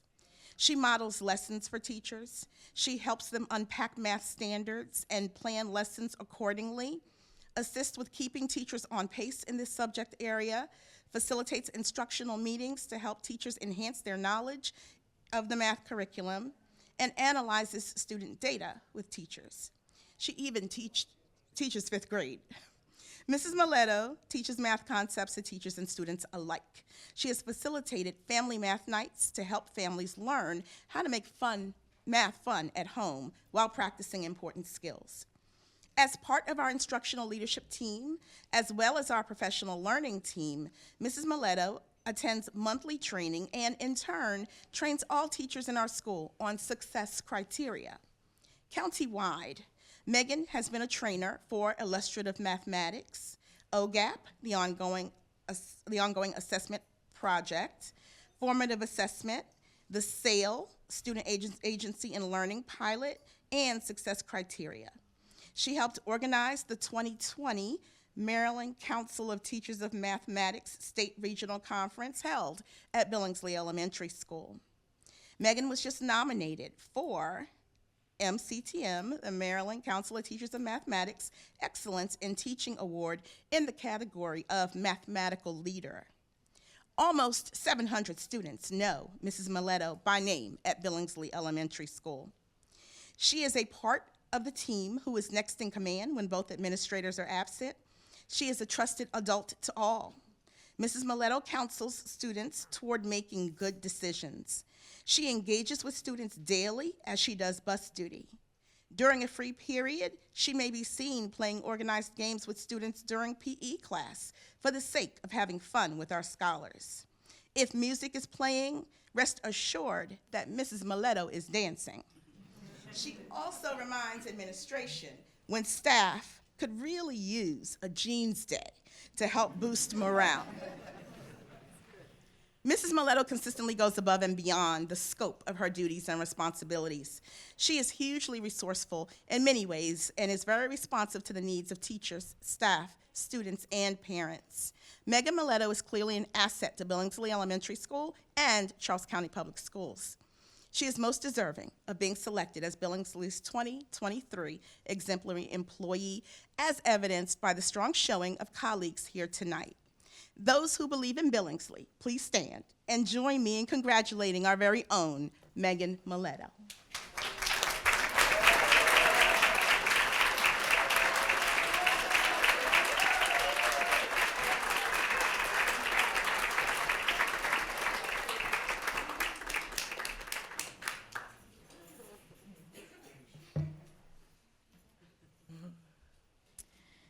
Our next recipient is Miss Catherine Powell, and she'll be represented by her principal, Shane Blanford.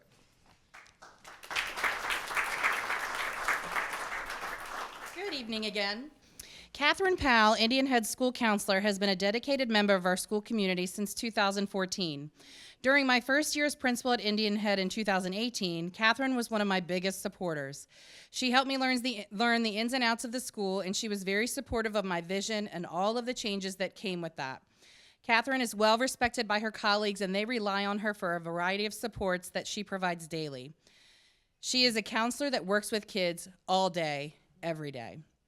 She is constantly meeting with students for lunch bunches, creating social skills groups to help students navigate being part of a classroom community, doing monthly counseling lessons, supporting students in crisis, the list goes on. She consistently receives ratings of highly effective on her formal evaluations every year, and in my 5 years of working with her, I can attest to her excellence in this position. Along with her daily responsibilities, Ms. Powell takes on a variety of extra activities for students and staff throughout the year. Some of her big hits are the Black History Month Family Trivia Night, anti-bullying poster contest, cookies with the counselor, monthly core value nominations, and of course, Career Day. She goes above and beyond to plan activities that are relevant to students and that support their social emotional being daily. Tiffany Jenkins, our new school psychologist, said, "From my first day at Indian Head, Catherine has been super helpful and supportive. She's always willing to answer any questions and has set an amazing example of what true compassion looks like when working with students and families. I'm truly honored to work alongside with her every day, and she's so deserving of this award."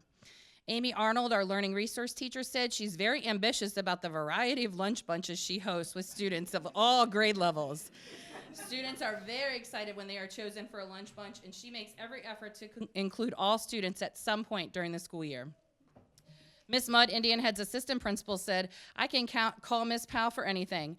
She's always available to assist with challenging students, call parents for a variety of reasons, provide support and resources to families in SST meetings, and is just always there when I need her. She's a valuable asset to our school community, and she plays an integral role of the day-to-day operations of our school." In my opinion, one of the most noteworthy things about Catherine is her ability to work with students that have significant behavioral and/or emotional challenges. She has such a compassionate way of working with those students that helps them de-escalate, and she provides them and their families with strategies to help them be successful in the classroom setting. I've thoroughly enjoyed getting to know Ms. Powell in our 5 years together, and I look forward to many more.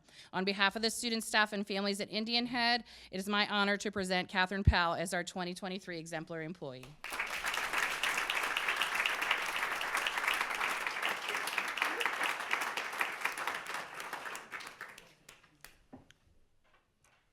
Our final, but certainly not least, exemplary employee recipient is Miss Tiffany Gump. I told her I wasn't going to get that wrong. Tiffany Gump, a vocal music teacher at Mount Hope Nanjemoy, and she'll be represented by Principal Michael Hoffman.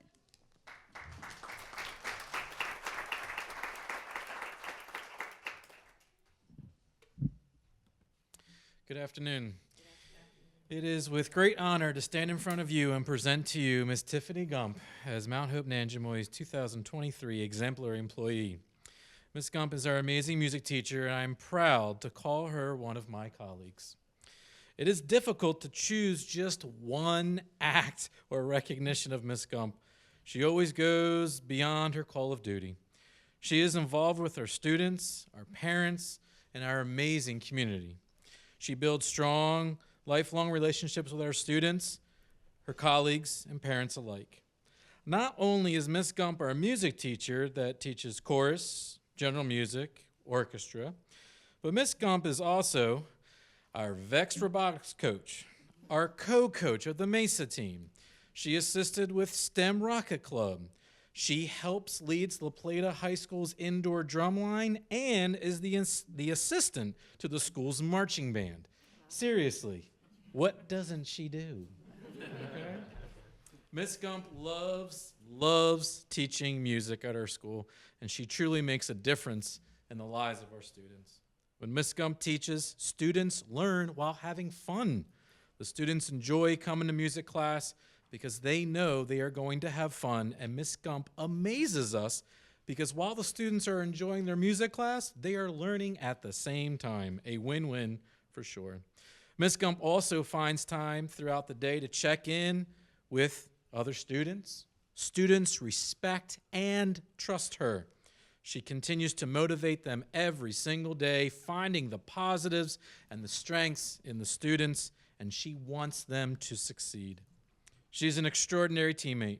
She assists others with their needs and helps students in the classroom with the other core subjects like math and reading and writing.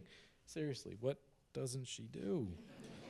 Outside the classroom, she brings more and more highlights to our students. Aside from all her work with the VEX Robotics and MESA teams, Miss Gump and our choir attends the annual Christmas tree lighting ceremony at the Nanjemoy Community Center, and the students carol for all the guests. Our students and Miss Gump were also visible during the month of December at the Board of Education, and they were caroling for the staff as well. Miss Gump is another prime example of why Mount Hope Nanjemoy is a wonderful place to work and teach at, and our school community is extremely lucky to have her. Thank you.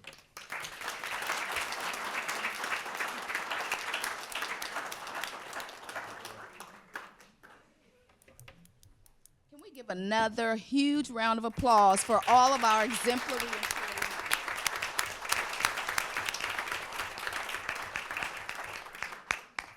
Mr. Lucas. Thanks.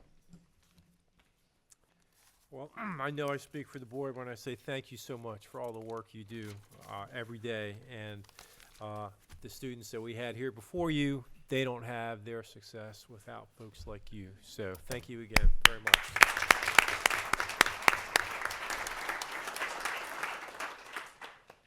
So, Ms. Marshall, how are you? I'm good. How are you?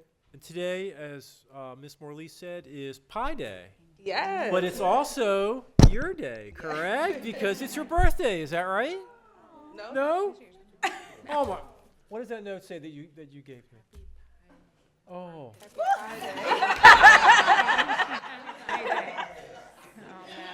Say Happy Pi Day. I read it without my glasses. That's what happens when you pass notes in class. All right, my happy birthday whenever it is. My first faux pas of the evening. So you do a lot of stuff at your school, as evidenced by your principal and what they said. And this is your fourth or third class sponsor? This is my third. Third, wow. I'm sure there'll be a fourth, but good on you for doing that because that's a lot of work. And your coach, and here's the one thing that I wrote down, you make the impossible happen. So that is pretty good accolade.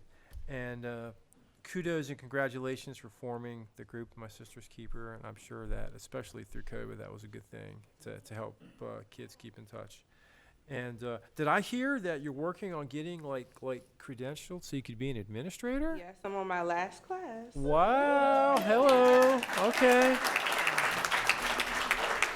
All right, well, maybe we'll see you on a list sometime in the future somewhere. So, well, congratulations again. Thank you very much. All right. Miss Ansel, how are you? Fantastic. Okay, so you passed me another note. This is where I'm supposed to look to Miss Smith? Okay, all right, that one I got right. All right, well, Miss Smith and her family say hi. So she's with us virtually today. Yes. Hello. I have both of her children in my class. That's okay, well, 1 out of 2, I got something right. You've been teaching for over 30 years. God bless you, and thank you for doing that. And having someone with your skill set to teach and mentor folks about restorative practices is invaluable. Yes. And just want to thank you so much for that. Yeah. And I like what your principal said. I mean, it's not the first time people said it, but your work is a work of art. I mean, people talk about teaching, and is it an art or is it a science? And the answer is yes, because it takes both those things. And your students adore you, and kudos to everything that you've done. Thank you so much. Thank you.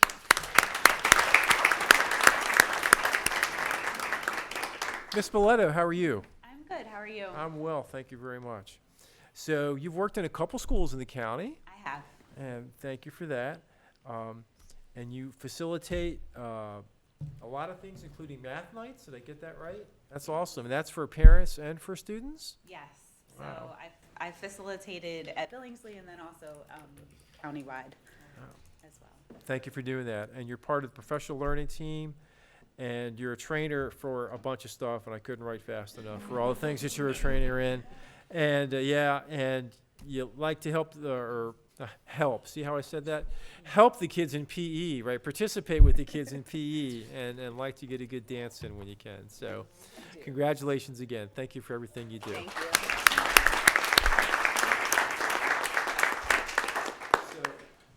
Miss Powell, how are you? Fabulous. Yeah. So, I was reading through. You know, we get these like write-ups. The write-ups they submit that for the award get sent to me. But I just like to listen and jot down things. But I was looking through all your stuff, and boy, pretty extensive. I mean, a lot of things in there. Appreciate the fact of all the things that you lead. Your like your anti-bullying, campaigns and activities, and you were invited by a parent to speak at something kind of on a local or national level. Is that right? Local, yes. I was invited to speak at a preteen summit by one of my students' parents. That's awesome. They obviously have a lot of respect for you. And cookie with a counselor, I like that. Yeah, I would be there all the time. And it says that you're with students every day interacting with students, and that personally you're always looking to grow. Yes. As a teacher, as a professional. So thank you again for all you do. Really appreciate it. Thank you. All right, and Ms. Gump, how are you? I'm good. How are you? And you go, my big takeaway, you go beyond the call of duty. And your principal couldn't stop talking about all the things that you do.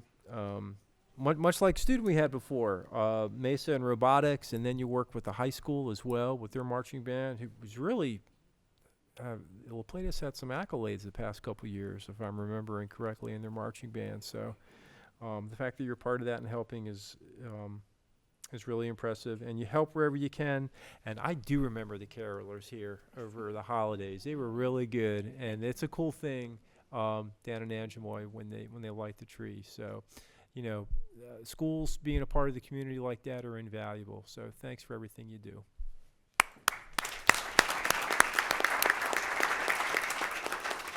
Okay, so we'll give you a chance, and we'll start here with Miss Marshall, whose birthday it's not today.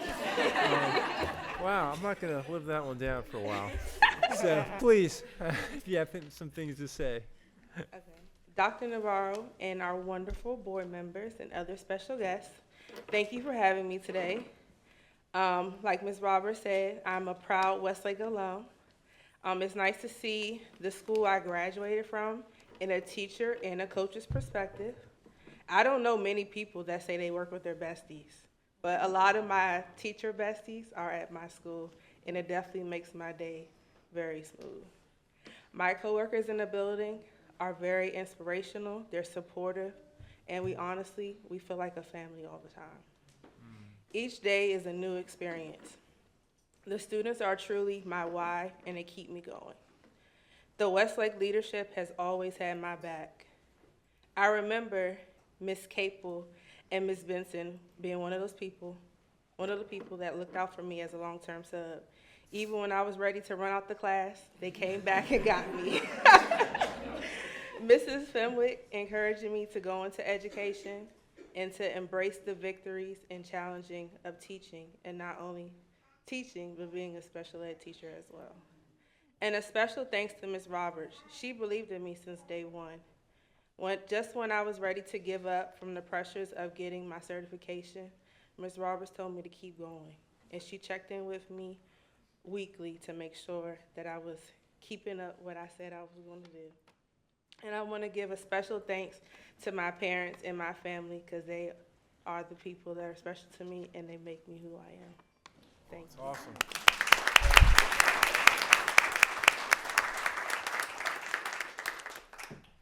Ms. Ansel? Well, I didn't write any notes, but I was prepared. I want to thank my administration for selecting me for this honor. This is very nice. After 33 years of working for Charles County, I am proud to have done that. I love what I do. I absolutely love what I do. I hope I inspire my students for their love of reading and writing. Restorative practices, I think, is something we all need, especially in today's world in our schools. We need to be showing people how to do that, making those connections with our staff members, with the students. So I encourage you to please keep putting that into the school systems. It's really important. And I just want to thank my husband and my friends for coming and supporting me tonight. So thank you.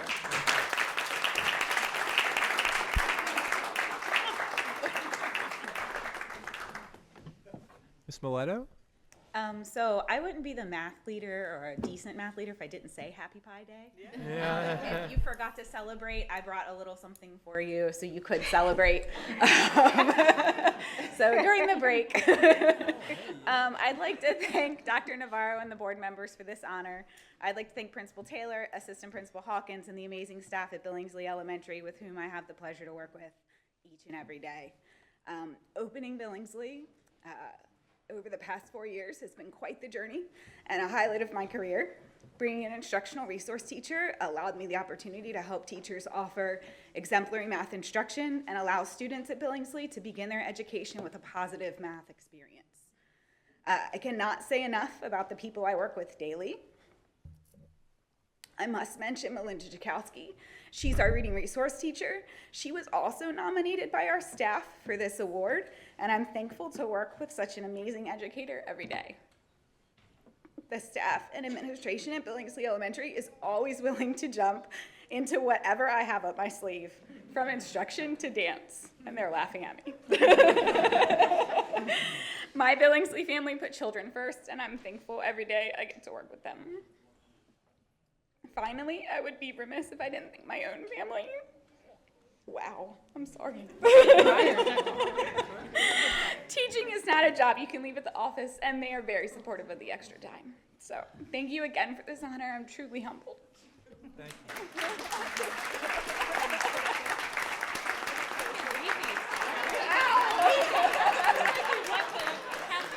Oh my goodness.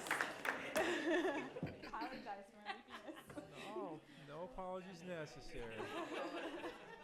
Miss Powell, as long as you still have pie, it's all good.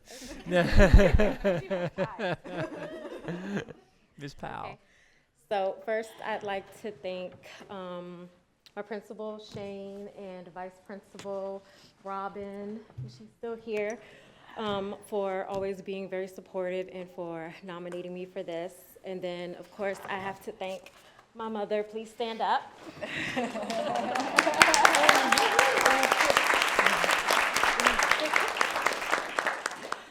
For always supporting me and pouring love into me, as well as knowledge and guidance. And with her, today she brought my Aunt Jocelyn and our wonderful family friend, Carol, to support me as well. And they are always also pouring into me love and knowledge and positive affirmations. I first earned this award, I believe it was like 2016 or 17, and at the time, I thought, what did I do to deserve this? Because I didn't really know.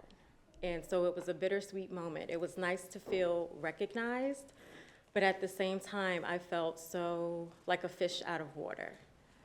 And now, some years later, I know that I've earned this. I know that I've learned this because I dedicated myself to learning more strategies and theories and working with students. I know that I've earned it because when I am approached with an issue, there's so many times where I just instinctively know what to do, and it just immediately comes to me. And I know that I've earned it because I've worked really, really hard for it. And I give my students what my mom gave to me.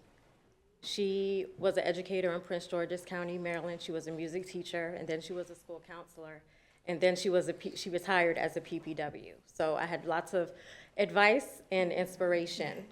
And Everything that she has given me that she's used in her career and also as a parent is what I bring into my office every day, because I know that school is like home for many students. And I know that my office is a safe place for them and they feel comfortable there and accepted.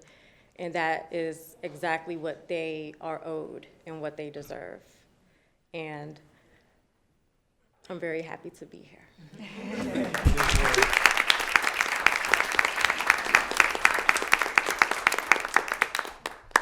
Hi, Ms. Gump. Of course, I would like to thank Ms. Navarro and the board for allowing me to be here today. It's a great honor. I'd like to thank Mr. Bodemer and Mr. Blumhart, who also work here at Central. They're always supporting me. They do everything. If I have a problem, pick up the phone, yo, they're always there to help.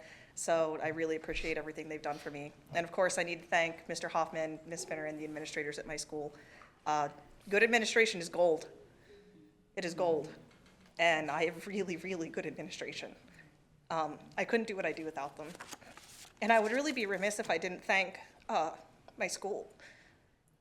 I'm not from here. I actually taught in Pennsylvania for 8 years, and that was my home. And my family, my friends are all there. And working at Mount Hope, I'm home again. And that just means so much to me. It's a small school, but I really like to instill in my kids, even though we're small, we're mighty, we're powerful, and we won't be ignored. And when there's an invitation to go somewhere, we are going, and we are going, and we're going to be proud. And we are going to represent our school and make everybody notice us in such a positive light, which is why I'm so big about, the board wants us to sing, let's go, come on, put your shoes on, let's go. It's so nice that when I drive around La Plata and I see things growing and I see so much development, there's still a small community school that I can call home. And that matters. You have more time for relationship building in the small schools, opportunity to get involved. Like my principal said, I like to do everything. And I don't feel overwhelmed because I can build those relationships with those kids. And they're amazing because it's really a community environment. Every tree has its squirrels, but they're lovable. And they support me. They support me just as much as I support them, and I couldn't do what I do without the environment that I work in. And lastly, I want to thank my fiance. He's actually not here tonight because he is working a fundraiser that I'm supposed to be at. So I've been texting him, hey, is everything okay? He's a first-year teacher over at La Plata, which is what got me involved with the marching band and the indoor drum line, which that's kind of his love letter to me, is that indoor drum line. I've done it for 22 years. And when he got that job, he's like, we're doing it. We're doing it this year. So look for your invitations to our preview show, because that's big on his list. He wants to invite everybody to come and see it because it doesn't exist in Southern Maryland, and it has my heart. So I thank you for everything that you've done to support me and help me find my new home. Thank you. Yeah.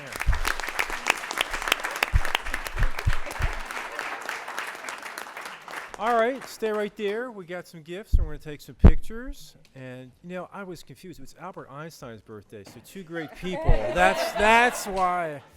I got a oh. Not ending with that note. I'm not taking that out. Mike. Oh, Lord. It doesn't matter.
I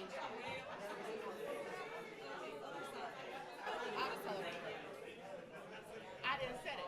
Yes. Well, no, Shelly has to do her pictures. I think she's gonna get it. Yeah, I mean, it's nothing we can do. Yeah.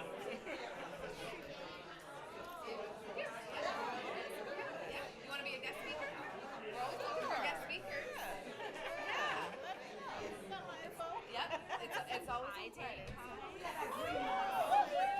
Don't mind if I do. Oh my God. Did you see my dear? I do. You should see my posting. One of my friends said, I can't believe you posted 11 things that you should know about. I've been seeing on my Facebook page. That's okay. Thank you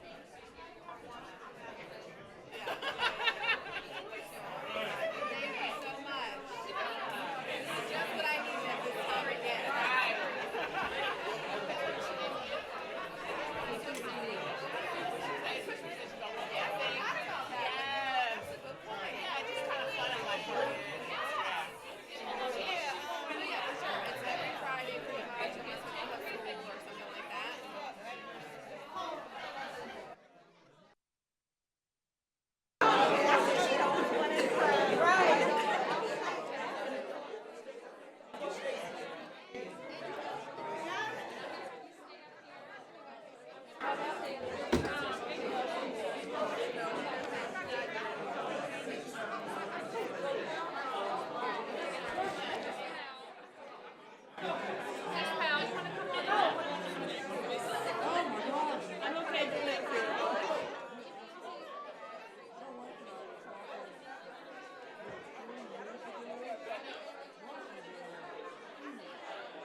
Al, can I get you to come up real quick? And where's Miss Mileto? Go ahead and come on up. It's okay. Bring this for me.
I went outside that door. It feels so good out there.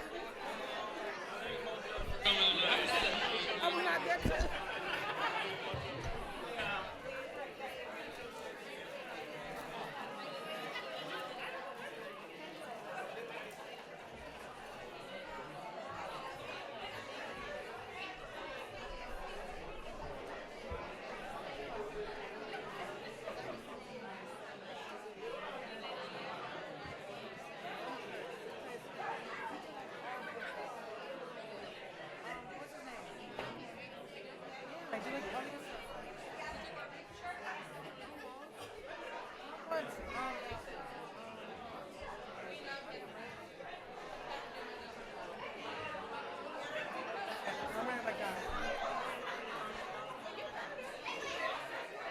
letter we sent to the House.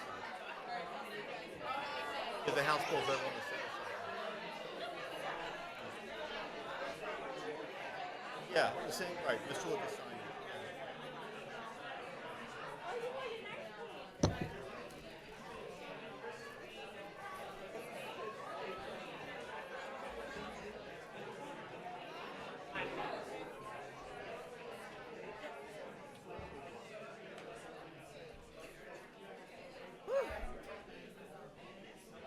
Give me some time to put some lotion on.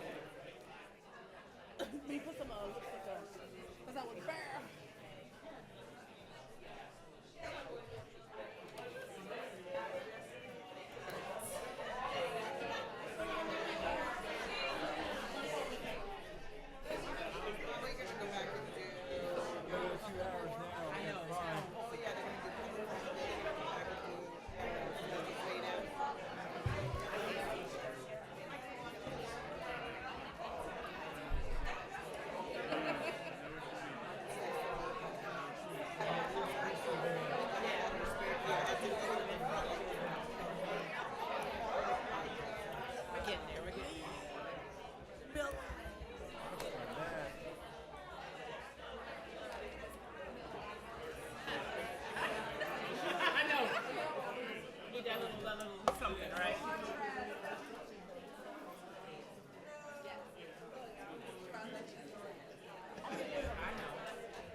She forgot the code. Yeah.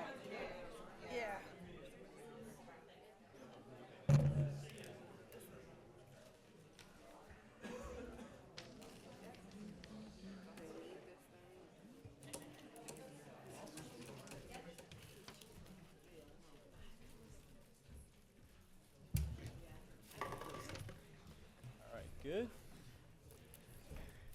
Okay, thank you, everybody. It's time now for public comment. Mr. Schwartz. I will read the rules for public forum. Speakers should identify themselves. Statements should be brief to the point and limited to 3 minutes or less. Board members should not be expected to respond during the forum to statements made by speakers. When appropriate, CCPS staff may address the speaker's concerns directly. Statements should relate to Charles County Board of Education agenda items or any education-related topic with the following limitations. Personnel matters, pending or potential appeals, or the comments regarding the actions or statements of individual staff or the private lives of any individual are not appropriate topics. Proper language and decorum are required at all times. Our first speaker this evening is Jana Heil.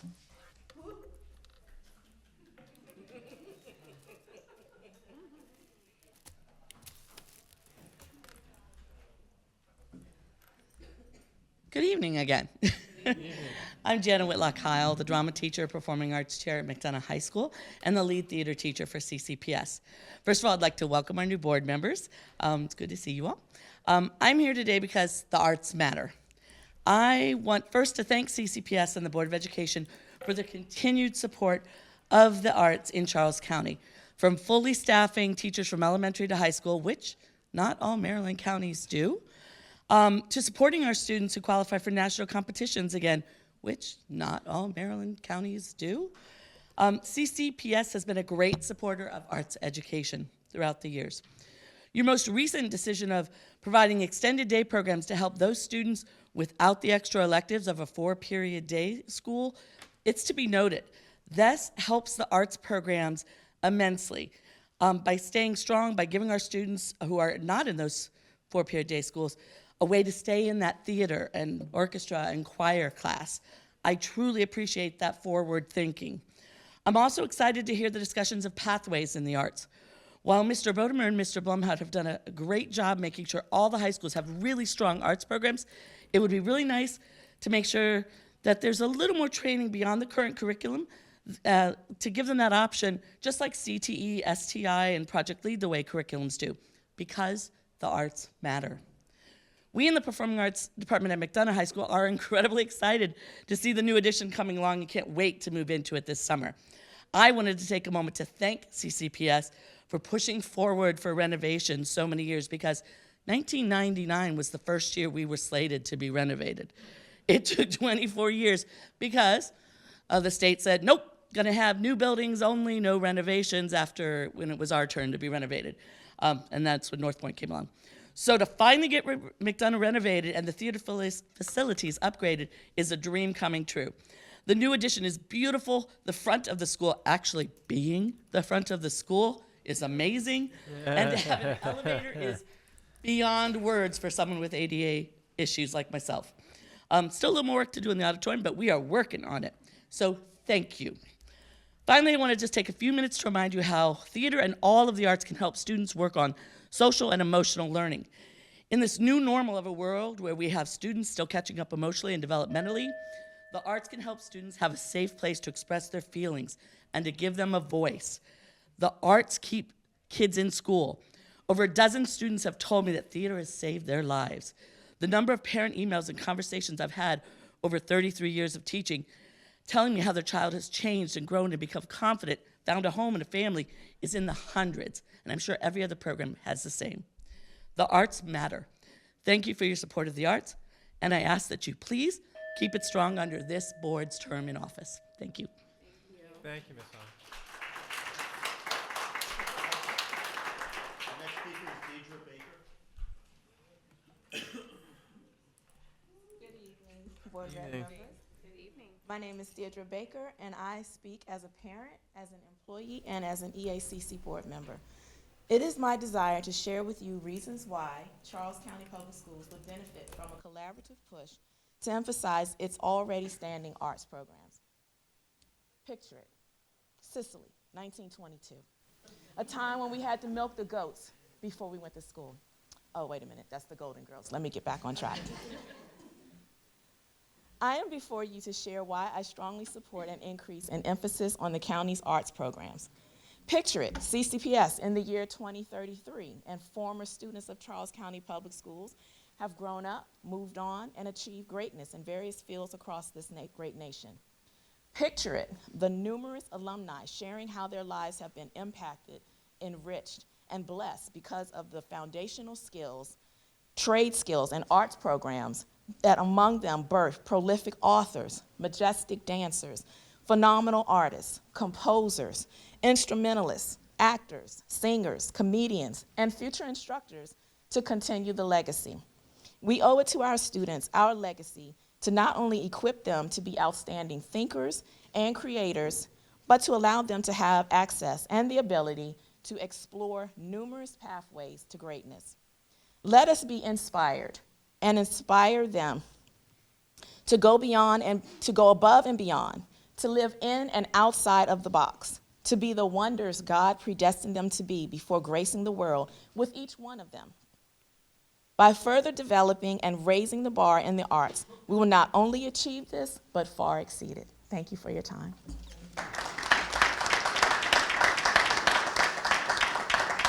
Our next speaker is Douglas Paul.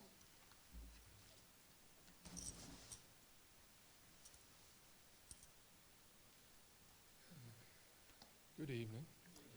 I'm Doug, and I'm just here as a parent. I don't work for the school system. So, the last time I was here to talk about the sustained assault to my daughter, I knew you guys weren't going to listen because none of you objected to the passage of SB 119.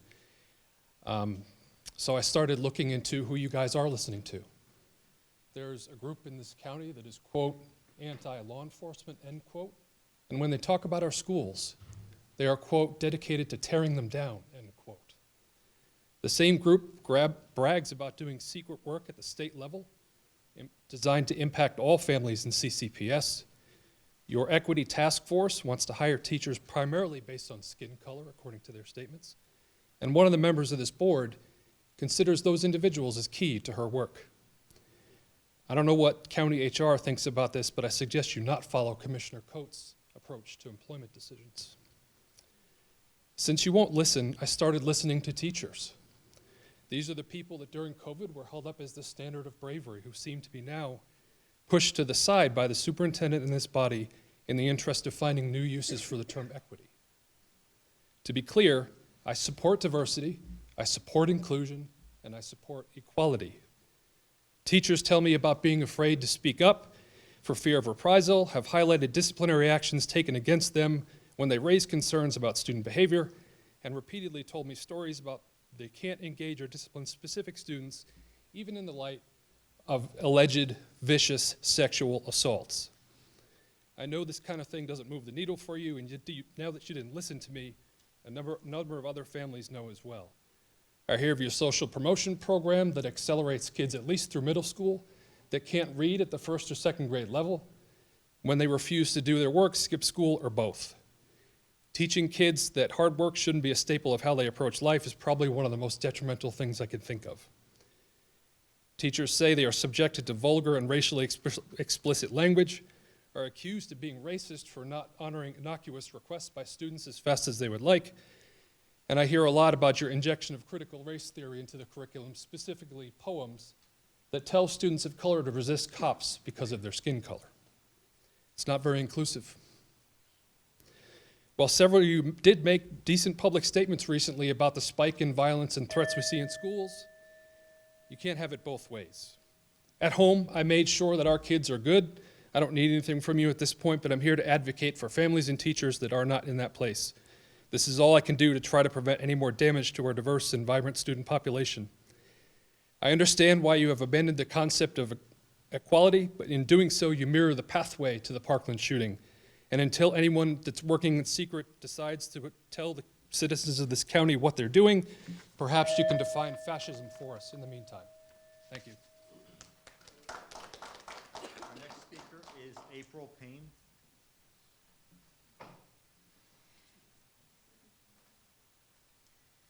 Good evening. My name is April Payne, and I'm here tonight to implore the board to provide a school system-wide bathroom policy and engaged leadership on a parental concern. I have 2 children at Pickawaxen, and I have serious concerns about the bathroom policy at their school and across the county, mostly the lack of policy. At Pickawaxen, there is no consistent bathroom policy. In some classes, it's once a week. In others, it's 3 times per quarter. In others, it's simply no. They can't go in the first 10 minutes of class or the last 10 minutes of class, and there's not enough time to use it in between classes. This is not unique to Pickawaxen. A poll I conducted in the CCPS community showed that of the 418 votes, 83% of people replied that yes, their child has been denied the ability to use the bathroom when they've asked. That's 347 children. There were heartbreaking comments that I wish I had the time to share, but I don't. I asked for the policy on this from the board and nothing exists. I asked for the policy on this from the principal, no response. I expressed my concerns to the VP and I was told it's up to each teacher. Where is the leadership on this necessary topic? Inaction poses long-term risks to our children, such as UTIs and anxiety, chronic pelvic floor issues, and the increased and unnecessary risk for a menstruation-related accident that a young girl would find traumatizing. I believe a teacher's path to say yes is difficult. They have to stop instruction and sign an agenda book. This school-imposed procedure is disruptive and is maybe inadvertently causing teachers to decline student requests to perform their bodily functions. I've heard the why, and it's not convincing. I've also been told that bathroom passes are limited because of a select few abusing it. Bottom line, a child determined to be disruptive will find a way to be disruptive, whether that's in the bathroom, classroom, or hallway. The mass punishment for all because of the behavior of a few is just lazy and uninspired procedure making. It's also inequitable to females and others with medical needs. This is improperly being used as a tool for classroom management. So I'm imploring you, the board, to provide school system-wide leadership and policy on this issue to all schools so that no young lady faces embarrassment, discomfort, or ridicule because of a bodily function she cannot control and is just learning how to navigate in middle school. Teachers should not be in the business of determining who really needs to use the bathroom. Please take this matter off their plates by developing a fair policy for all. Until a fair policy is enacted, I'll be back to speak regularly and share those comments that I heard, because that's how important this issue is. For now, I'll end with this. I know we have a lot of females on the board. Do you know the panic you feel when sitting at a desk after being denied the ability to use the bathroom, terrified that you're bleeding through your pants? Afraid to stand, to look down at the chair, the frantic feeling of asking a friend to check the back of your pants for you before you go into the hallway and face the shame of your peers, who would certainly be relentless, take photos, airdrop them, post them on social media. What if this was your daughter? How far would you go to protect her from a traumatic experience like this? Thank you. Next speaker is Crystal Magana.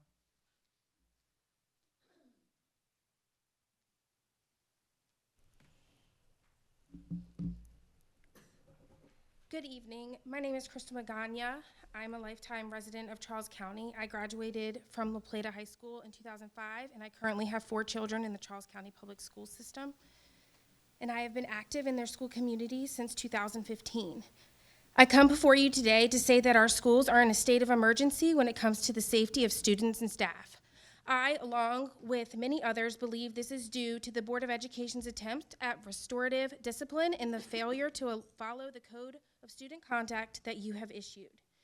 In February, I attended a PAC meeting where I was a representative for Piccowaxen Middle School. We were given a presentation about safety and security by Jason Stoddard. It was very informative, and I urge every parent to attend one of his presentations. However, there was no mention of consequences in the presentation, and it left most of the people in the room with questions regarding disciplinary actions. I'm sorry, I lost my place. I'm very nervous. Disciplinary taken when children are displaying dangerous and disruptive behaviors, especially for those children who repeatedly demonstrate these behaviors. I was advised to educate myself in FAPE, IDEA, 504s, IEPs, and the Charles County Public School Code of Conduct. Since that meeting, I have been doing just that. I lost my space again. It seems as if administrators are using 504s and IEPs as an excuse for not suspending and expelling children with extreme behaviors. I am also aware that there is a guideline from MSDE stating that no child should be removed from a learning environment unless they pose a serious threat of harm to themselves or others. But what is serious? Who makes that decision? Because it seems to me that what's serious to me might not be serious to you. My daughter came home from school and described an incident that I could not believe. She said she didn't have instruction during 7th or 8th period due to a student flicking lights on and off the entire 7th period. Then that same student entered her 8th period class and refused to leave. I thought she was exaggerating. I called the school concerned and found out that it really did happen, and the school was doing all they could do. That student and others have been terrorizing the school repeatedly with little to no discipline. That is a direct quote from multiple teachers at the school. I have lost count of the amount of messages I have received from teachers across the county in all grades asking me to speak for them today because they are afraid to speak negatively about their employer. This is impacting our children's education daily, the children that want to be there, that want to learn. Children who are not in their classroom are able to disrupt their environment.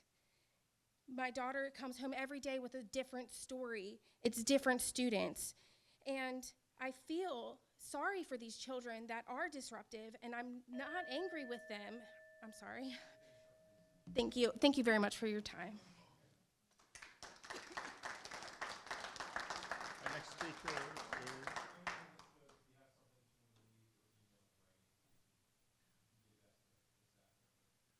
Our next speaker is Derek Terry.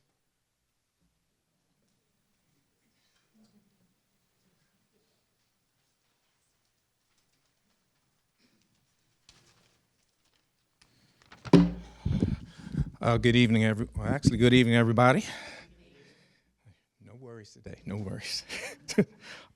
As a constituent, former Charles County Public School special educator and special education advocate, I feel educators have been neglected far too long. We are at a critical point in education where if we don't do something quickly, our youth will suffer and the elders will have failed them. I want to be frank. Every election year, incumbents and/or candidates preach about how important educators are with promises of increased pay, reduced workload, smaller classes, better working environments, et cetera, et cetera. But when did an increase in salary ever reduce an educator's workload or responsibility? When have classes really gotten smaller? In addition, educators have and continue to work an average of 10 hours per week for free, and for some educators working as much as 20 hours per week after contract hours.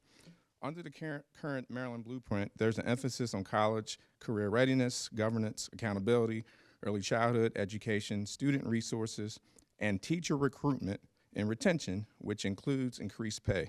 However, there is very little that addresses the decades of free labor educators have been expected to perform, sometimes under much stress, with no compensation or ability to make up that time. I don't believe the Maryland Blueprint is going to address the teacher recruitment woes because of the high price tag local jurisdictions will have to absorb once the state money runs dry increased workload, larger classrooms, and an unstable and growing working environment, as well as a lack of a robust approach to true education reform. Hence, why over the next couple of months, I will be presenting 3 separate proposals, or what some might consider complaints, addressing the statewide recruitment and retention issue with solutions. First proposal. Educators perform such duties and responsibilities as grading assignments, lesson planning, substituting for other classes during their planning period, working on IEPs and individual education programs, plans, or general special education related duties and/or work without monetary or compensatory reward. Instead, grant educators time earned from each hour not to exceed 90 hours or 12 days in an academic year, or 5 hours per school week, to be used for mental and/or physical time off to relieve the stress and working extra work hours without pay or compensatory time. The solution is to allow Maryland educators to accrue compensatory time, a maximum of 90 hours or 12 hours per academic year, for performing educational work duties and responsibilities outside of contractual hours. And I leave you with this dollar figure: $22.5 million, to be continued. Thank you. The next speaker is Denise Pratt.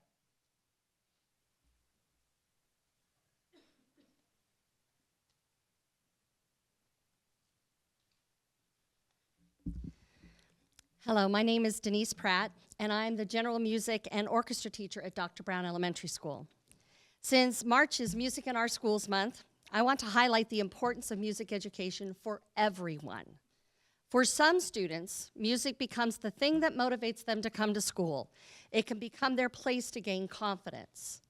I was one of those students. I was always the student who did okay, but didn't really shine in anything. Then a wonderful choir director showed me what hard work and teamwork could achieve. It empowered me. Fast forward to when I had my own children. They also had a wonderful music teacher at J.P. Ryan named David Myrick, and he encouraged both of them to participate in the strings program in Charles County Public Schools. Both of my children were in their school orchestras from 5th grade until they graduated from high school. But why is music education so important to everyone? Well, here are just some of the benefits. Good musicians are often good readers. Music can increase math skills. Music teaches history and other cultures. Music helps express emotions. Music promotes the development of fine and gross motor skills. Learning music helps improve problem-solving skills. Music uses both sides of the brain. A 2016 study found that musical experiences in childhood can actually accelerate brain development, particularly in the areas of language development and reading skills. Other studies have shown that when a person is playing a musical instrument, the brain is engaged like no other activity. It's like the brain equivalent of a full body workout. Everything is firing simultaneously. An article from Johns Hopkins University of Medicine also stated that listening to music can reduce anxiety, blood pressure, and pain, as well as improve sleep quality, mood, mental alertness, and memory. In Charles County Public Schools, elementary school is the only time students are required to take music class. In middle school, students can take music classes as an elective, but sometimes programs such as AVID prevent some students from continuing in music, even if they want to. In high school, students are only required to have 1 credit in fine arts in 4 years. That's it. We need music education. Music classes are not just placeholders on the schedule to make sure other teachers have their planning time. I'd like to close with this quote from an unknown author. "This is why I teach music. Not because I expect you to major in music. Not because I expect you to play or sing all your life. Not so you can relax, not so you can have fun, but so you will be human. So you will recognize beauty. So you will be closer to an infinite beyond this world. So you will have something to cling to. So you will have more love, more compassion, more gentleness, more good, in short, more life." Thank you.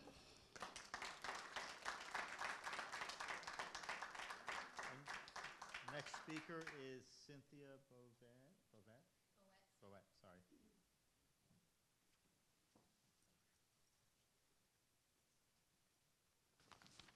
Good evening. I'm Cindy Boette, and I'm a mother of 2 Charles County Public School students. I'm here today to discuss an incident that occurred at my daughter's school, Pickawaxen Middle School. As a concerned parent, I feel that it is my responsibility to speak out about what happened. But as a sexual assault victim myself, I feel an even greater sense and obligation to address this issue. This means a lot to me. Recently, a girl was sexually assaulted both verbally and physically by a boy at the school. This boy has been a constant nuisance throughout the school year. He's repeatedly interrupted classes. He's entered classrooms that he did not belong in. Despite numerous referrals and suspensions, he was allowed to roam the halls during classes without a chaperone. In fact, this assault started in a classroom that he was not enrolled in. He should not even have been there in the first place.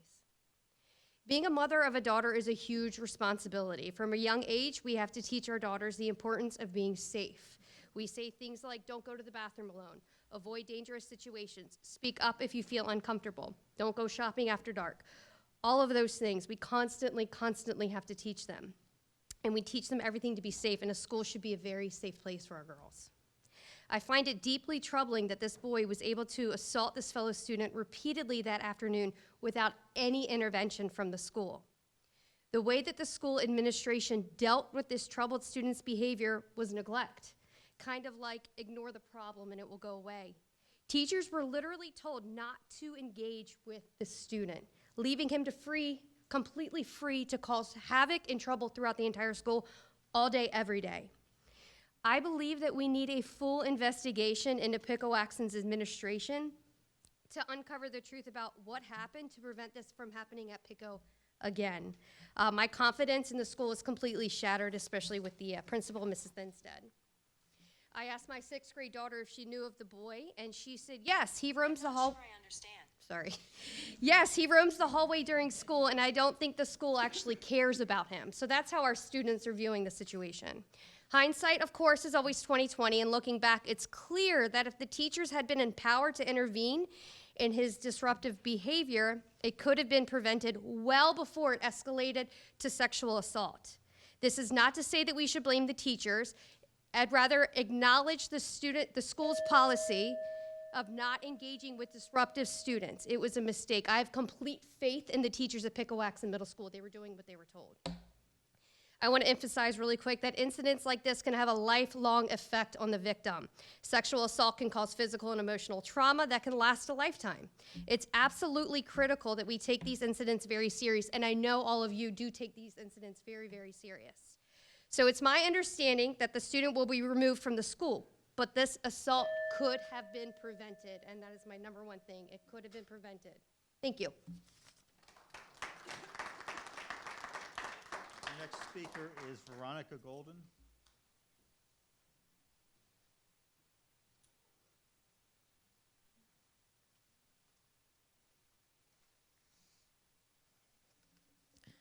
Good evening. My name is Veronica Golden. I'm the EACC Vice President and Art Teacher at Gilbilly Elementary. I'm here this evening to speak to you about why I love to teach art. As my 5th grade student Kay stated, art allows yourself to be unique and different is okay. This was followed up by a statement from E, who stated that art not only allows you to be unique, but it can take you away from any problems you have, and you can express yourself in art. A 3rd student also agreed to this, adding that art allows you to get your emotions out on paper. Art is not just a core subject. It is a way for students to have a healthy outlet to express themselves, to be creative, to feel safe in who they are.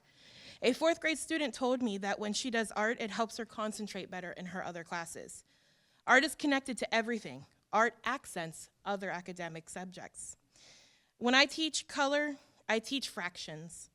When I teach shape and line, I'm teaching geometry.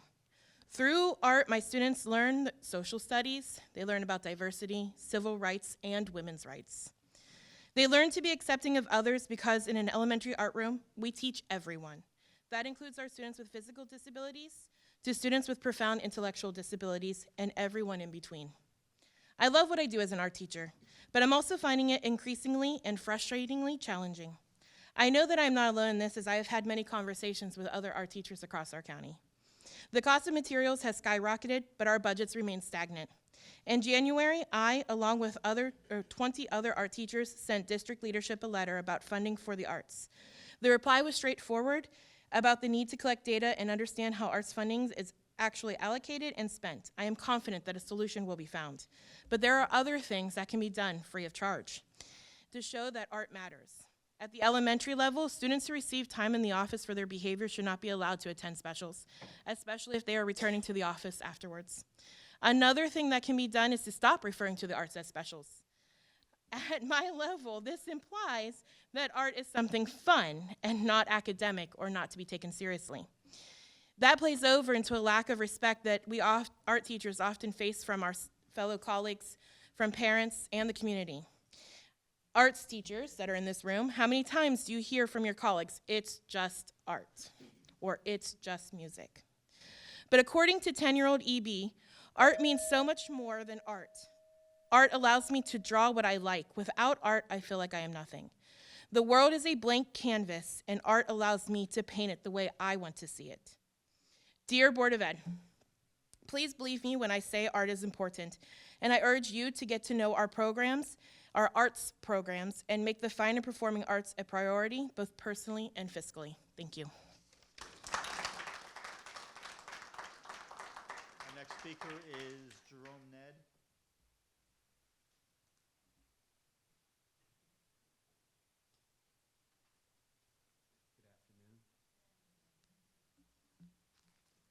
I know you had a presentation earlier today about the budget in regards to contracted bus drivers and attendants. And there's clearly no real changes that we see as far as the proposed budget regarding compensation or benefits. Increasing the workday from 6 to 7 hours a day basically only continues the current compensation, because the average driver right now is working 6.7 hours a day and being paid for 6.7. So you're talking less than $1, maybe $2 more, something of that nature. The 2% COLA only nets 40 to 60 cents increase an hour for cost of living. The leadership of Charles County Public School evidently generates the budget. They seem to ignore the fact that all Charles County Public School personnel, bus drivers, have the most responsibility and liability of any other Charles County Public School worker. I've been told that the leadership here at Charles County views bus drivers in the same light as maintenance staff or food preparers. However, bus operators are professionally licensed, county certified, and require yearly state and county performance and medical evaluations to retain their license. Unlike maintenance staff and food preparers, in addition to the dangers of maneuvering a 45-foot-long vehicle in often dangerous driving conditions, bus operators regularly face unruly students, student fight, and harassment from both students and angry parents. Every day, there are dire calls from bus drivers, bus operators for administrative or police assistance while transporting unruly and often violent students. Bus operators don't have double security doors with a buzzer to let you in. Students who are restricted from entering schools because of past deviant behavior are still allowed to be transported to and from school on the bus. A Westlake High School student was shot by a former student within moments of getting off my bus. The shooter was waiting at the bus stop for the bus to drop off the student. If the student had seen the shooter, he probably would have stayed on the bus, but the door was open. The shooter could have came on the bus and shot everybody on the bus. Bus operators transport up to 66 students at a time. There was nothing to keep the shooter again from coming on the bus. Charles County has an aging population of bus operators. Younger and newly starting bus drivers are making careers out of this profession. They are not looking at Charles County as a place for employment. Charles County leadership keeps comparing Charles County to Calvert or St. Mary's County. Those counties don't have near the cost of living that you have here in Charles County. I can go into more details, but to sum it up, some of you should be ashamed. knowing that you were endorsed and supported by the union supporting the drivers in attendance, yet you still indicate that you had interest in improving the conditions for bus drivers. This contract is a joke. Please do the right thing and don't accept it as far as the compensation for drivers in attendance. Thank you. Our next speaker is Marvin Weathersby.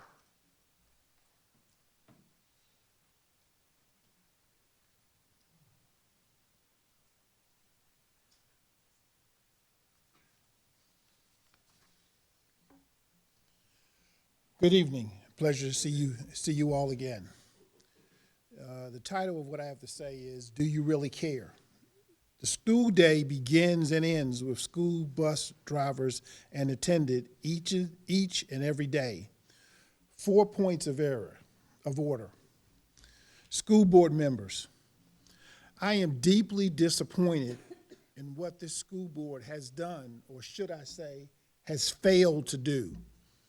There was great promise with the education, the enlightenment, the spirit, the commitment, the involvement, the empathy, the dedication, and the talent cited in their biographies, past experiences that were spoke of and shared as to why and how they would make great school board members. One even donned a superhero outfit. While not promised, we were certainly led to believe that those abilities would be put to good use, to delve into the details and find a way to work towards resolutions that would be amenable to everyone, based on facts and general understanding. However, they have denied a represented party the ability to sit down and at minimum discuss with them their concerns. I would never have thought that this beginning task would have been passed over. In our country, we teach our kids that when you have differences with others, you sit down, listen, and talk out whatever the problems may be. They have not practiced what is preached, and it's a shame. The superintendent and school board administration, you have misrepresented the facts to the school board members. You have indicated that you, and only you, hold the solution to the problems. In fact, you don't. You have told the school board members, don't communicate with the representatives of a large portion of your bus drivers and attendants, part of your workforce. This is wrong, both morally and effectively. You can't settle a dispute if you don't allow the workforce to communicate their concerns through their chosen representatives. In fact, you worsen the problem by not encouraging this to happen. You become the cause of the problem and not of the solutions. I will submit the remaining portions of what I have here in writing to each of you guys so that you can review it, as I don't have time to continue at this point. Thank you very much this evening. Our next speaker is Shirley Washington, who I don't believe is here. Our next speaker is Kendall Schuff. Good evening. I'm Kendall Schuff, and I'm a student at Pico-Waxy Middle School. On Friday, March 3rd is the day I will never forget. It started in science class when a boy who didn't even belong in that class wandered into my classroom, began making inappropriate and sexual comments to me and harassing me. These comments made me feel very uncomfortable, and I was unable to concentrate on my work. In fact, the comments were so sexual that I didn't even feel comfortable repeating them out loud. He kept trying to hold my hand and touched me while making these comments. I could not wait for the bell to ring and be far away from him.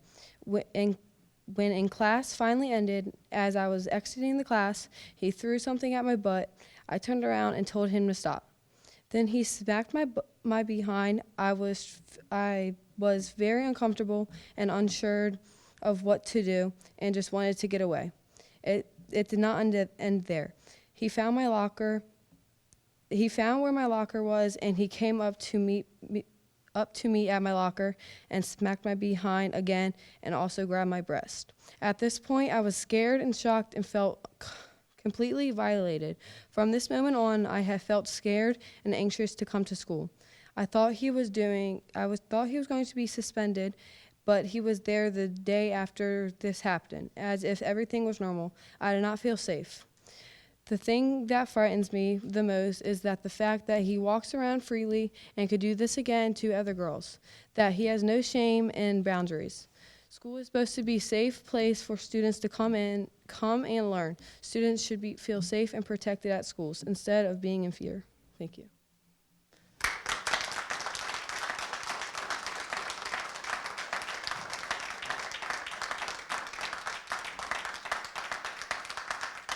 Our next speaker is Rose Page.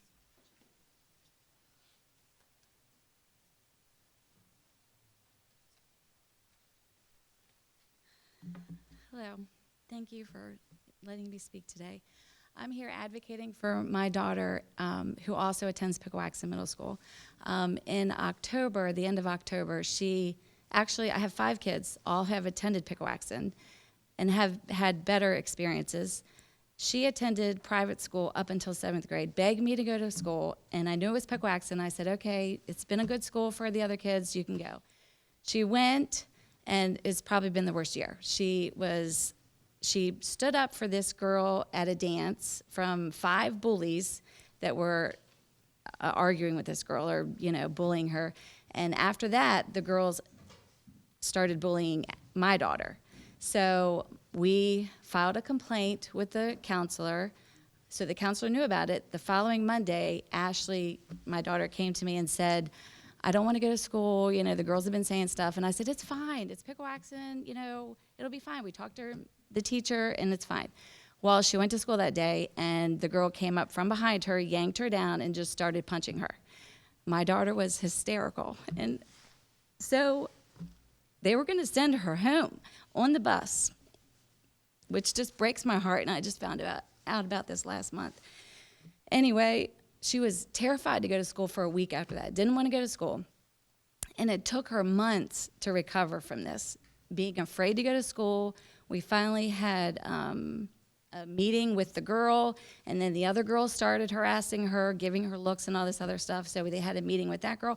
I do not understand why there is not more disciplinary action to prevent these things from happening. The school knew about it. They knew about these girls. As soon as we said something, as soon as we told the counselor, but he knew who we were talking about. So I don't understand this. Then the vice principal calls me while we are off that whole week and tells me that, and I said, how am I supposed to send my daughter to school and have her feel safe? And she proceeds to tell me that teachers are not trained to break fights up. So I said, okay, and her fight, a teacher didn't break up, a student broke it up. And the girl came back again after it was broke up. So how are we protecting our kids? And then this whole incident that happened, I applaud Kendall for coming up here. This is insane that we have kids that will roam the school and allowed to do whatever they want and no consequences. This child is back in school. How is that possible?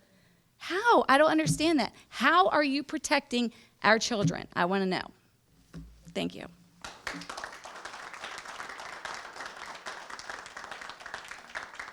The next speaker is Melissa Gilpin.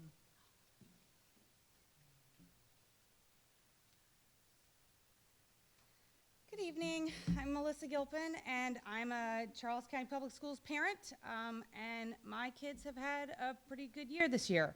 My first grader has had great improvement in reading and was recently identified as Student of the Month for embodying the character trait of trustworthiness. My third grader was selected for a K-Kids Club Destination Imagination, earned second place in his first science fair, all while earning straight A's and got principal's honor roll certificates for both quarters.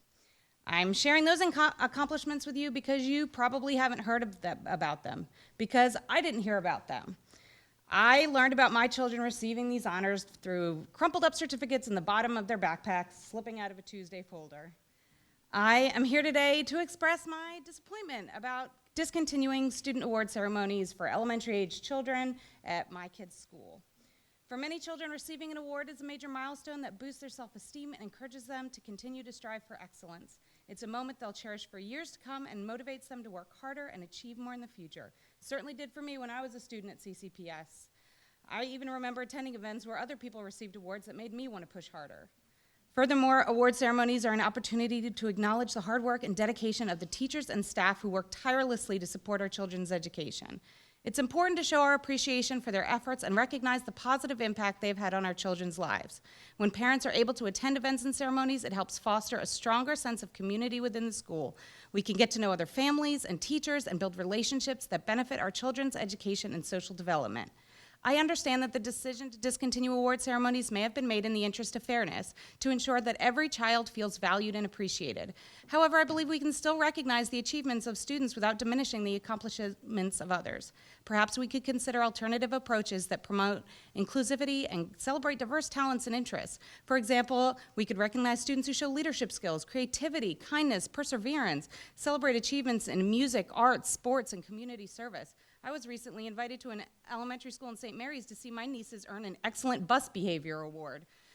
As a parent, I feel as though I'm being pushed out of my kids' lives at school. I've heard from other parents in neighboring schools that they have been able to attend ceremonies and events that honor their children's achievements, but our school has not provided similar opportunities. As parents, we want to be involved in our children's education and celebrate their successes alongside their teachers and peers. It's disheartening to feel excluded from events that other schools are able to provide. We understand that there might be logistical challenges in hosting events that involve parents, but we believe it's important for our schools to find ways, and we are willing to help. I urge the Board of Education to develop standards for all CCPS elementary schools regarding awards and school events. Let's continue to inspire and motivate our children to be the best they can be, and let's recognize and celebrate their hard work and dedication of all of our educators and bring back the adorable concerts and toothless smiles holding certificates. Thank you and have a good day.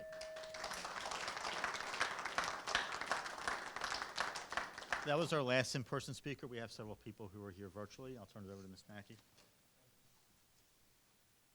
We have 3 virtual speakers on with us via the Zoom. I'm first going to ask Pascal Small. Ms. Small, can you unmute yourself and turn your video on, please? Yes, can you hear me? Yes, ma'am. Hi, everyone. My name is Pascal Small. I'm a parent of 3 kids in CCPS and a founding parent in Charles County Rise. In our board meetings, we get to hear from our district leaders, board members, and teachers unions, but we don't always get to hear the perspective of parents enough. So let me just share a little bit of a parent perspective from this week. The first is the behavioral conference held on Thursday, March 9th at Thomas Downs sounds like such an amazing opportunity for parents and caregivers to seek resources, tips, and more to address the behavioral health, including mental health and physical wellness of our children. Unfortunately, it was held at a time that created a barrier for most parents to attend, and a flyer framed it as not age appropriate for families with younger children, so most of our families did not attend. I hope this will be offered a day and time and location our families can attend or within each individual school. The Hits Expo was amazing. Our babies are so brilliant, and it was wonderful to see us celebrate their genius alongside community partners and families. Shout out to Dick for winning the secret competition and educators that are so clearly pouring into students at that school. Also, I had the pleasure to attend an SEL session in DC and was excited to hear how district leaders, school principals, and our really super dads are implementing social emotional learning in their schools to address behavioral issues and build positive school cultures. Children are experiencing so many things before they enter a school building, and SEL actually does help us honor the core community, create supportive relationships, foster qualities like gratitude and forgiveness, responsible behavior, and more. I would love to know how we are intentionally using social emotional learning in our district. Are we partnering with anyone? I'd love to hear from the teachers there today about the arts program that brings me so much joy. Are we collecting data to make sure we are reaching our goals? I'll also say that as a parent, I want the behavior in children is real, and I really hope that we don't give up on our children. I really applaud the children and the babies today that spoke on some of the pain that they have felt at Pixel-Waxman and other schools. I understand and we see it every day. I am a mom of 3 that worries me as well. I just want to make sure as a community we're not oversimplifying the issues around behavior and vilifying children, and that also the children that are victims are not receiving the help that they desperately need. We do have to come to the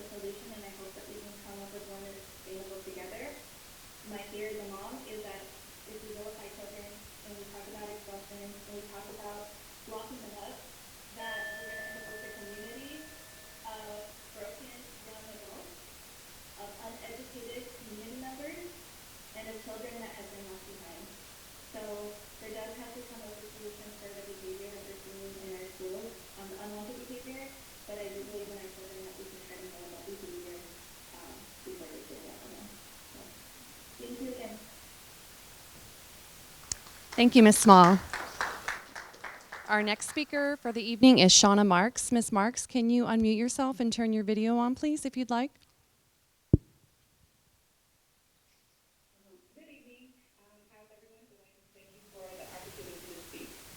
I just want to discuss one thing, and that is in the passage that there is no longer a requirement for permission slip for when students go to the science center because it's another CCPS school.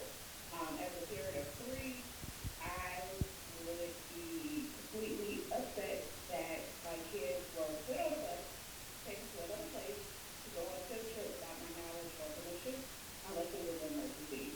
I know my son's school, they decided, even though the policy had changed, they decided to use the permission because they got comfortable. But I know my class was an opportunity, and they just put them on the bus and say, hey, I went to the science center, and my sister didn't know anything about it. So I am asking for the board to review that policy. That's a liability on the board, the school system, to take kids out of the school and put them on a bus and on a field trip, whether it's on a CCPS school or not. I just don't think that's a good thing. So thank you for your time and have a great evening. Thank you, Ms. Marks. Our final speaker for the evening is Matthew Girardi. I apologize if I mispronounce your last name. Can you please unmute yourself and turn your camera on if you'd like? Absolutely. Thank you so much, and you got the pronunciation correct. Good evening. My name is Matthew Girardi.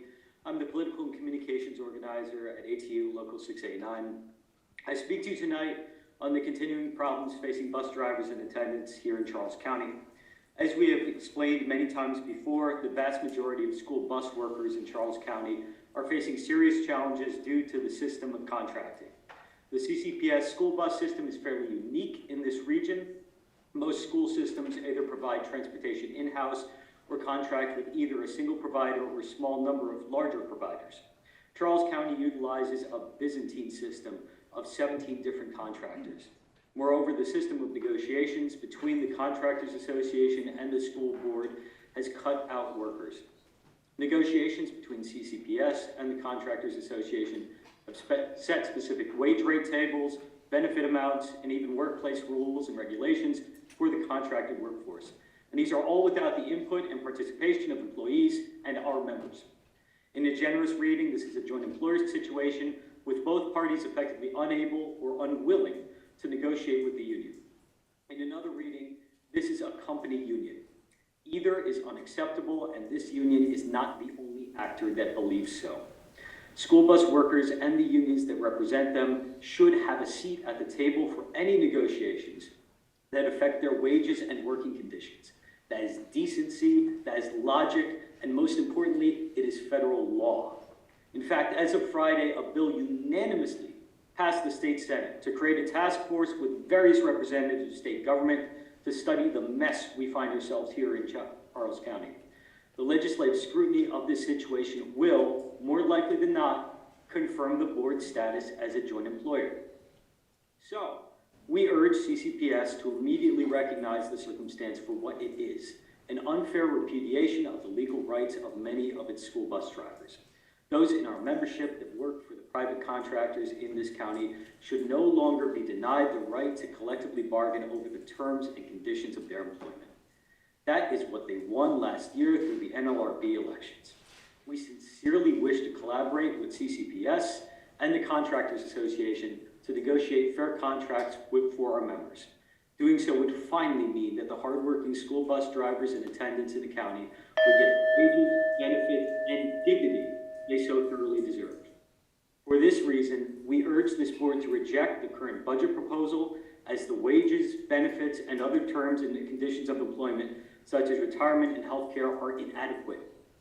By embracing its joint employer status, CCPS and the Contractors Association, along with Local 689, can focus on issues proactively going forward. Charles County can avoid having the state government intervene manually. We rely on the men and the women that proudly, safely, and reliably take children to school each and every day. I urge this board to act. I urge it to reject this proposal. Thank you, Mr. Girardi. Mr. Avis, that's our final speaker.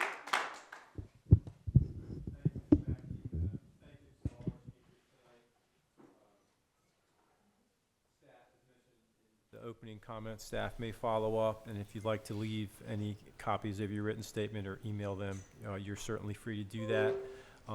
The board, as the superintendent mentioned earlier today, will be having a town hall 2 weeks from yesterday, the 27th, here at the Starkey Building.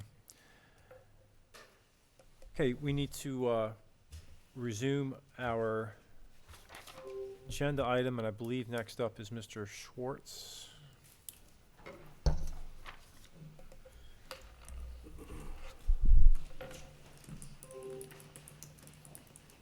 He will provide us with legislative updates.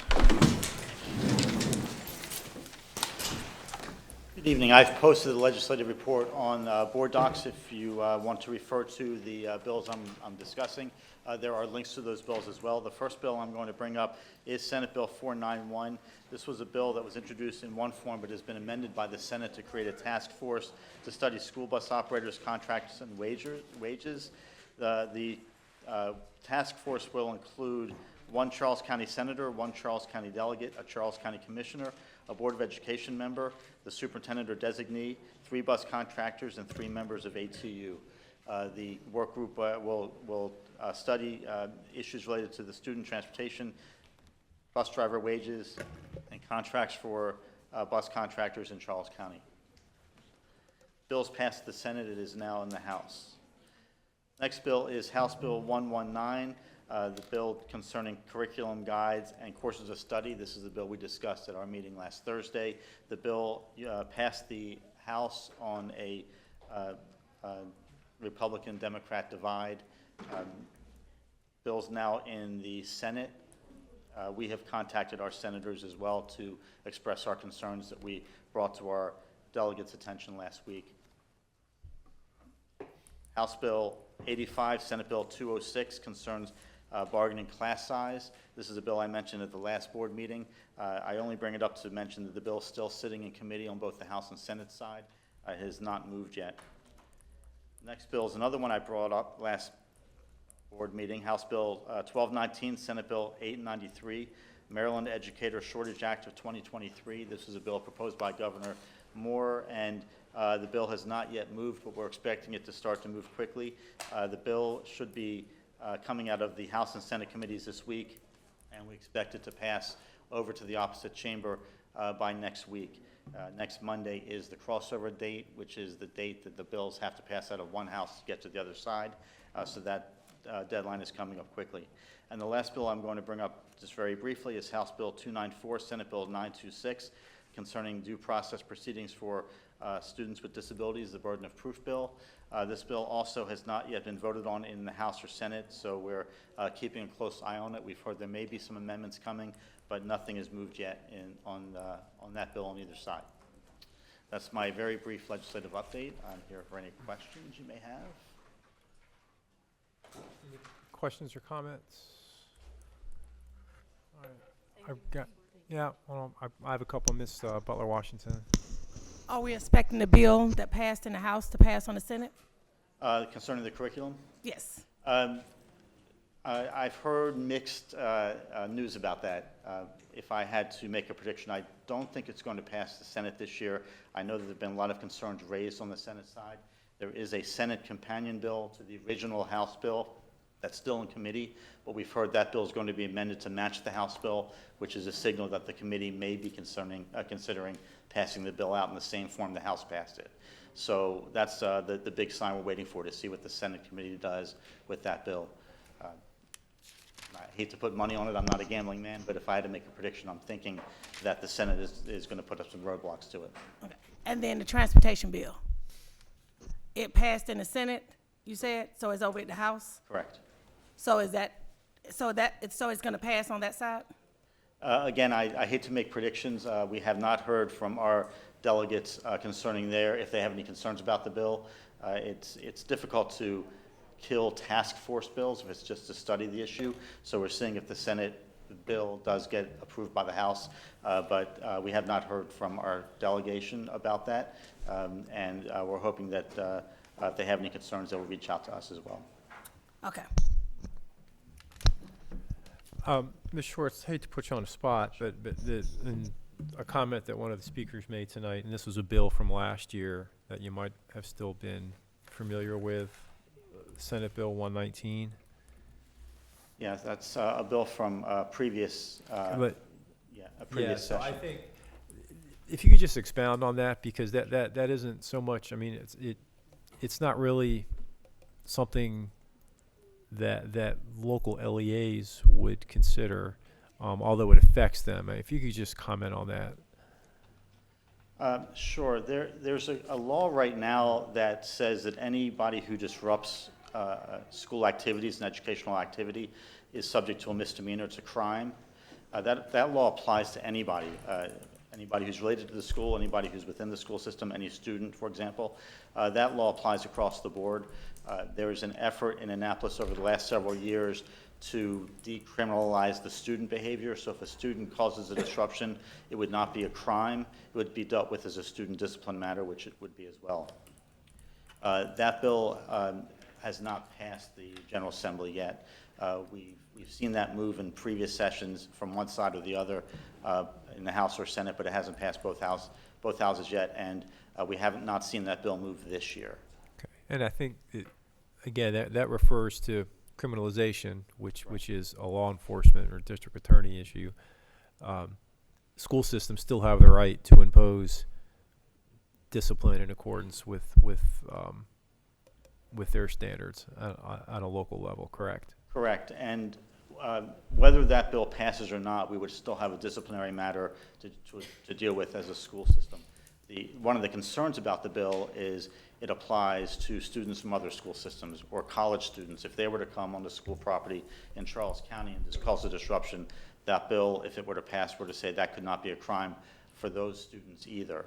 And that's a little bit of a concern. I don't think that was the intent of the bill, but that's what the bill would have provided had it passed. Okay, thank you. All right, anything else? Is Ms. Smith? No comments for me. Thank you. Thank you. All right, thanks, Mr. Schwartz. Okay, this time, is there any unfinished business that we have? Yes, please, Dr. Can I just make a correction? I just want to make sure the board members understand the process of the textbook. So the textbooks will go out for public review of the two that were presented, and then they will be coming back to the board after the community has had a chance to give feedback for final approval. So I just wanted to make sure that you're not making a decision today. It'll come back, the team will gather more feedback from the community and then bring it back forward. Yeah, thanks for that. Okay, is there any new business for the board? All right, seeing none.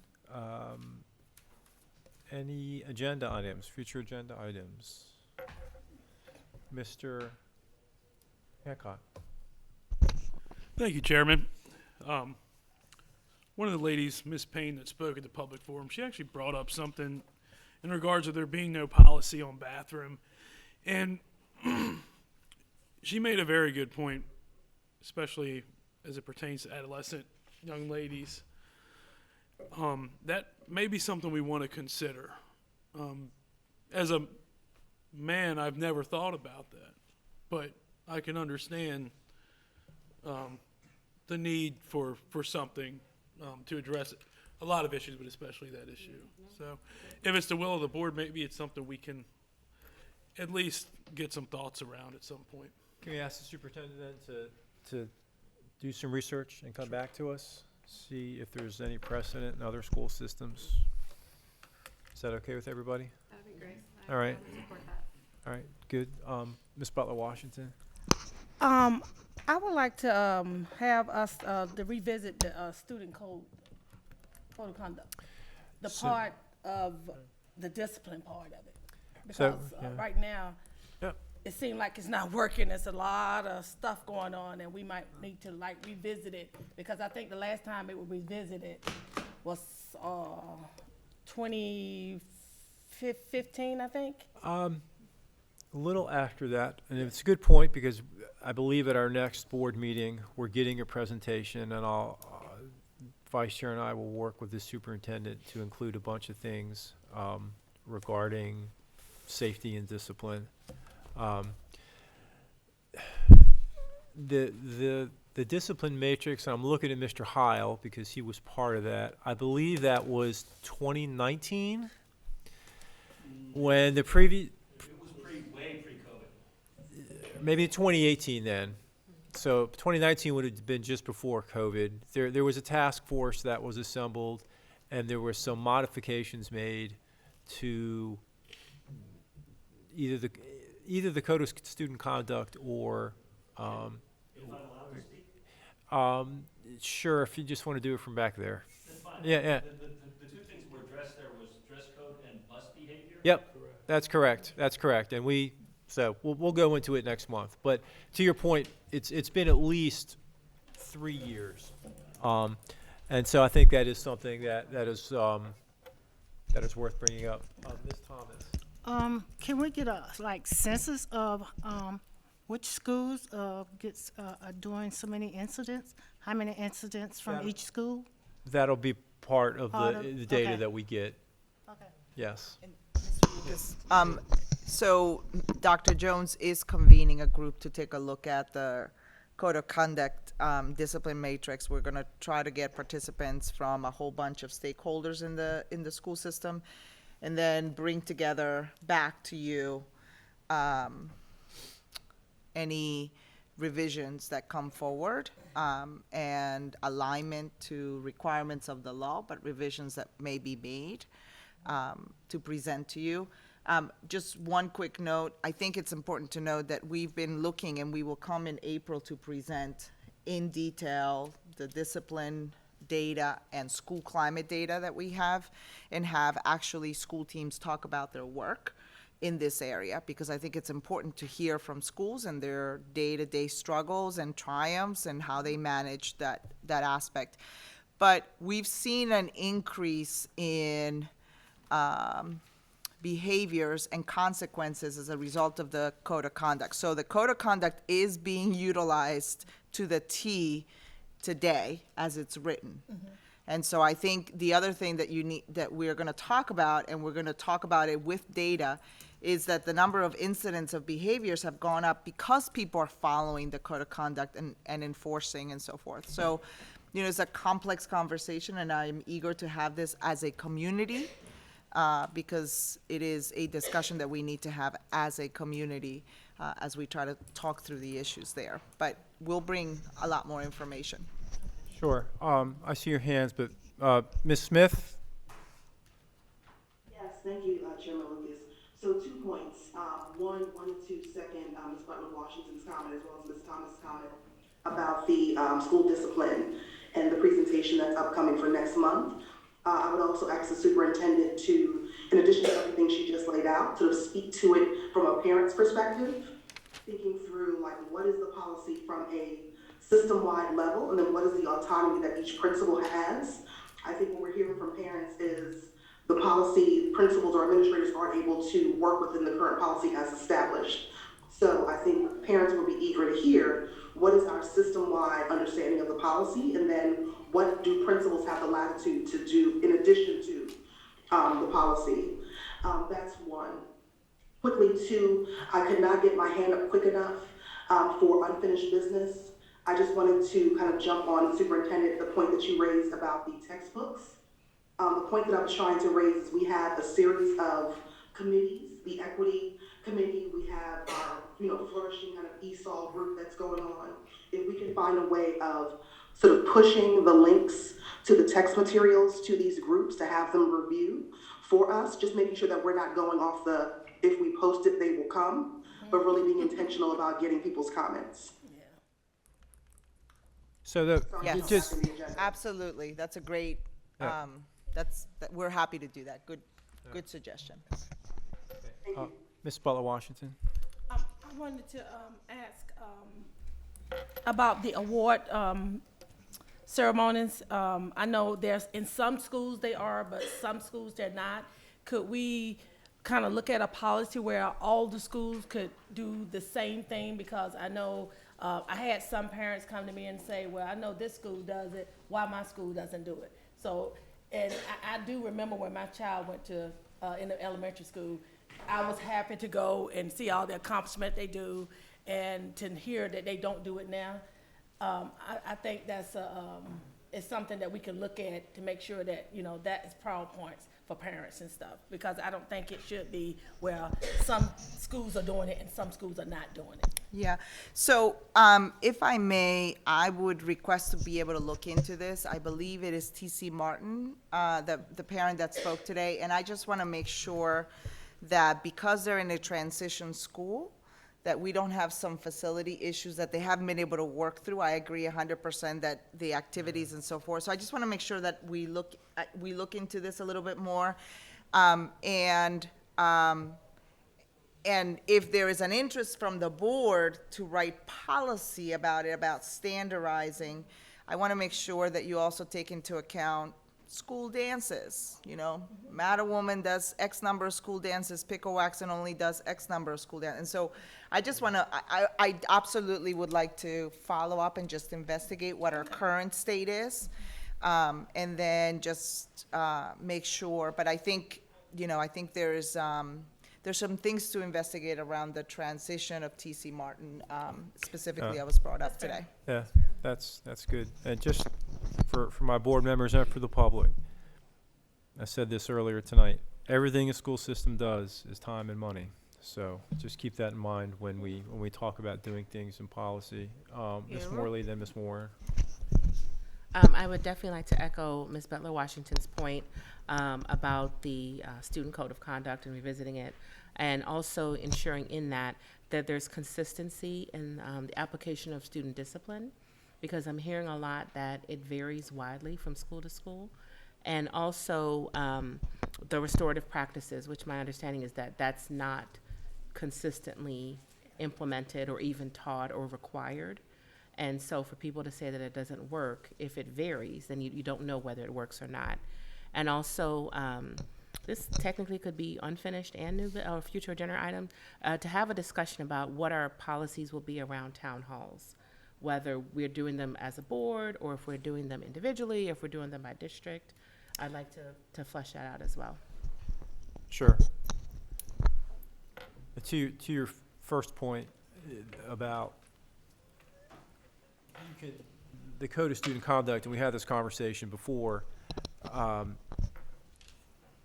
no one wants to hear this, but there's no way to quantify or enforce whether anyone, be it a student or being an administrator or a teacher, is applying that equally. And I agree that is an issue in the system.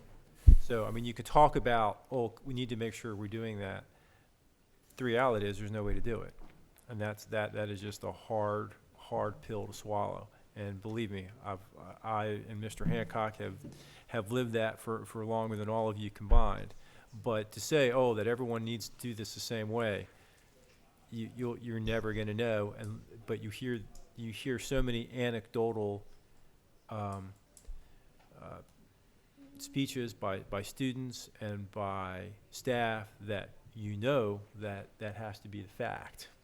And so just need everyone to think about that as we formulate and talk about how to do things. Just one quick sure. point. I think there are ways to at least be more sure than we are now, and it upsets me to hear that staff is afraid to speak out, for fear of retaliation or retribution, that students are afraid to speak out. I don't think anyone should feel fearful in our public schools, period. No, And agreed, I think yeah. that if we are capturing the data and understanding if a student gets suspended at Picowaxin for X, Y, and Z, that same student should face the same disciplinary issues at Lackey, just thrown out schools. So I think there is a way to capture that data to understand, and it's not going to be an immediate quick fix. I'm aware of that. But I think if we start to streamline and be more consistent, I think that would go a long way towards people feeling heard and to alleviate some of the frustration. So I appreciate the historical perspective. Yeah, thanks. Ms. Warren? Speaking of all of this that we're talking about, does this fall under the school improvement plan? Is all of this, is that like I know I talked about that last time, wanting to talk about the school improvement or learn about it. The second main focus of the school improvement plan is for the schools to look at their data and develop a school climate strategy. And so part of that is the reason why we're probably going to bring school teams to the presentation. This is not going to be sort of a centrally led, because the work is actually happening in schools, and so we want to bring some schools, again, to openly talk about frustrations, ideas, training, supports that they're working on school-wide. And I guarantee you that those schools will probably elevate some additional issues that we've been talking to them about, policies and, what Ms. Morley is talking about, the consistency and all of those issues. And I think it's just important for the board to hear more from school teams around the complexity of this, what's happening, because they're the ones living it. It is our classroom teachers, it is our secretaries, it is our principals and assistant principals who are daily managing the behaviors and the consequences and the supports for students. Our counselors so I am eager to have this conversation. I do think that together, by talking to each other and working with each other, I do think as a school system and as a staff, we will make progress. It's when we don't do that we begin to have this issue. So this is the time, and this is one of the reasons why I too was eager with EACC and AFSCME to write something that shows us on the same page in accordance of what we are working towards, what we're going to tolerate, what is in law, and what we can do to support kids, but also to make sure that we're consistent in what we do when they make mistakes or they misbehave. And I will say, part of the reason why I brought to you additional positions in administration and student engagement and school climate issues is because we do need to bring in additional people who can be trained all year round to support administrators and teachers in schools with those climate issues. So this is the time when we go out there and talk about what our resources are focused on. Ms. Creamer? Thank you, Chairman Lucas. I just want to echo the sentiments of some of my fellow board members regarding the code of conduct. And, while I do, again, like Ms. Morley said, appreciate the historical perspective and that this has come up a few times, data tells the story, right? So if we pull data from the schools, which there certainly is available, about how whatever the incidents are, number of, suspensions or disciplinary actions based on student data, I think we can start to get a bigger picture and start to look at this and have, broader conversations about solutions. And in the code of conduct, I've reviewed it. It comes home with my child every year. We have to sign it. I know not everybody looks at it, but, there are certain offenses that are aligned with certain consequences. And clearly, we've heard from every level, parents, students, staff, teachers, bus drivers, that it's not being implemented with fidelity in every situation. So we already know that. And I think that there is some type of, not in all schools, because I've visited schools where they have very low rates of student behaviors. And so, it's clearly not every school. Every school is different for whatever reason. But at some schools, what we're hearing from the staff and the teachers is that there's some type of culture that makes them feel helpless or powerless or not able to speak up for whatever reason, because maybe they feel unsupported, you know, or whatever the situation is. And we have a responsibility to look into that and figure out why that's happening and why does our staff feel that way. And we can't just turn a blind eye, and we can't just say, you know, there's no resolution to this, because I'm here to find solutions, so. It'll be interesting, because we did the same thing 3 or 4 years ago, so it'll be interesting to see where those numbers fall, as you say, because it was definitely a handful of schools where the issues were being reported, right? And as I said before, that's the first step, is that they have to be reported. If they're not reported, then there is no data. And I think that, in my experience, is the bigger problem. It's very easy to look at the data. It's harder to solve the issue. But when the data's not there, which means things aren't being reported, then you have no clue. You have no clue where there's an issue and what to do. But, you know, I appreciate your comments. Ms. Butler-Washington? If I could just ask, when y'all are looking at the, when your team is looking at their procedures, if we could look at the possibility of bringing parents together when incident happen, because especially the bullying part, bringing parents and students to the table to talk about it, because that's what happened when we went to school, and that escalated. It stopped it. When we take out those parts of the equation, it keeps happening. So what we need to do is we need to rethink about that. Some of the stuff that happened in the olden days, that's foundation. So I'm just asking us to just go back and look at that, because when you bring parents and the students to the table, things change, because then the students start thinking, okay, parents and the school is on the same page. I can't finesse each one of them again. So we need to, you know, think about bringing some of those practices back to the table. Okay, so we're, you know, this is a good discussion, but let's save it for our next meeting, because this is, I mean, unless someone has something new, this is what the next board meeting was going to focus on, and undoubtedly the town hall that we have in a couple of weeks too. So, and it's interesting. Just 1 second. We actually instituted reverse suspensions. I think Mr. Hancock will remember that. So we had a couple parents have the privilege of coming in and sitting with their kid for a day when their kid got in trouble. And that wasn't as effective as you might think. Yeah, well, was not as effective as you might think. Maybe for the short term, but for the long term, it was not that effective of a tool. So, please. Yes, just something Mr. High mentioned earlier around the bus operator contracts. And if I understood what you said, Mr. Heim, that we need to include the driver pay and benefits in the contracts? Is that what you were saying, that to have more uniformity? Because to Ms. Butler-Washington's point earlier about how we actually get this resolved and have some kind of, I don't want to say finality, but resolution. I think, not to speak for Yeah. Mr. Heim, but where does that fall into our agenda items? So under Schedule C, we actually specify those the 6 steps we talk about and the minimum pay that they would get. And we also specify the benefits. So it is in the contract. So if it was the will of the board to increase those amounts, I mean, it has impacts on the budget, because we did submit a budget based upon our original proposals.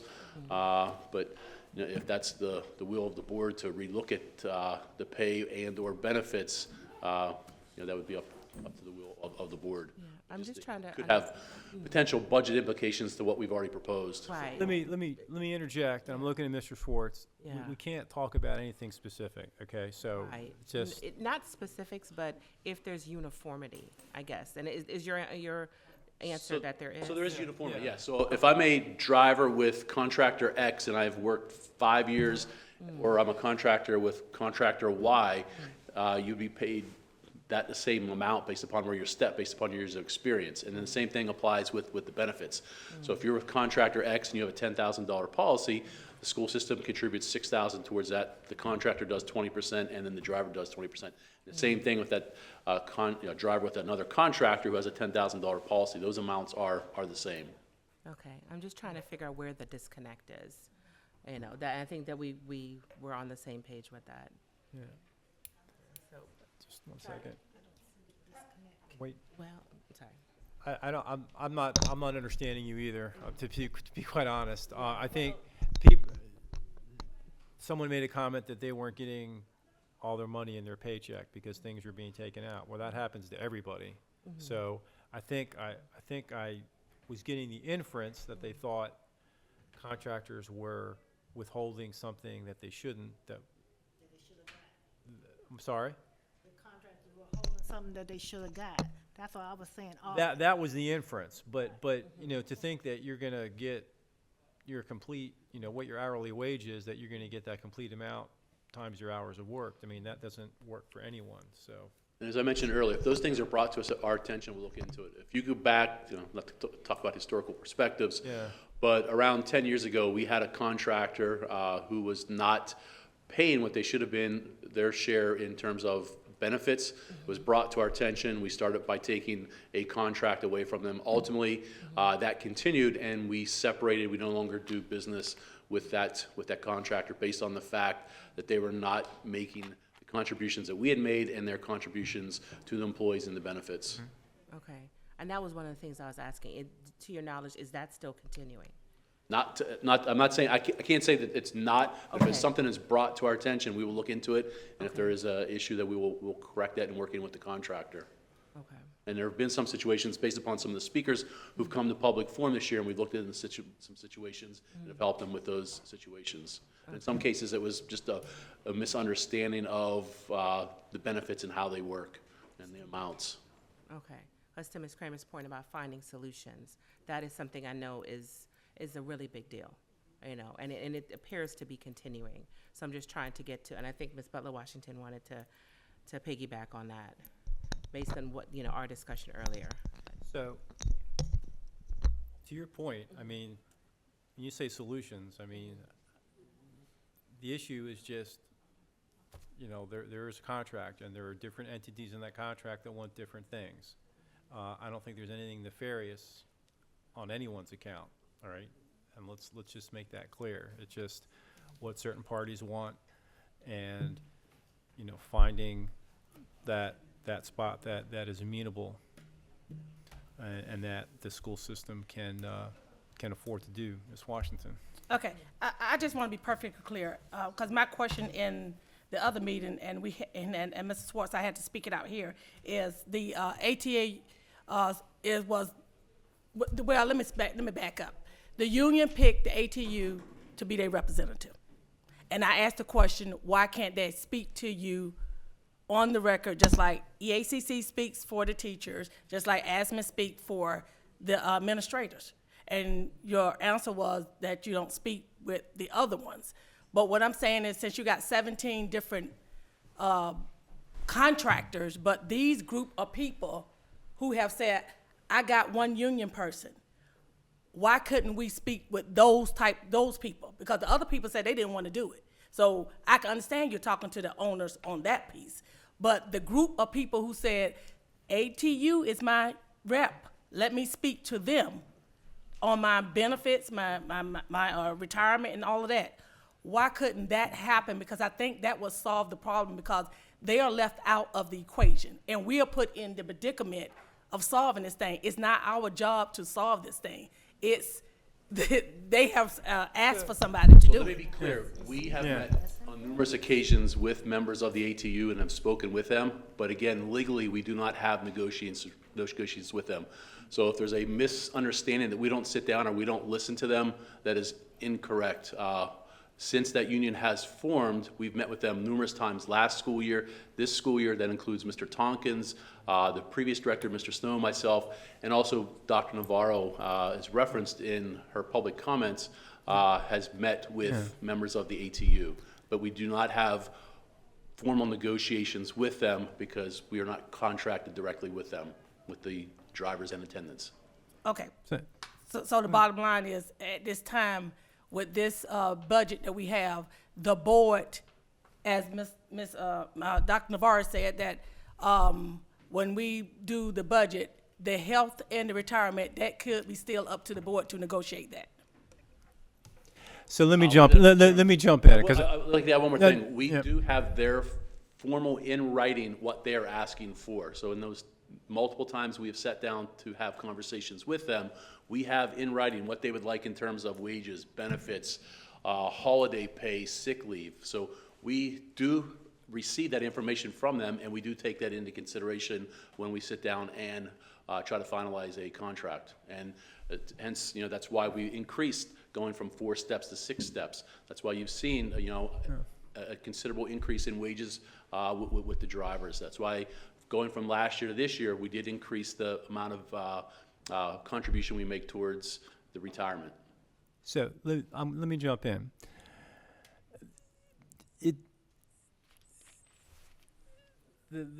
From a 30,000, or from not 30,000, from a 3-foot level, it's a simple issue. Okay, the union wants certain things. Okay, and whether you realize it or not, as board members, all of you have been exposed to that. Okay, and Dr. Navarro has said who she has met with, and we all heard that. We received parameters that Mr. Heim and folks used to meet with contractors that involved hours and wages and everything that's spoken about. So the board was completely aware of all of that. Okay, so there was a time, and there still is time, but if there's a time, if the board felt differently, that they could have spoken up and said something. Okay, now again, you came on, not Mr. Butler-Washington, no, you were new board members.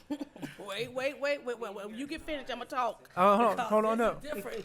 No, we're not gonna do that. Excuse me, Ms. Butler-Washington. It's, every one of us saw what was in the presentation today, that chart that Mr. Heim put up. We all saw that. So let's just be clear about that, okay? So everyone knew what was being done. I think it's a very important point. Not to say that things can't change, and as I've said publicly before, things aren't going to change overnight because you're trying to correct things that have happened over decades, and you can't fix it all in one fell swoop. So that's it. We're not going to talk anymore about this right now, but because we can talk about it at another time. But you said your last point, and I can't say my last point. you said a lot tonight, Ms. Butler-Washington. So I'm just trying to wrap things up. I think you gave the impression that the board was not aware of the parameters that Mr. Heim and his team used, and that's simply not true. No, I didn't get a no, I didn't. Remember what I said in the executive board, and Mr. Swartz said that I was supposed to say it out here? I said the same exact thing I said here.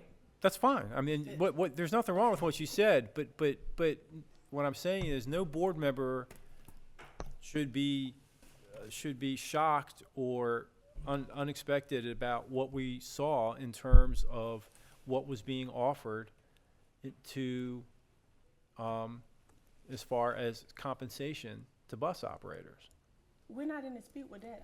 I'm not shocked on that. I'm just talking about how. Can we go in a closed session on this? Okay. So, again, solving it is easy in theory. Okay.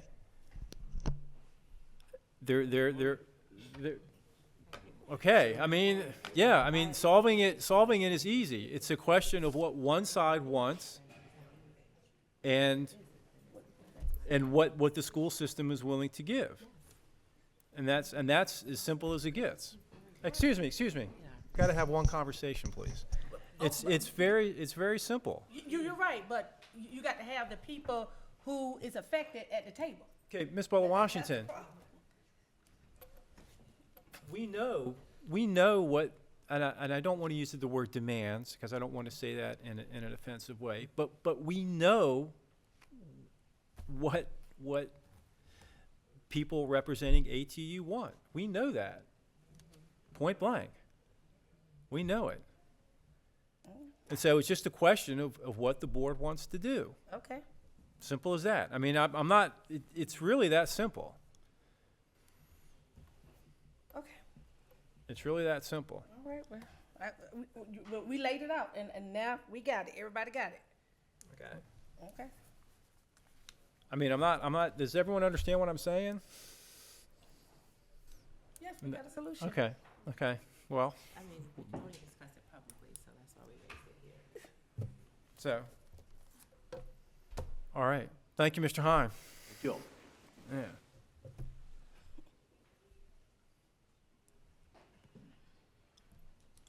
Okay, if there's nothing else in future agenda items, we've got some minutes that we have to approve. And the first are the minutes from our meeting on the 14th of February. Entertain a motion to approve those minutes. So moved. Ms. Butler Washington, and seconded by Mr. Hancock. If there's any discussion on that? Seeing none, all those in favor, please raise your hand. Thank you, that's unanimous. Next is our meeting on, work session meeting from the 27th of February. Motion to approve. Second. Made by Mr. Hancock, seconded by Ms. Moore Lee. Any discussion? All those in favor, please raise your hand. And finally, the minutes from the meeting that we had last week, the emergency meeting on 9th of March. Need a motion? There's a correction. When we have discussion, yep. Need a motion? Motion. Made by Ms. Thomas, Second. second by Mr. Hancock. Now, any discussion? Yes. Ms. Moore Lee. There is an error. Right. On item number 3, legislation position, House Bill 119. It notes that on the second page that all voting for was none, which is not correct, because one board member did vote against it. Yes, it was me. Yeah, so we do need to correct that. Thank you. I'll Yeah. go back and make sure that Cassandra corrects that. You're right. Okay, so do we need an amendment to that, Mr. Schwartz? Sorry, there was an error in the minutes of our meeting last week. Do we need an amendment to correct that error? Yeah, you can suggest what wording you needed in the minutes, correct, in an amendment to the motion to approve the minutes. Okay, so, Yeah. Motion amendment to the motion. all right, so Ms. Thomas, Ms. Thomas, we have a motion to amend the minutes to reflect the fact that Ms. Butler Washington did not vote. Voted against it. Opposed, yeah, opposed. And I second that. And that's seconded by Mr. Hancock. Now we're going to vote on the amendment. All those in favor, please raise your hand. That's unanimous, thank you. And now we'll vote on the minutes as a whole. All those in favor, please raise your hand. Awesome, thank you. Okay, and personnel? Motion to approve. Second. Made by Mr. Hancock, seconded by Ms. Creamer. All those in favor, please raise your hand. It's unanimous, thank you. And finally, no, why do I, boy, all the time for my computer. I apologize. You need a neat one. We just need to adjourn. Yeah, this is not on the agenda, the Pizzata? No. Okay, thank you. All right, yeah, so we can adjourn if there's a motion to do so. Made by Ms. Thomas, seconded by Ms. Moore Lee. All those in favor, please raise your hand. Thank you. It's coming in April.